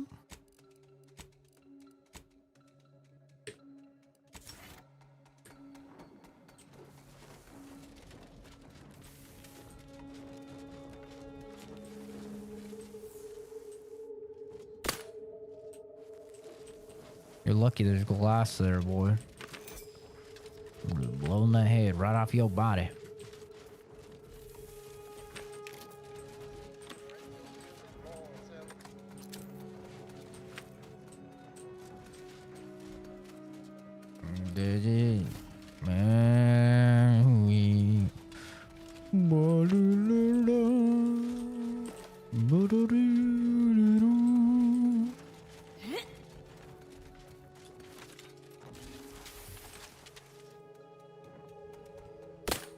Fuck.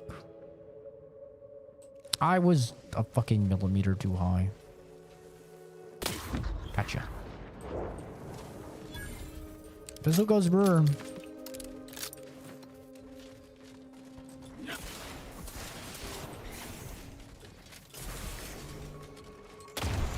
God fucking damn it. I didn't think they would do the same trick twice. But I fell for the same trick twice, so I guess they're the smart ones. Can't really argue with it if it works, you know? That is the wrong gadgets.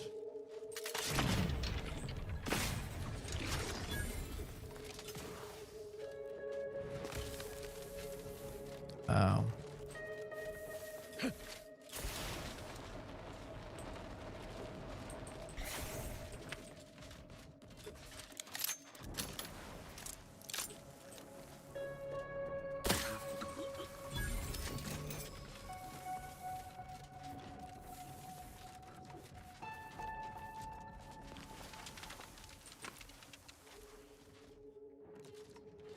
The fuck is that thing? It's a fight.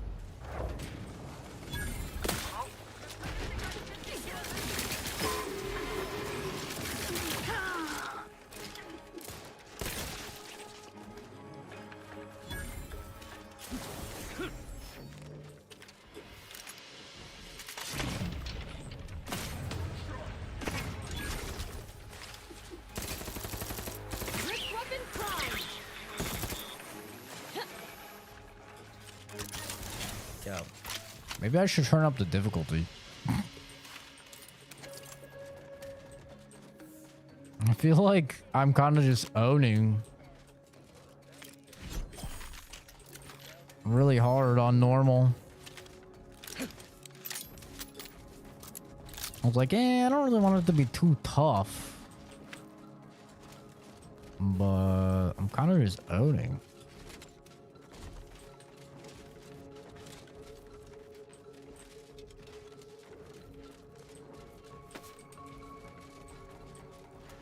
I guess I could check what this says. Response team's most recent excursion saw us traveling south towards a known nest of raptidons. We managed to successfully exterminate several of the brutes, but had to make a tactical withdrawal after encountering an exceptionally large and intelligent specimen. It mauled 3 wardens and shrugged off our small arms fire. Now the response team's personnel had previously encountered a Raptidon of such strength and ferocity. We'll have to devise a more specialized plan of attack to deal with this particular Raptidon. In the meantime, I've petitioned Commander Purcell to grant a bounty for the monstrosity. Void take Auntie's choice for having unleashed these horrors upon us.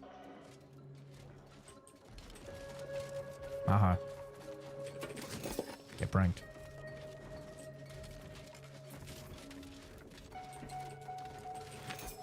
These guys are experiencing the horrors of war firsthand. And I don't think they're enjoying it. They should have thought about that before choosing the losing side.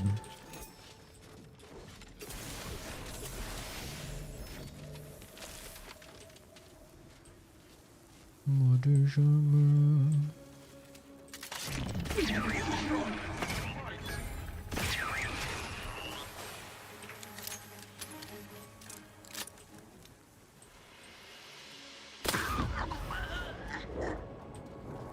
Got my lamps on an unfriendly.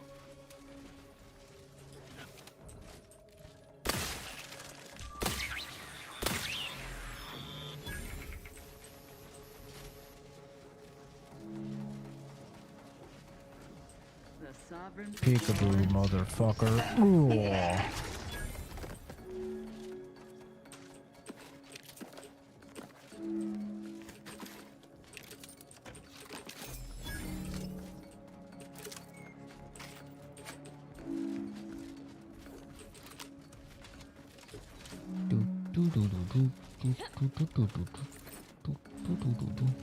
I kind of do want to play Deadlock game before I go to bed.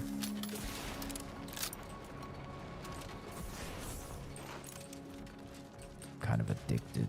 I mean, I'm not addicted. I'm just, you know, I'm enjoying the changes. That's all. I'm just having fun. Is that illegal these days? Just having fun. I'm just a little guy having fun.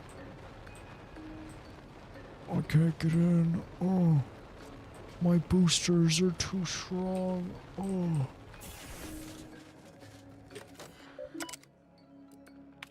Welcome, Sentinel. Attention all personnel, please be aware any arbiters or personnel associated with arbiters are now subject to additional screening. Arbiters and personnel associated with arbiters must submit their identification forms in triplicate and shall have any non-standard issue belongings confiscated. All is for the safety of Arcadia. No protocol updates for sentinels or associated personnel. Glory to the console. Isn't that convenient? As of this moment, arbiters and those associated must now present all standard issue weaponry and armor at this checkpoint for inspection. Equipment may be recollected at the central control. May their unarmored passage to central control renew their devotion to the console. No protocol updates for sentinels and associated personnel. How fucking convenient, console. Isn't it so interesting how that works out? We are gonna need Tristan for this, so we're gonna have to come back anyway after going your ship, so we may as well just go a little bit further. And a rough outline on what to pick per level to see the most content. I think it's the same in like basically all of these types of games, right? Because it's like you go speech. The only new one that I think is like that I would add now is observation, because that's like a brand new thing. But I'd just say speech, observation, and engineering is probably like the best. Lock picking as well. Those four, you basically have everything covered.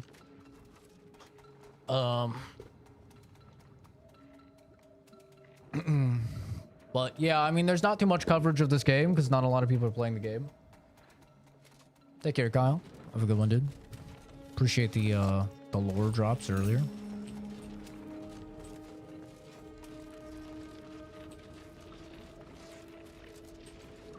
This area looks cool, man. It's easier to just run through looking for loot and stuff, but it does look really cool. That's all how you want to play the game, really? Yeah. Yeah, it is. Like, some people aren't interested in all of the talky stuff, right? So if you're not interested in all the talkie-talkie stuff, then really speech isn't that important for you. Speech is really only the most important if you want to get the most quests, because obviously it's going to save you from having to kill people. Those people will show up later, and they will have quests later. But I mean, a lot of stuff can be done multiple ways in the game. There is a massive amount of flexibility. That's why this game is such a good RPG and one of the best RPGs in years, is because there's so much flexibility. If you don't have the speech to talk somebody down from something, if you're thorough enough and you're reading enough of the lore logs and the computers and stuff like that, most of the time you will be able to accrue information from reading the stuff in the world that will give you information on how to de-escalate. You know?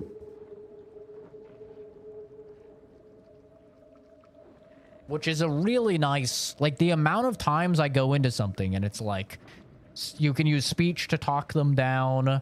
Maybe you can use a companion. If you bring the right companion, you can use a companion to talk them down. Or you can use information, you know, that you've attained through logs and stuff like that to talk them down. There's a lot of times where that's the case. They give you many ways to approach it. There's a lot of times where even some things that you may not think would come into play will come into play, like melee. I've seen some talks with people where melee comes up. And if you have a high enough melee stat, then you can scare them, basically, as if you were to have speech and the Intimidator skill. And say, like, oh, I know 1,000 ways to gut a arachnid. You want to find out or something? And they're just like, oh, shit. Like, and then add on top of that how impactful the traits are that you choose at the very beginning of the game. I'd say basically all of the traits are used a ton in the game. There's no bad choice per se.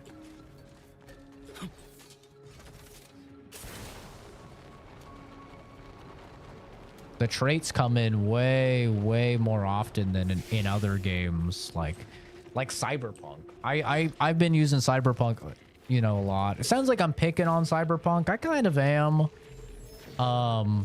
I love Cyberpunk a ton, but like from an RPG perspective, it definitely let me down a bit. But like, think of how few and far between you have an option for a street kid or option for a nomad, right? For your dialogue options. And now think how rarely that actually does anything. Like, it basically does nothing, right? Whereas in this game, you can solve entire problems if you have the right backgrounds and the right traits, which is really, really neat. Like, the amount of times I've been talking to people from the Order, right, which is very like science oriented individuals, and the professor background that I picked, right, my character's lore, the amount of times that comes into play is crazy. Actually, it happens all the time.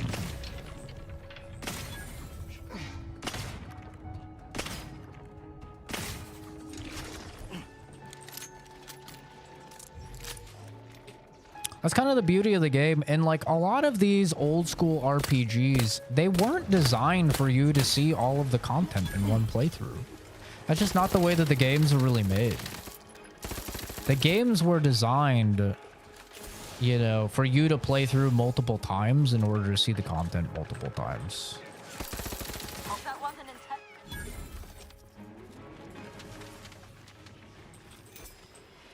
It's just like Baldur's Gate 3, you know? Like Baldur's Gate 3, you're not going to get everything your first playthrough. It's literally impossible to see it all your first playthrough. Like, you're going to have to go through a few times, man. That's kind of how the game is designed. It's the beauty of the game, really. A good role-playing game, in my opinion, a good role-playing game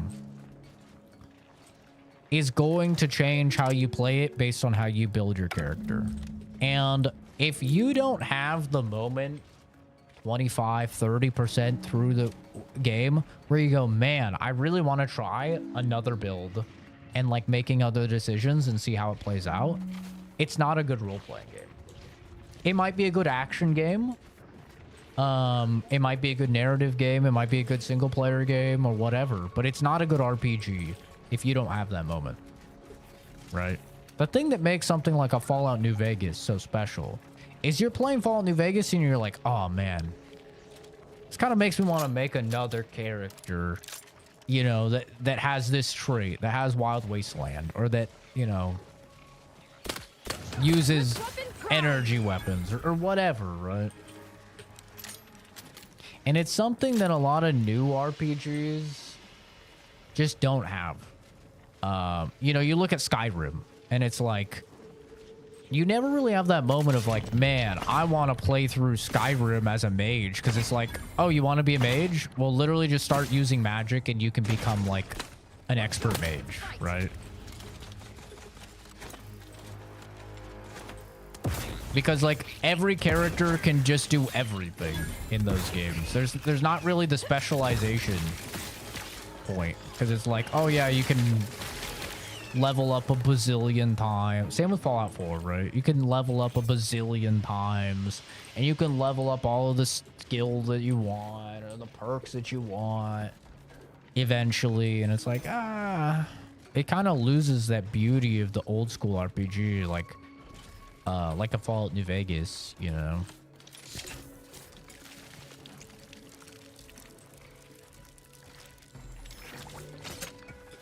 Hostile spotted. Look sharp. It's a fight. That's crazy that thing lived.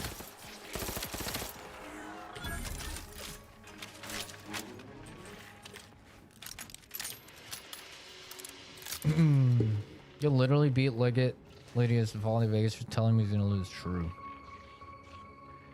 Skyrim came and allowed you to be the head of every guild. Yep. That's kind of the problem, you know. Is a lot of people grew up playing, like you have so many gamers that grew up playing Skyrim. I mean, Jesus Christ, how many copies of Skyrim sold, right? How many people say their favorite game is Skyrim? And that's what people think of for RPG. They think of this game where you could just, yeah, I could be the greatest mage and the greatest thief and the greatest warrior and the dragonborn and the, you know, like, you would just be everything. Why not? And it's like, dude. Looks like a Dawn camp is up ahead. We should be able to find one of our devices there.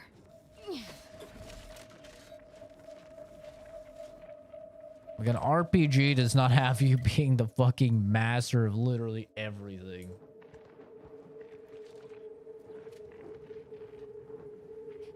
Honestly, I use my time to play a new game instead of replaying them, but I'm also an old head whose first console was the Sega Genesis, so I know the grind of the old RPGs. Yeah, and that's totally fair. I'm the exact same way, but I'm just saying, like, a good RPG will at least have you want to do a replay, right? Like, even though I'm not gonna replay Outer Worlds 2 for a very long time, realistically, I'm not going to.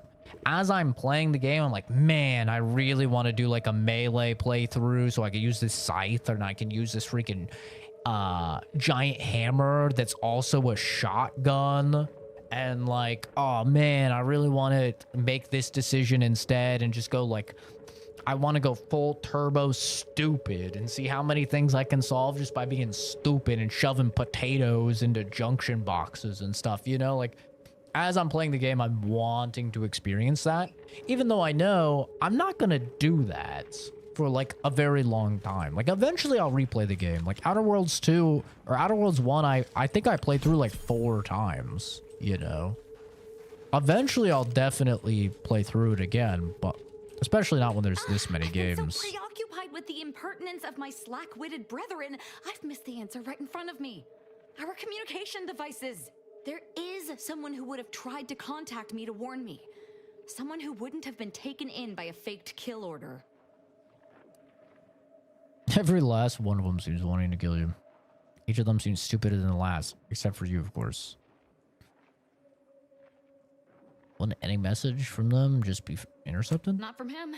He was different from most of these slack-jawed sprat bastards. I knew him from before. Long before the Glorious Dawn. We had a secret code we used to hide things from our parents before... Well, never mind that. Yeah, when I was younger, I used to do a playthrough of the Mass Effect trilogy every year. And I would play Fallout 4, Fallout 3, Fallout New Vegas every year. And now I've tuned it back to like, I'll do Mass Effect every few years. I'll play through the trilogy. And I do one Mass Effect game a year. Just because like I play so much more stuff now. Like so much more new stuff now than I ever did before. And it kind of sucks because like the nature of being a variety games channel is like people come because I'm playing Fallout 3, right? Or something. And then they're just like, oh man, I found a Fallout 3 channel. It's like, no, sorry, man. That is not the case, right? And like that happens, but for every game, not every game, but like a lot of games, like the channel blew up with Soccer 2 and a lot of people were like, oh, this is a Stalker channel. Like, no, just playing the game because it's new, you know? And then like new content will be added and those people come back and they'll be like, hey, dude, you played Stalker 2. I found your channel when you played Stalker 2. Oh, this new DLC's out. Are you going to play Stalker 2? I'm like, no, I played it. I've moved on. I'm on to the new stuff, you know, and like that cycle repeats and it repeats and it repeats. So it like kind of sucks. I wish I was somebody that enjoyed replaying games more just because it would make a lot of people happy. A lot of people that like find the channel from some game or something. They want me to play through it again or whatever, play new content. But, I've just never really been that person to where like the only time I was that person was because I was poor and I didn't have other games, you know? Like once I actually got to the point where I could buy any of the games I wanted, I was like, man, I want to play so many more games now. That's kind of just where I am now, where it's like, beat a game, on to the next one, on to the next one, on to the next one. But like when I had no money, it was like, bro, I got my one game a year is Fallout New Vegas or whatever. I'm playing Fallout New Vegas a billion times, or Skyrim. I remember Skyrim real clearly. 11, man. Just started high school and I was playing that shit 24/7. I mean, I put so many hours into that game.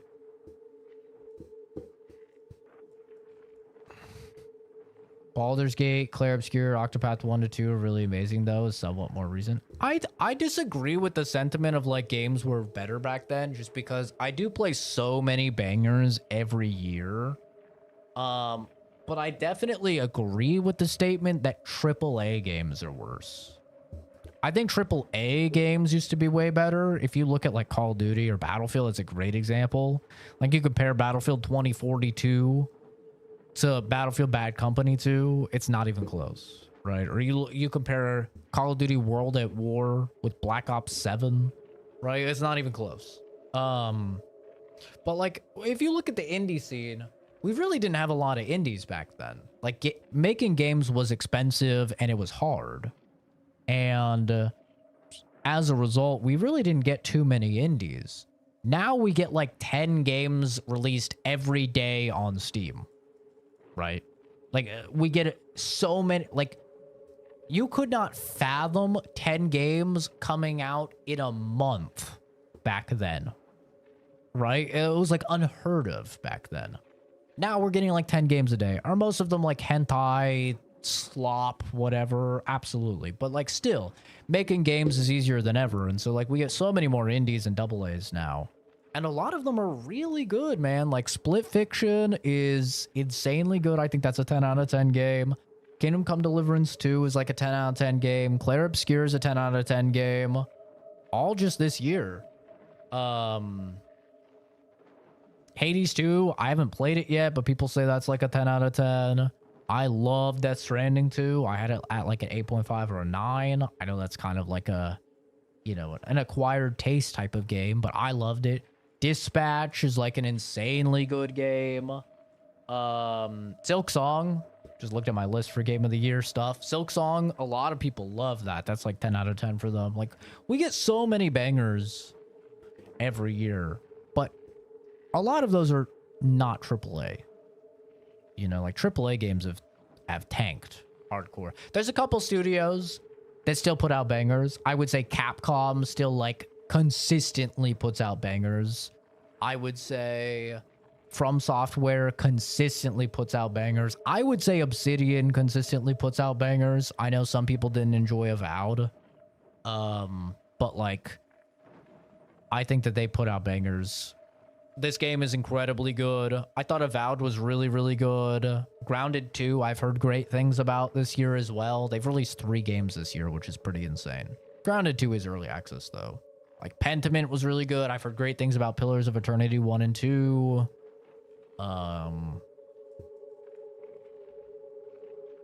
Some of the biggest mainstream game franchises have fallen off horrendously. Yeah, they definitely have. Yeah. Oblivion Remaster was really good. Other than the performance, I liked it. The performance is terrible though on Oblivion Remastered. Even still, it's like it's so much worse than it should be. But yeah. And even then, like, some AAA games are really good. Like last year, Astrobot's a AAA game. That game was incredibly good. I had Donkey Kong Bonanza, people love it. I haven't played it. I can't talk on it, but like people love it. And that's a AAA game. Nominated for Game of the Year.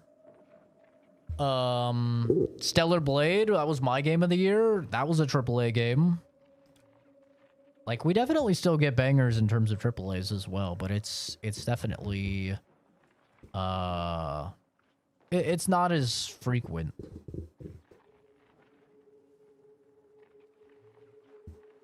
For sure. But Death Stranding 2, like I said, I love Death Stranding 2. That's AAA. Very well.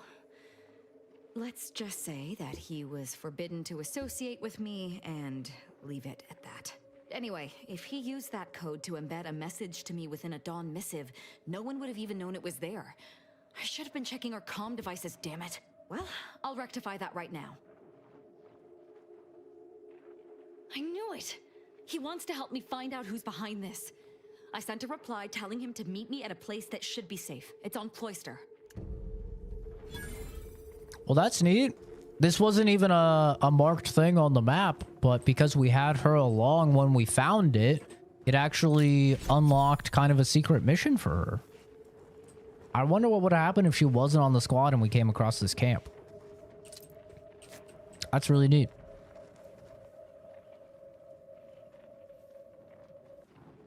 Your Final Fantasy X, MGS2 come out in the same year and probably Grand Theft Auto right after. Yeah.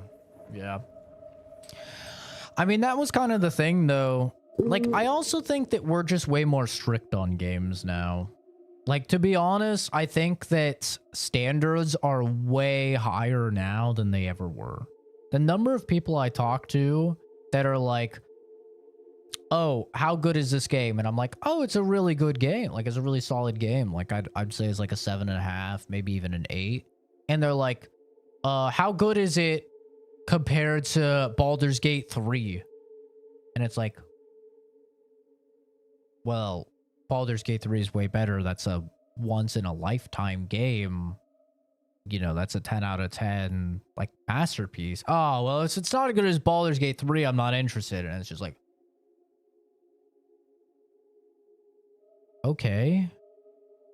Or you're, like, playing a Souls-like, and they're like, how is it compared to Sekiro or Bloodborne? You know, like, some of the best Souls-likes from the guys that made or Souls games, like, from the people that made Souls games. And it's like, well, it's not as good as those, but, like, it's a really good Souls. Like, oh, okay, I'm not interested. And it's like, well, you know, back in the day of, like, PS2 and Xbox, we would just go to GameStop and you would get just a game that had cool cover art, dude. Like, you'd go and you'd look at the games and you'd find one that had cool cover art and you'd like the pictures on the back and you would get it. And it wasn't a 10 out of 10. It wasn't the greatest thing you've ever played in your life, but you still had fun with it and you enjoyed it. And it was like probably a 6 out of 10 or maybe a 7 out of 10 game. But now people look at games and they're like, oh, it's not a 10 out of 10. Not interested. And it's like, dude, you could still have a really good time with a 6 out of 10. and a really good time with a 7 out of 10. Like, I don't subscribe to this theory of like, oh man, if it's not a 10 out of 10, like, I get it. If your money, you know, the economy is in fucking shambles right now. A lot of people don't have a lot of expendable income. And if you're like buying one game, you want to buy the best game. I totally get it from that perspective. 100%. That makes sense. But a game like Outer Worlds 2, right? If people were to come in and be like, hey, is this better than Fallout New Vegas? I would be like, well, probably not for the average person. You know, Fallout New Vegas is an absolute banger. And people will be like, all right, well, then it's crap. It's not worth my time. And it's like, well, no. Like, the same thing happened with Avowed earlier this year. I really liked Avowed a lot. I think it's probably like about an 8 out of 10 game for me, maybe just a high 7. But I really enjoyed it thoroughly. I thought it was a very good game. I like no bugs in it. The different builds seemed interesting. It was fun. And you know, and it was on Game Pass, which, like, I always give major points when a game is on Game Pass. This is obviously before the big $30 price hike and stuff on console. But, like, I'd have so many people coming in, and then they'd be like, oh, dude, this game is worse than Skyrim. And it's like, okay, that's totally fair. It's still, like, a good game, though. It's still enjoyable. Yeah, it's trash. Just play Skyrim. Like, but I don't want to play a game I have hundreds of hours in that came out 14 years ago. You know? Like, I want to play something new. Like, should we just never make any game in the same category of another game unless it's going to be better than every other game in the category? Like, you know, that's pretty silly, I feel like. Like, I love Mass Effect. Mass Effect 2 is my favorite game of all time. I do not go into every RPG expecting it to be Mass Effect 2. Because Mass Effect 2 is the GOAT and my favorite game of all time. And if I do that, I am literally just going to be disappointed. Every game, I will have been disappointed with every RPG I've ever played since I played Mass Effect 2, if I were to do that. Because no game has ever beaten it for me. But, like, I can still have a lot of fun with a 7 out of 10 RPG. Or especially, like, an 8 out of 10 RPG. That's a great game, man. Assuming we're not using the IGN scale of, like... I don't even know what the IGN scale is. 7 is bad. 8 is, like, okay. 9 is actually good. Whatever the hell the IGN scale is. For me, my scale is, like, a 5 is an average game. Like, it doesn't annoy you or anything. It is a video game. You know? It's what I would say, like, probably like something like Star Wars Outlaws is. It's a 5. It's just like an average video game. It exists, right? Then you have like a 6 is above average. It does a couple things that maybe you'll remember it for. Which I think maybe actually I gave Outlaws a 6. I don't know for sure. Because I did like Nyx a lot, the little baby. I thought he was super cute. And then you have like 7, which is like a good game. Like, you'll remember it. You'll remember parts of it. It's got good mechanics, or it's got a good story, or good characters, or writing, or something. It's got something you'll remember. And 8 is a game like you will probably never forget. It's like a great game. It's going to stick with you, at least for quite a while. You're going to be really happy that you play it. And then like 9 is that like near perfect, like amazing game. You barely get any of these a year, if you get any. And then 10 is obviously like the masterpiece. It's going in the... you're getting the fucking artwork for it type of game, you know? So it's like, I can have a lot of fun even with a 6 out of 10. But people are really hardcore about their standards now.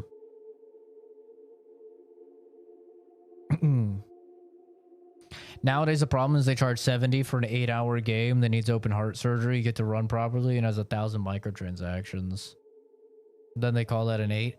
Yeah, well, my thing is, while pricing can really be a big hurdle for a lot of people, I don't think pricing should really be talked about too much for a game because pricing is super user dependent, right? Like a value proposition. It's why I never answer the question. I get people that come in and ask all the time, is this game worth $70? And I'm like, I don't know.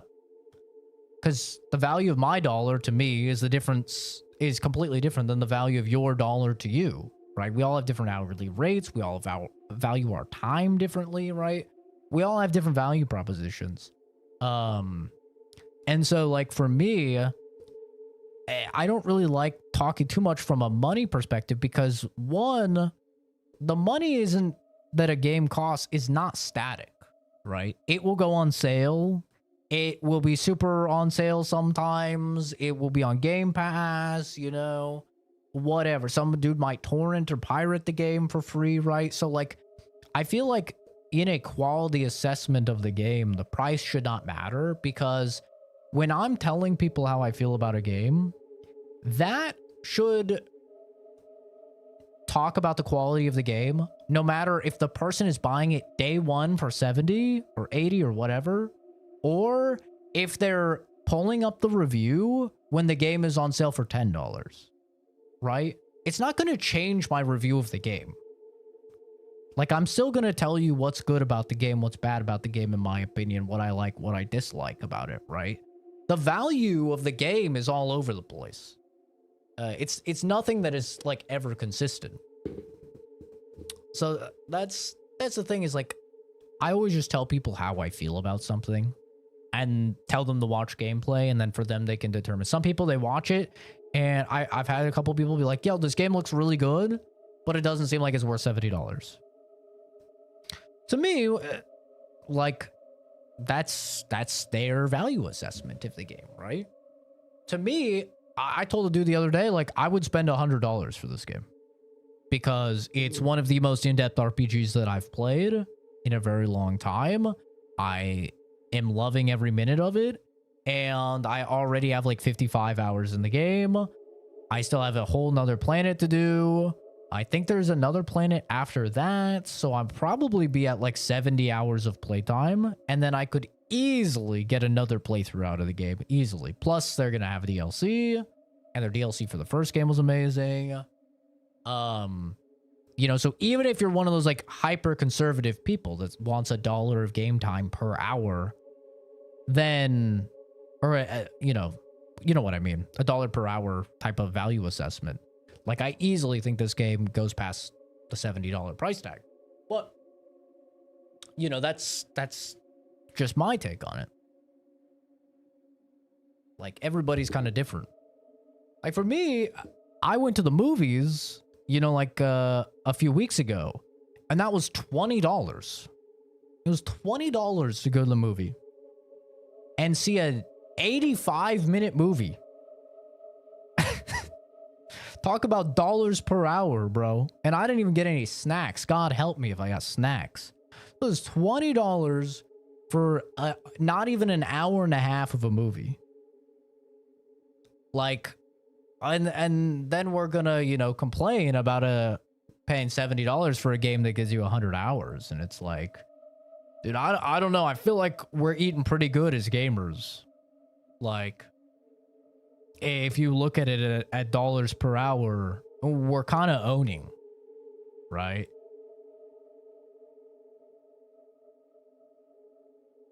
It's like the Northern Lion clip where he says Slay the Spire 2 should cost $2,000. What the hell? I mean, that's a take. That is a take, but Slay the Spire 1 is an amazing game. You can get a lot of hours out of it.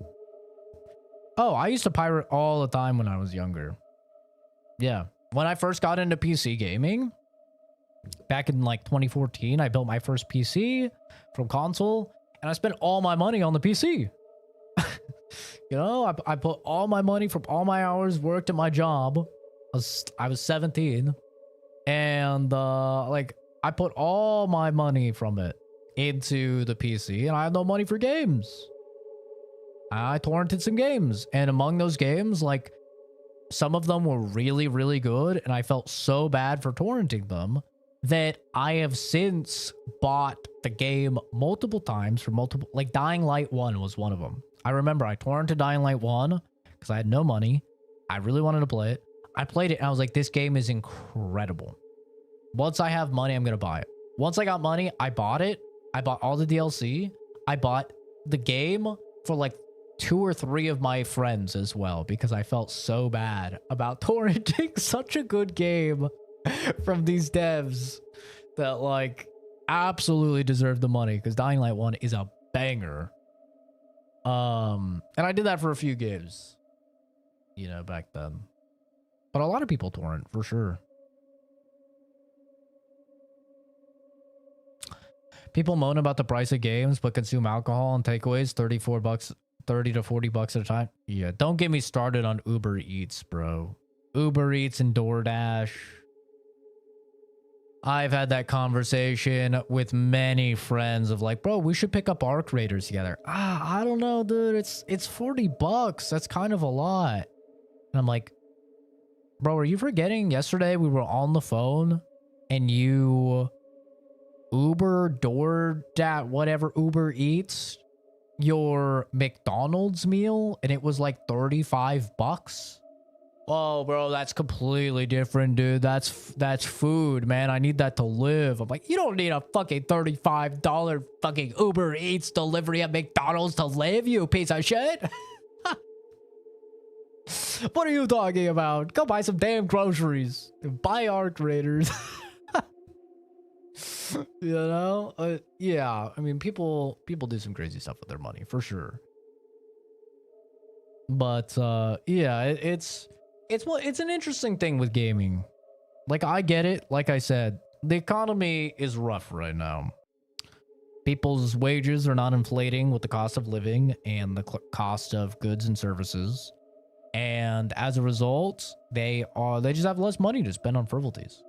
Like, it's 100% real. The data shows it, right? You have groceries inflating, you have housing inflating, you have interest rates on things like cars or getting a home being much higher, and wages are just not inflating nearly at the same rate. Maybe up a little bit, but not enough, right? So, like, I understand. I do. But, like, in terms of a hobby as an adult, gaming is one of the cheapest that you can have. I have friends that golf. They spend thousands of dollars on golfing and clubs and membership fees. It's insane. I have friends that club. They spend thousands going to clubs, getting drink. They spend hundreds every weekend going out to clubs, getting drinks, getting other substances that heighten their partying experience, you know, going through hundreds of dollars. Like, I even know some chicks that read and they spend hundreds a month on books. Like, these chicks just read through books like crazy, and they're just like, oh yeah, I got a new book. Like, oh nice. And I'm thinking like books are like fucking what, $3, $4? Like, it's some paper. They're like, oh yeah, this is a $20 book. I'm like, what? Oh, Jesus Christ! Like, it's insane. You know, like gaming is honestly a pretty cheap hobby. I don't know any other hobby where you can download something like Fortnite or whatever, like this completely free thing. Just Fortnite or Apex or whatever your free to play game of choice is. That new one everyone's playing, Where Winds Meet. And you can get hundreds or thousands of hours for free. I mean, that is insane. Right? It's crazy. No other hobby has that, dude.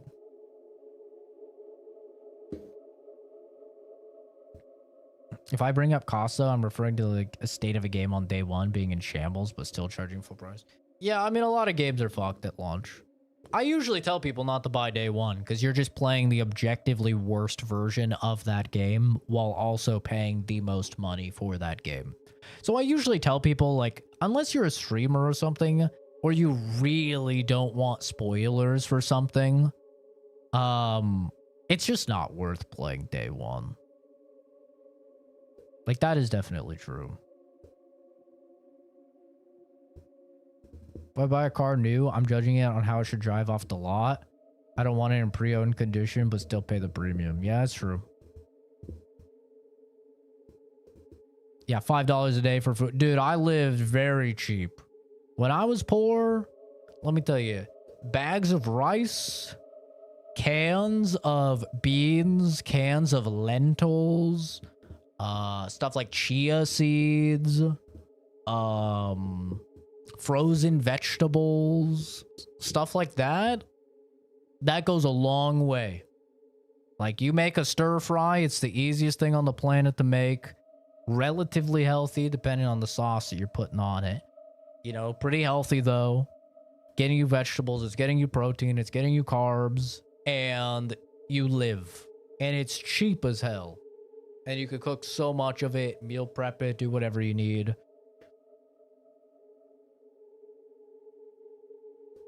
Uncle Ben's rice, rotisserie chicken, bottle of sriracha. The rotisserie chicken is an elite pull. For sure. It is. Like, I think beans are still cheaper. But they're beans aren't no chicken, you know. Beans aren't actual meat. Like, sometimes you gotta splurge, you gotta get a chicken or something. 100%.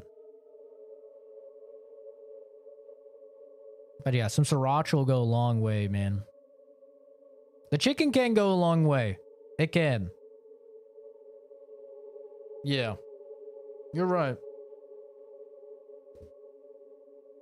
The rotisserie chicken is an elite pull. It's a good one. But yeah, there's so many, like, cheap things. But I think everyone has their vice, you know? Like, my mom, she visited last month, and I was appalled to find out. She told me like it was nothing, that she gets a Starbucks twice a day. Now, she's a little Seattle girl, so it shouldn't have surprised me, but it did. And it's like a $7 or $8 order each time. So she spends like $16 a day, every day, on a glorified milkshake. Probably like no coffee, a glorified milkshake. Something she could make at home for so cheap. But you know what? That's her thing. You know, that, yeah, we all got our thing. That's her thing. And I told her, I was like, have you ever added up what you spend on Starbucks in a year? Because, like, that's probably thousands. And she's like, I don't do that. She's like, I don't add it up. I'm like, yeah, that's crazy. She's like, but I get so many points in my membership and I get free drinks. So, you know, you got to add that in. I'm like, I don't think that's evening it out. But, you know, I drink energy drinks. I have on a renewed thing, and it's like, I think it's like $2.89 a can because it's on the renewed thing. And I have a can a day usually. Oh, you know, we all got our vice. Some people got ciggies, some people got weed. Some people have insulin. You know, we really all got our poison. Some more expensive than others. And, yeah, you know.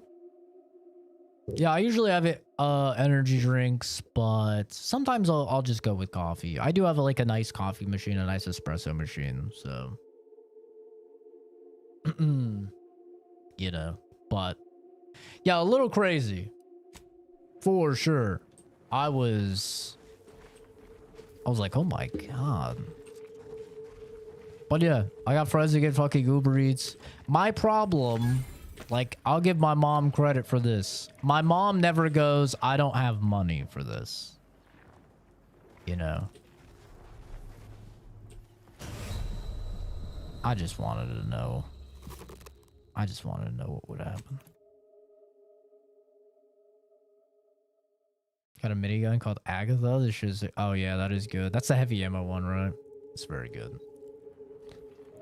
But yeah, my thing is when people are like, dude, I don't got money to pick up this, you know, $20 game or whatever. And like, I know that they're eating fucking Uber Eats and DoorDash and stuff like that. I'm just like, brother, what? You are not tricking me, man. Like, I know, just, you know. Come on now.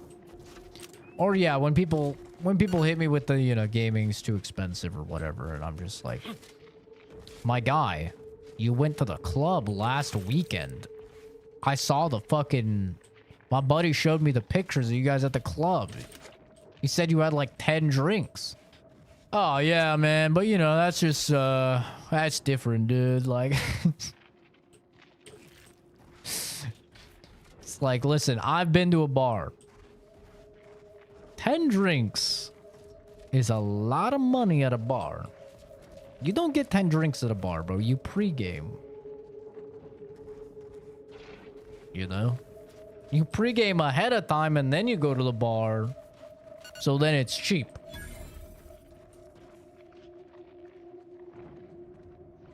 I quit drinking 3 years ago and smoking cigarettes last year. Also switched to decaf coffee, so you'd think I'd be way more money, right? Nope, got addicted to the gym instead. Protein powder, creatine is like a second mortgage. I think creatine is pretty... Creatine isn't that bad, but definitely protein powder can add up. Especially, like, depending on the brand you're getting, protein powder can add up. If you want one with really good macros, then yeah. And one of the biggest things when it comes to gym lifestyle that I'm not really big into, but like a lot of my family is and stuff. My family is like very big into working out. We had like a crazy expensive home gym and stuff at our place, and it's the pre-workouts. Those pre-workouts can get expensive, dude. And typically they're having the pre-workouts on top of like their normal, you know, energy drink or whatever that they're having. Their white monster, absolute zero or whatever. It's like, dude. One, you're having too much fucking caffeine. Like you're supposed to have like 600 milligrams a day is supposed to be the high point. Like that is like the don't go over. You're not gonna die if you go over. But it's like the general guideline. Like, don't go over. Especially not regularly.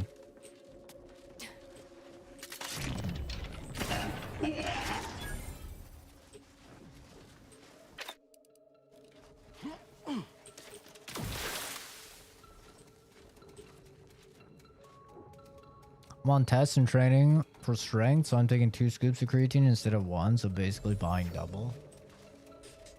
Yeah. Creatine is just great for you, though. Like, anybody that doesn't take creatine, creatine is one of the only, like, substances that you typically are not going to take, right? Like, not counting your daily dose of vitamins and traditional minerals and everything. Creatine is one of the only things that you can really see tangible benefits from taking. And like not small stuff. And we're talking about like improves mental acuity. Obviously it helps like water retention in your muscles, which just makes you look swole, brother. Kind of gives you that look of having a pump when you have not, when you don't have the pump.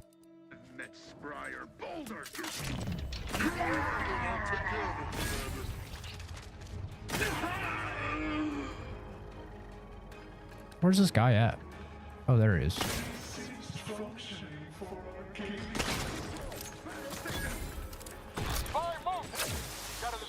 For you. Over here. Free hole in the head. But yeah, creatine, very good. What is it? Monohydrate, right? Creatine monohydrate's just the... Let me know when you need a distraction. The simple one. No bells and whistles. Pretty sure that's the one. I'd have to check what I have. I'm pretty sure that's what it is, though.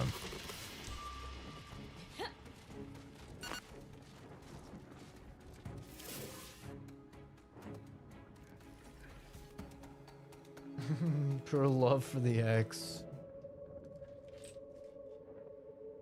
I don't bother with gym stuff. I'll wait for it to slow down though. 33 now, no sign of it doing so. I feel you there, man. It can be tough.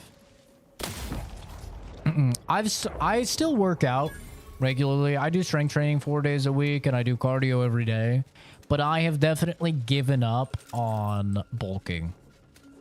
I've completely given up on like any hope of that. If it happens, it happens, you know, but like I went through a lot of like cycles of not that type of cycle. If you know, you know. My fellow gym bros will know. Not that type of cycle. I went through a lot of cycles of like, I'm gonna gain mass. I'm going to have, you know, 6,000 fucking...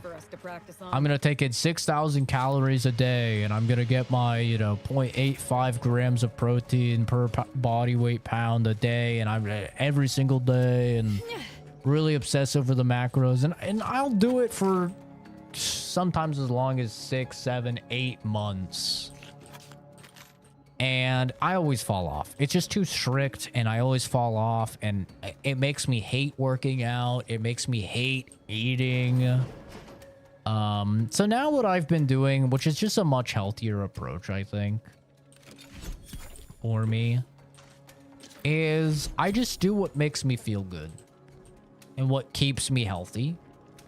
And I try and just improve how much I lift, you know, at a decent rate. I'm not trying to like get a new PR every single time I work out or anything like that.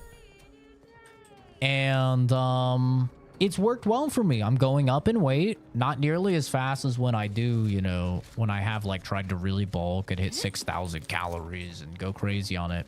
But I'm still going up in weight slowly but surely. And I'm healthy. I don't like feel bad that I'm not meeting my, you know, beating my PRs every week and stuff like that. So, and it's just giving me a much like healthier outlook on food as well. Like I'm not super tracking my calories. Like I try and get in my daily fiber every day. I try and get in my daily protein every day. And then beyond that, in terms of calories, I'm just like, you know, I'll get in a good amount. I'm not being too anal about it.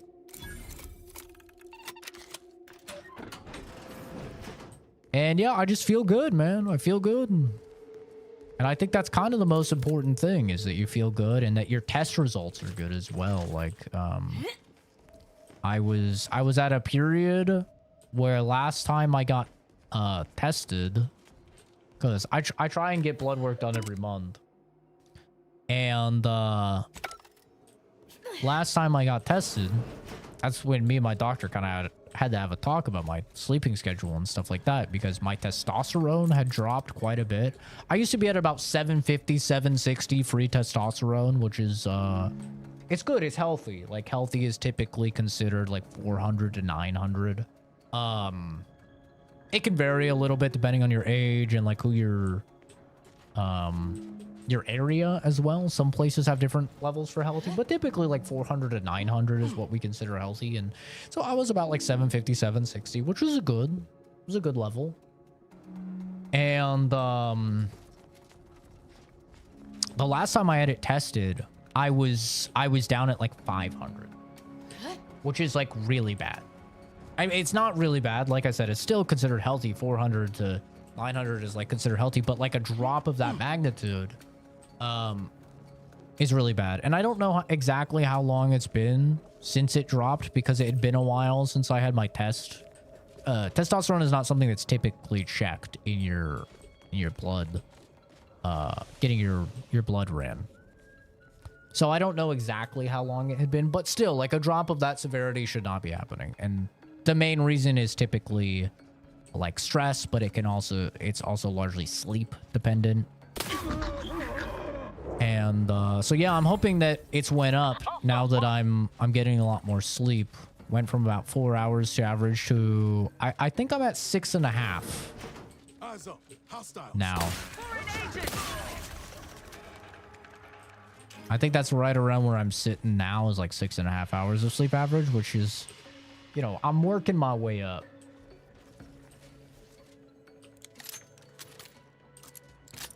Doing the same thing. Everyone else, I tell, looks at me like I'm crazy.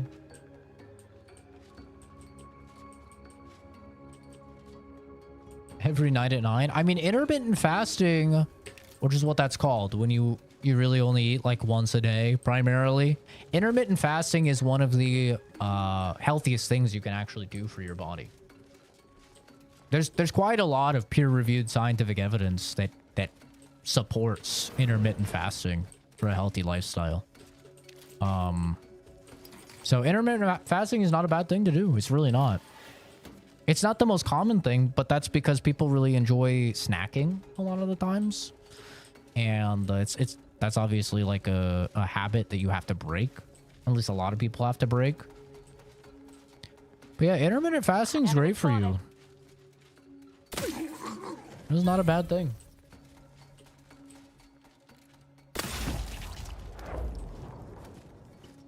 Some people can just find it difficult to get in all of their, you know, necessary nutrients. But honestly, these days, I think it's a lot easier because of how readily available many supplements are. As long as you're taking a good amount of, you know, you're taking your vitamins, you're taking your supplements. It's really not that bad, I don't think.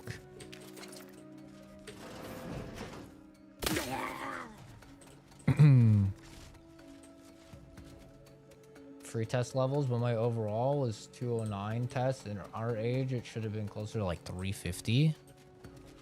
Interesting. Do they don't give you your free testosterone numbers? Because that's like the most important number when it comes to testosterone, right? Because what you're trying to know is how much available testosterone that you have, right? That's the most important part. That's interesting. When I worked as a, I worked for 2 years as a medical laboratory scientist for Quest Diagnostics. And we did that test all the time. Well, not all the time. I mean, it you know, not as much as other tests, obviously, like drug tests and stuff like that were obviously the most common. But people would request it pretty often, and we would give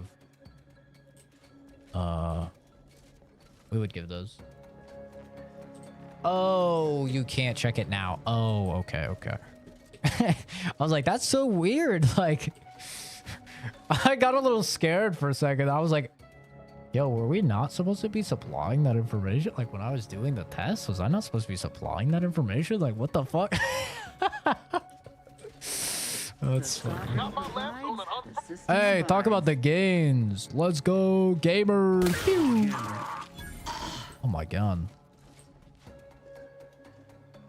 Look at that fucking... Look at that calf strength she is. So strong calves, they're through the floor. Impressive. Slammed her feet through. Hostiles near. I keep drinking my energy drinks as they fuel my metabolism. I get minerals and vitamins. And no, funny enough, Maddie, when I told my doctor I was feeling worse, it was when I swapped off energy drinks. And I didn't even put that together. And he's like, have you done anything recently with your diet? And I was like, not that I can really think of. And he's like, nothing at all. He's like, so you're still consuming like the same amount of caffeine? I'm like, yeah, I'm still consuming the same amount of caffeine, but I've been drinking coffee. And he's like, yep, that's probably it. And I'm like, what do you mean? Like, coffee's supposed to be better for me. It's just, you know, basically just water. He's like, yeah, but you're not getting the vitamin B that a lot of energy drinks usually have in like massive quantities. And the sure as shit, also sugar. Like, I had to find other ways of getting sugar because I was consuming, like, no sugar at all. Which is also another thing that had me feeling kind of down, is like I was having nothing for sugar.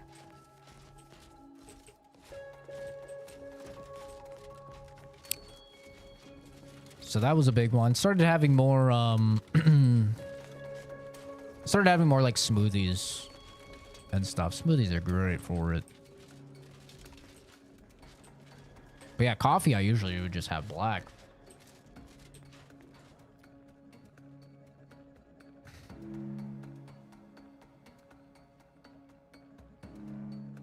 Yeah, fiber is the most important thing for especially younger men to get.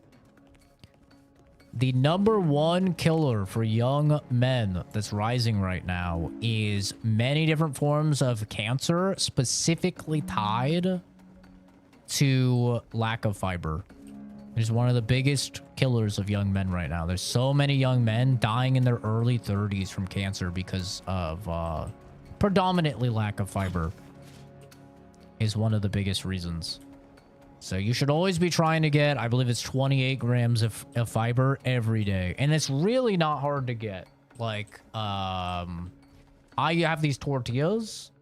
You can find them. They're just like Mission tortillas, nothing crazy. And they have 10 grams of protein and 17 grams of fiber. And they're only like this big. Like, they're not even massive tortillas. So you can literally have 2 burritos and you're good. Or another big one that I've been doing is like overnight oats. So you get some oats and you get like a tablespoon or 2 tablespoons of chia seeds. Chia seeds, very, very cheap and very high in fiber as well. Get the oats, you put it in some milk. You could even put in some protein powder if you really want to, like, if you like that flavor and you want it to be protein powdery. Tablespoon or 2 of chia seeds. And you just sit those in the fridge overnight. So good, dude.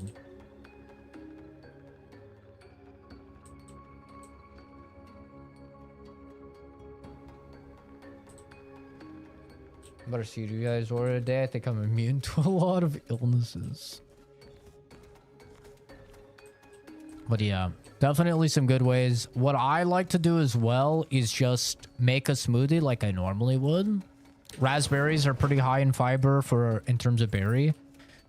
So I'll have like a strawberry raspberry smoothie. And then put like a scoop of chia seeds in there.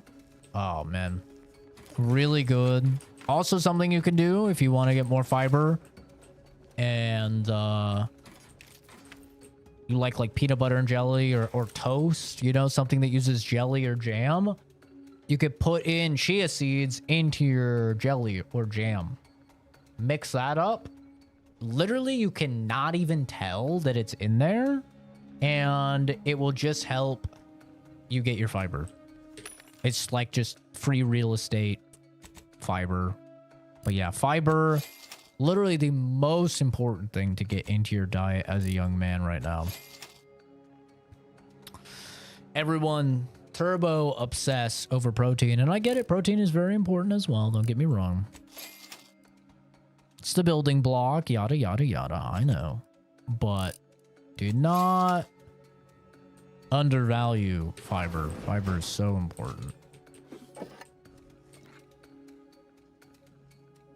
Plus, real talk, guys, you'll be pooping so nice. Your poops every day, you'll have a poop, and you won't be fighting on the toilet. You won't be struggling. Just boom. Nicest poop of your life. It will be like you just butt chugged some baby oil. It just slides out so easy. It's insane. Just maybe work up to 28 grams of fiber, because your body will have a reaction. If you have no fiber and you go to getting 28 grams of fiber, that's actually a big reason why people usually shit really hard after going to Chipotle or Taco Bell, is because those places are pretty high in fiber. They usually just don't have any fiber in their diet. And then they go and they get like something really high in fiber. And you go from having no fiber to just getting like 20 grams of fiber in one meal. And then just, oh, you're just, it's an experience.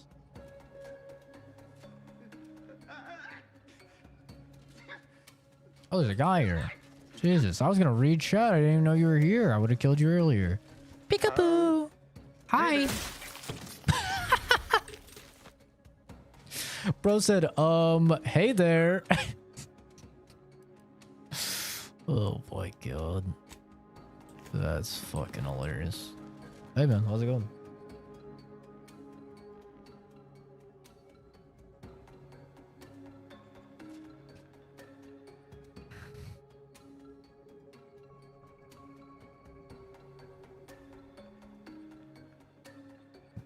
Store brand Metamucil. It's been working wonders. Yeah.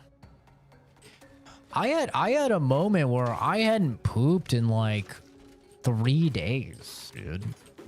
Like before I was on this big fiber kick and I learned so much about fiber that I'm just fucking autism, you know, dumping on you guys right now. But like before I was on this big fiber thing, I hadn't pooped in like 3 days. And I was like, dude, what's going on? And then I checked and I was like, I'm not really getting any fiber. And that's how I found out. If you just up your fiber real quick, not good. Work up. Work up. Unless you've got some time to kill. You know? But yeah, if you are backed up, it will solve that for you. But now I have the smoothest poops. I'm not fighting like I used to anymore. It used to be a fucking ab workout every time I sat on the toilet, dude, because I was pushing and straining so hard. Now, smoothest poops, known to man. Sit down. Don't even really have time to watch a bunch of shit on my phone. I still do. But it's not because I'm busy pooping. It's just because I'm chilling.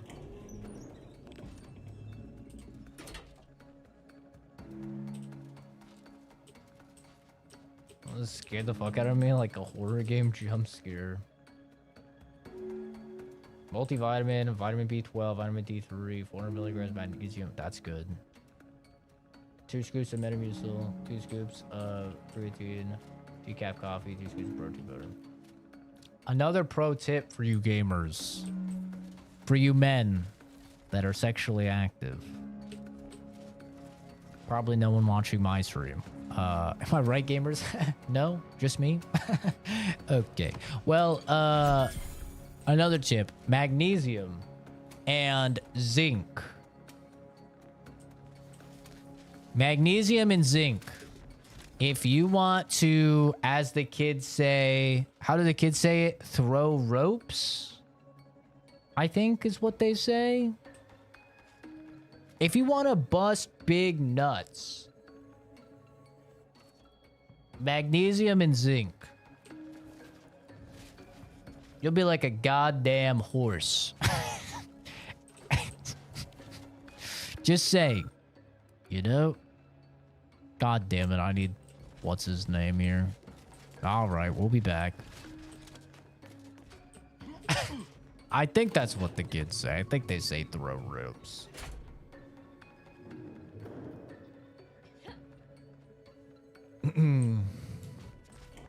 Yeah, I think the first time I took fiber, I probably had a shit the size of Kenzu.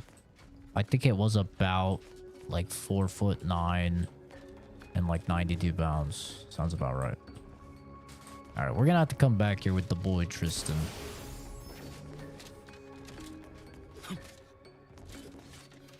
Oh, I'm barely heavier than her. I'm like 135 right now.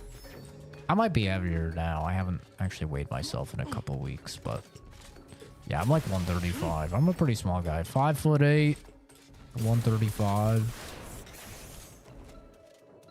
Smurfite. Honestly, dude.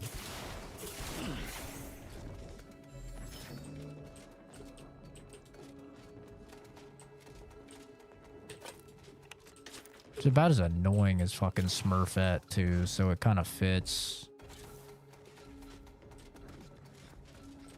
And Smurf and Smurf this, Smurf that, and a Smurf this. Shut up, Smurfette. God. Just shut up. We all know that she was ran through as well. She's like the only female in the whole town. Where are the kids coming from, bro? Just saying. The math ain't mathin'.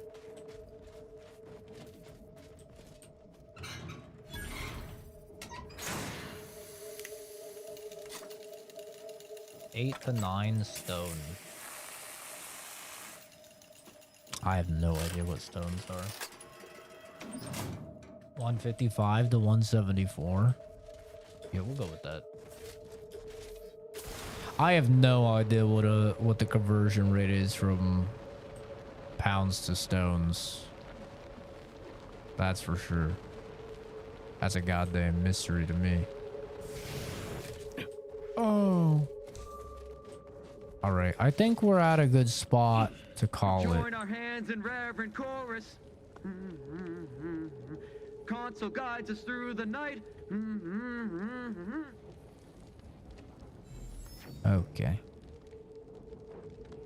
That's a good place to call it right there. How many hours are we in? We are 2 days, 4 hours, 52 hours. Pretty good.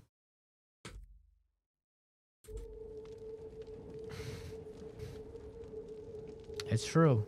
They don't teach us anything else. Well, I mean, obviously I know Celsius because I'm a scientist. We use Celsius. Celsius is superior to Fahrenheit. Do not at me, Americans. It's true. It's just true. Why the fuck is 32 degrees freezing? So I know Fahrenheit to Celsius pretty well, and Celsius to Fahrenheit.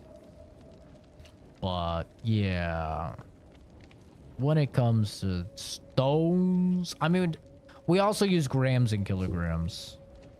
So like I'm more familiar with grams. It's 0 degrees Celsius where you are right now. It's pretty cold, man. Celsius just makes more sense. It really does.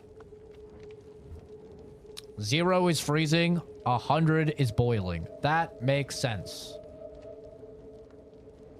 32 degrees and I don't even know what it is for boiling.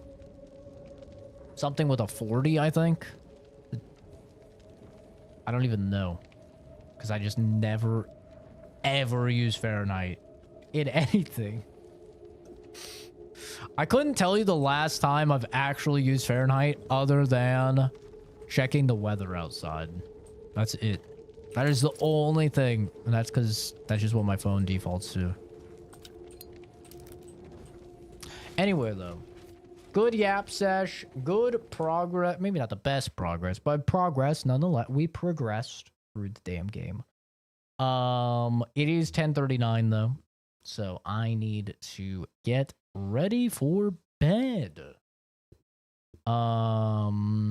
Appreciate everybody for stopping by and hanging out. Thank you to Hatomari, who said with the super chat, who said, I thought you were gay.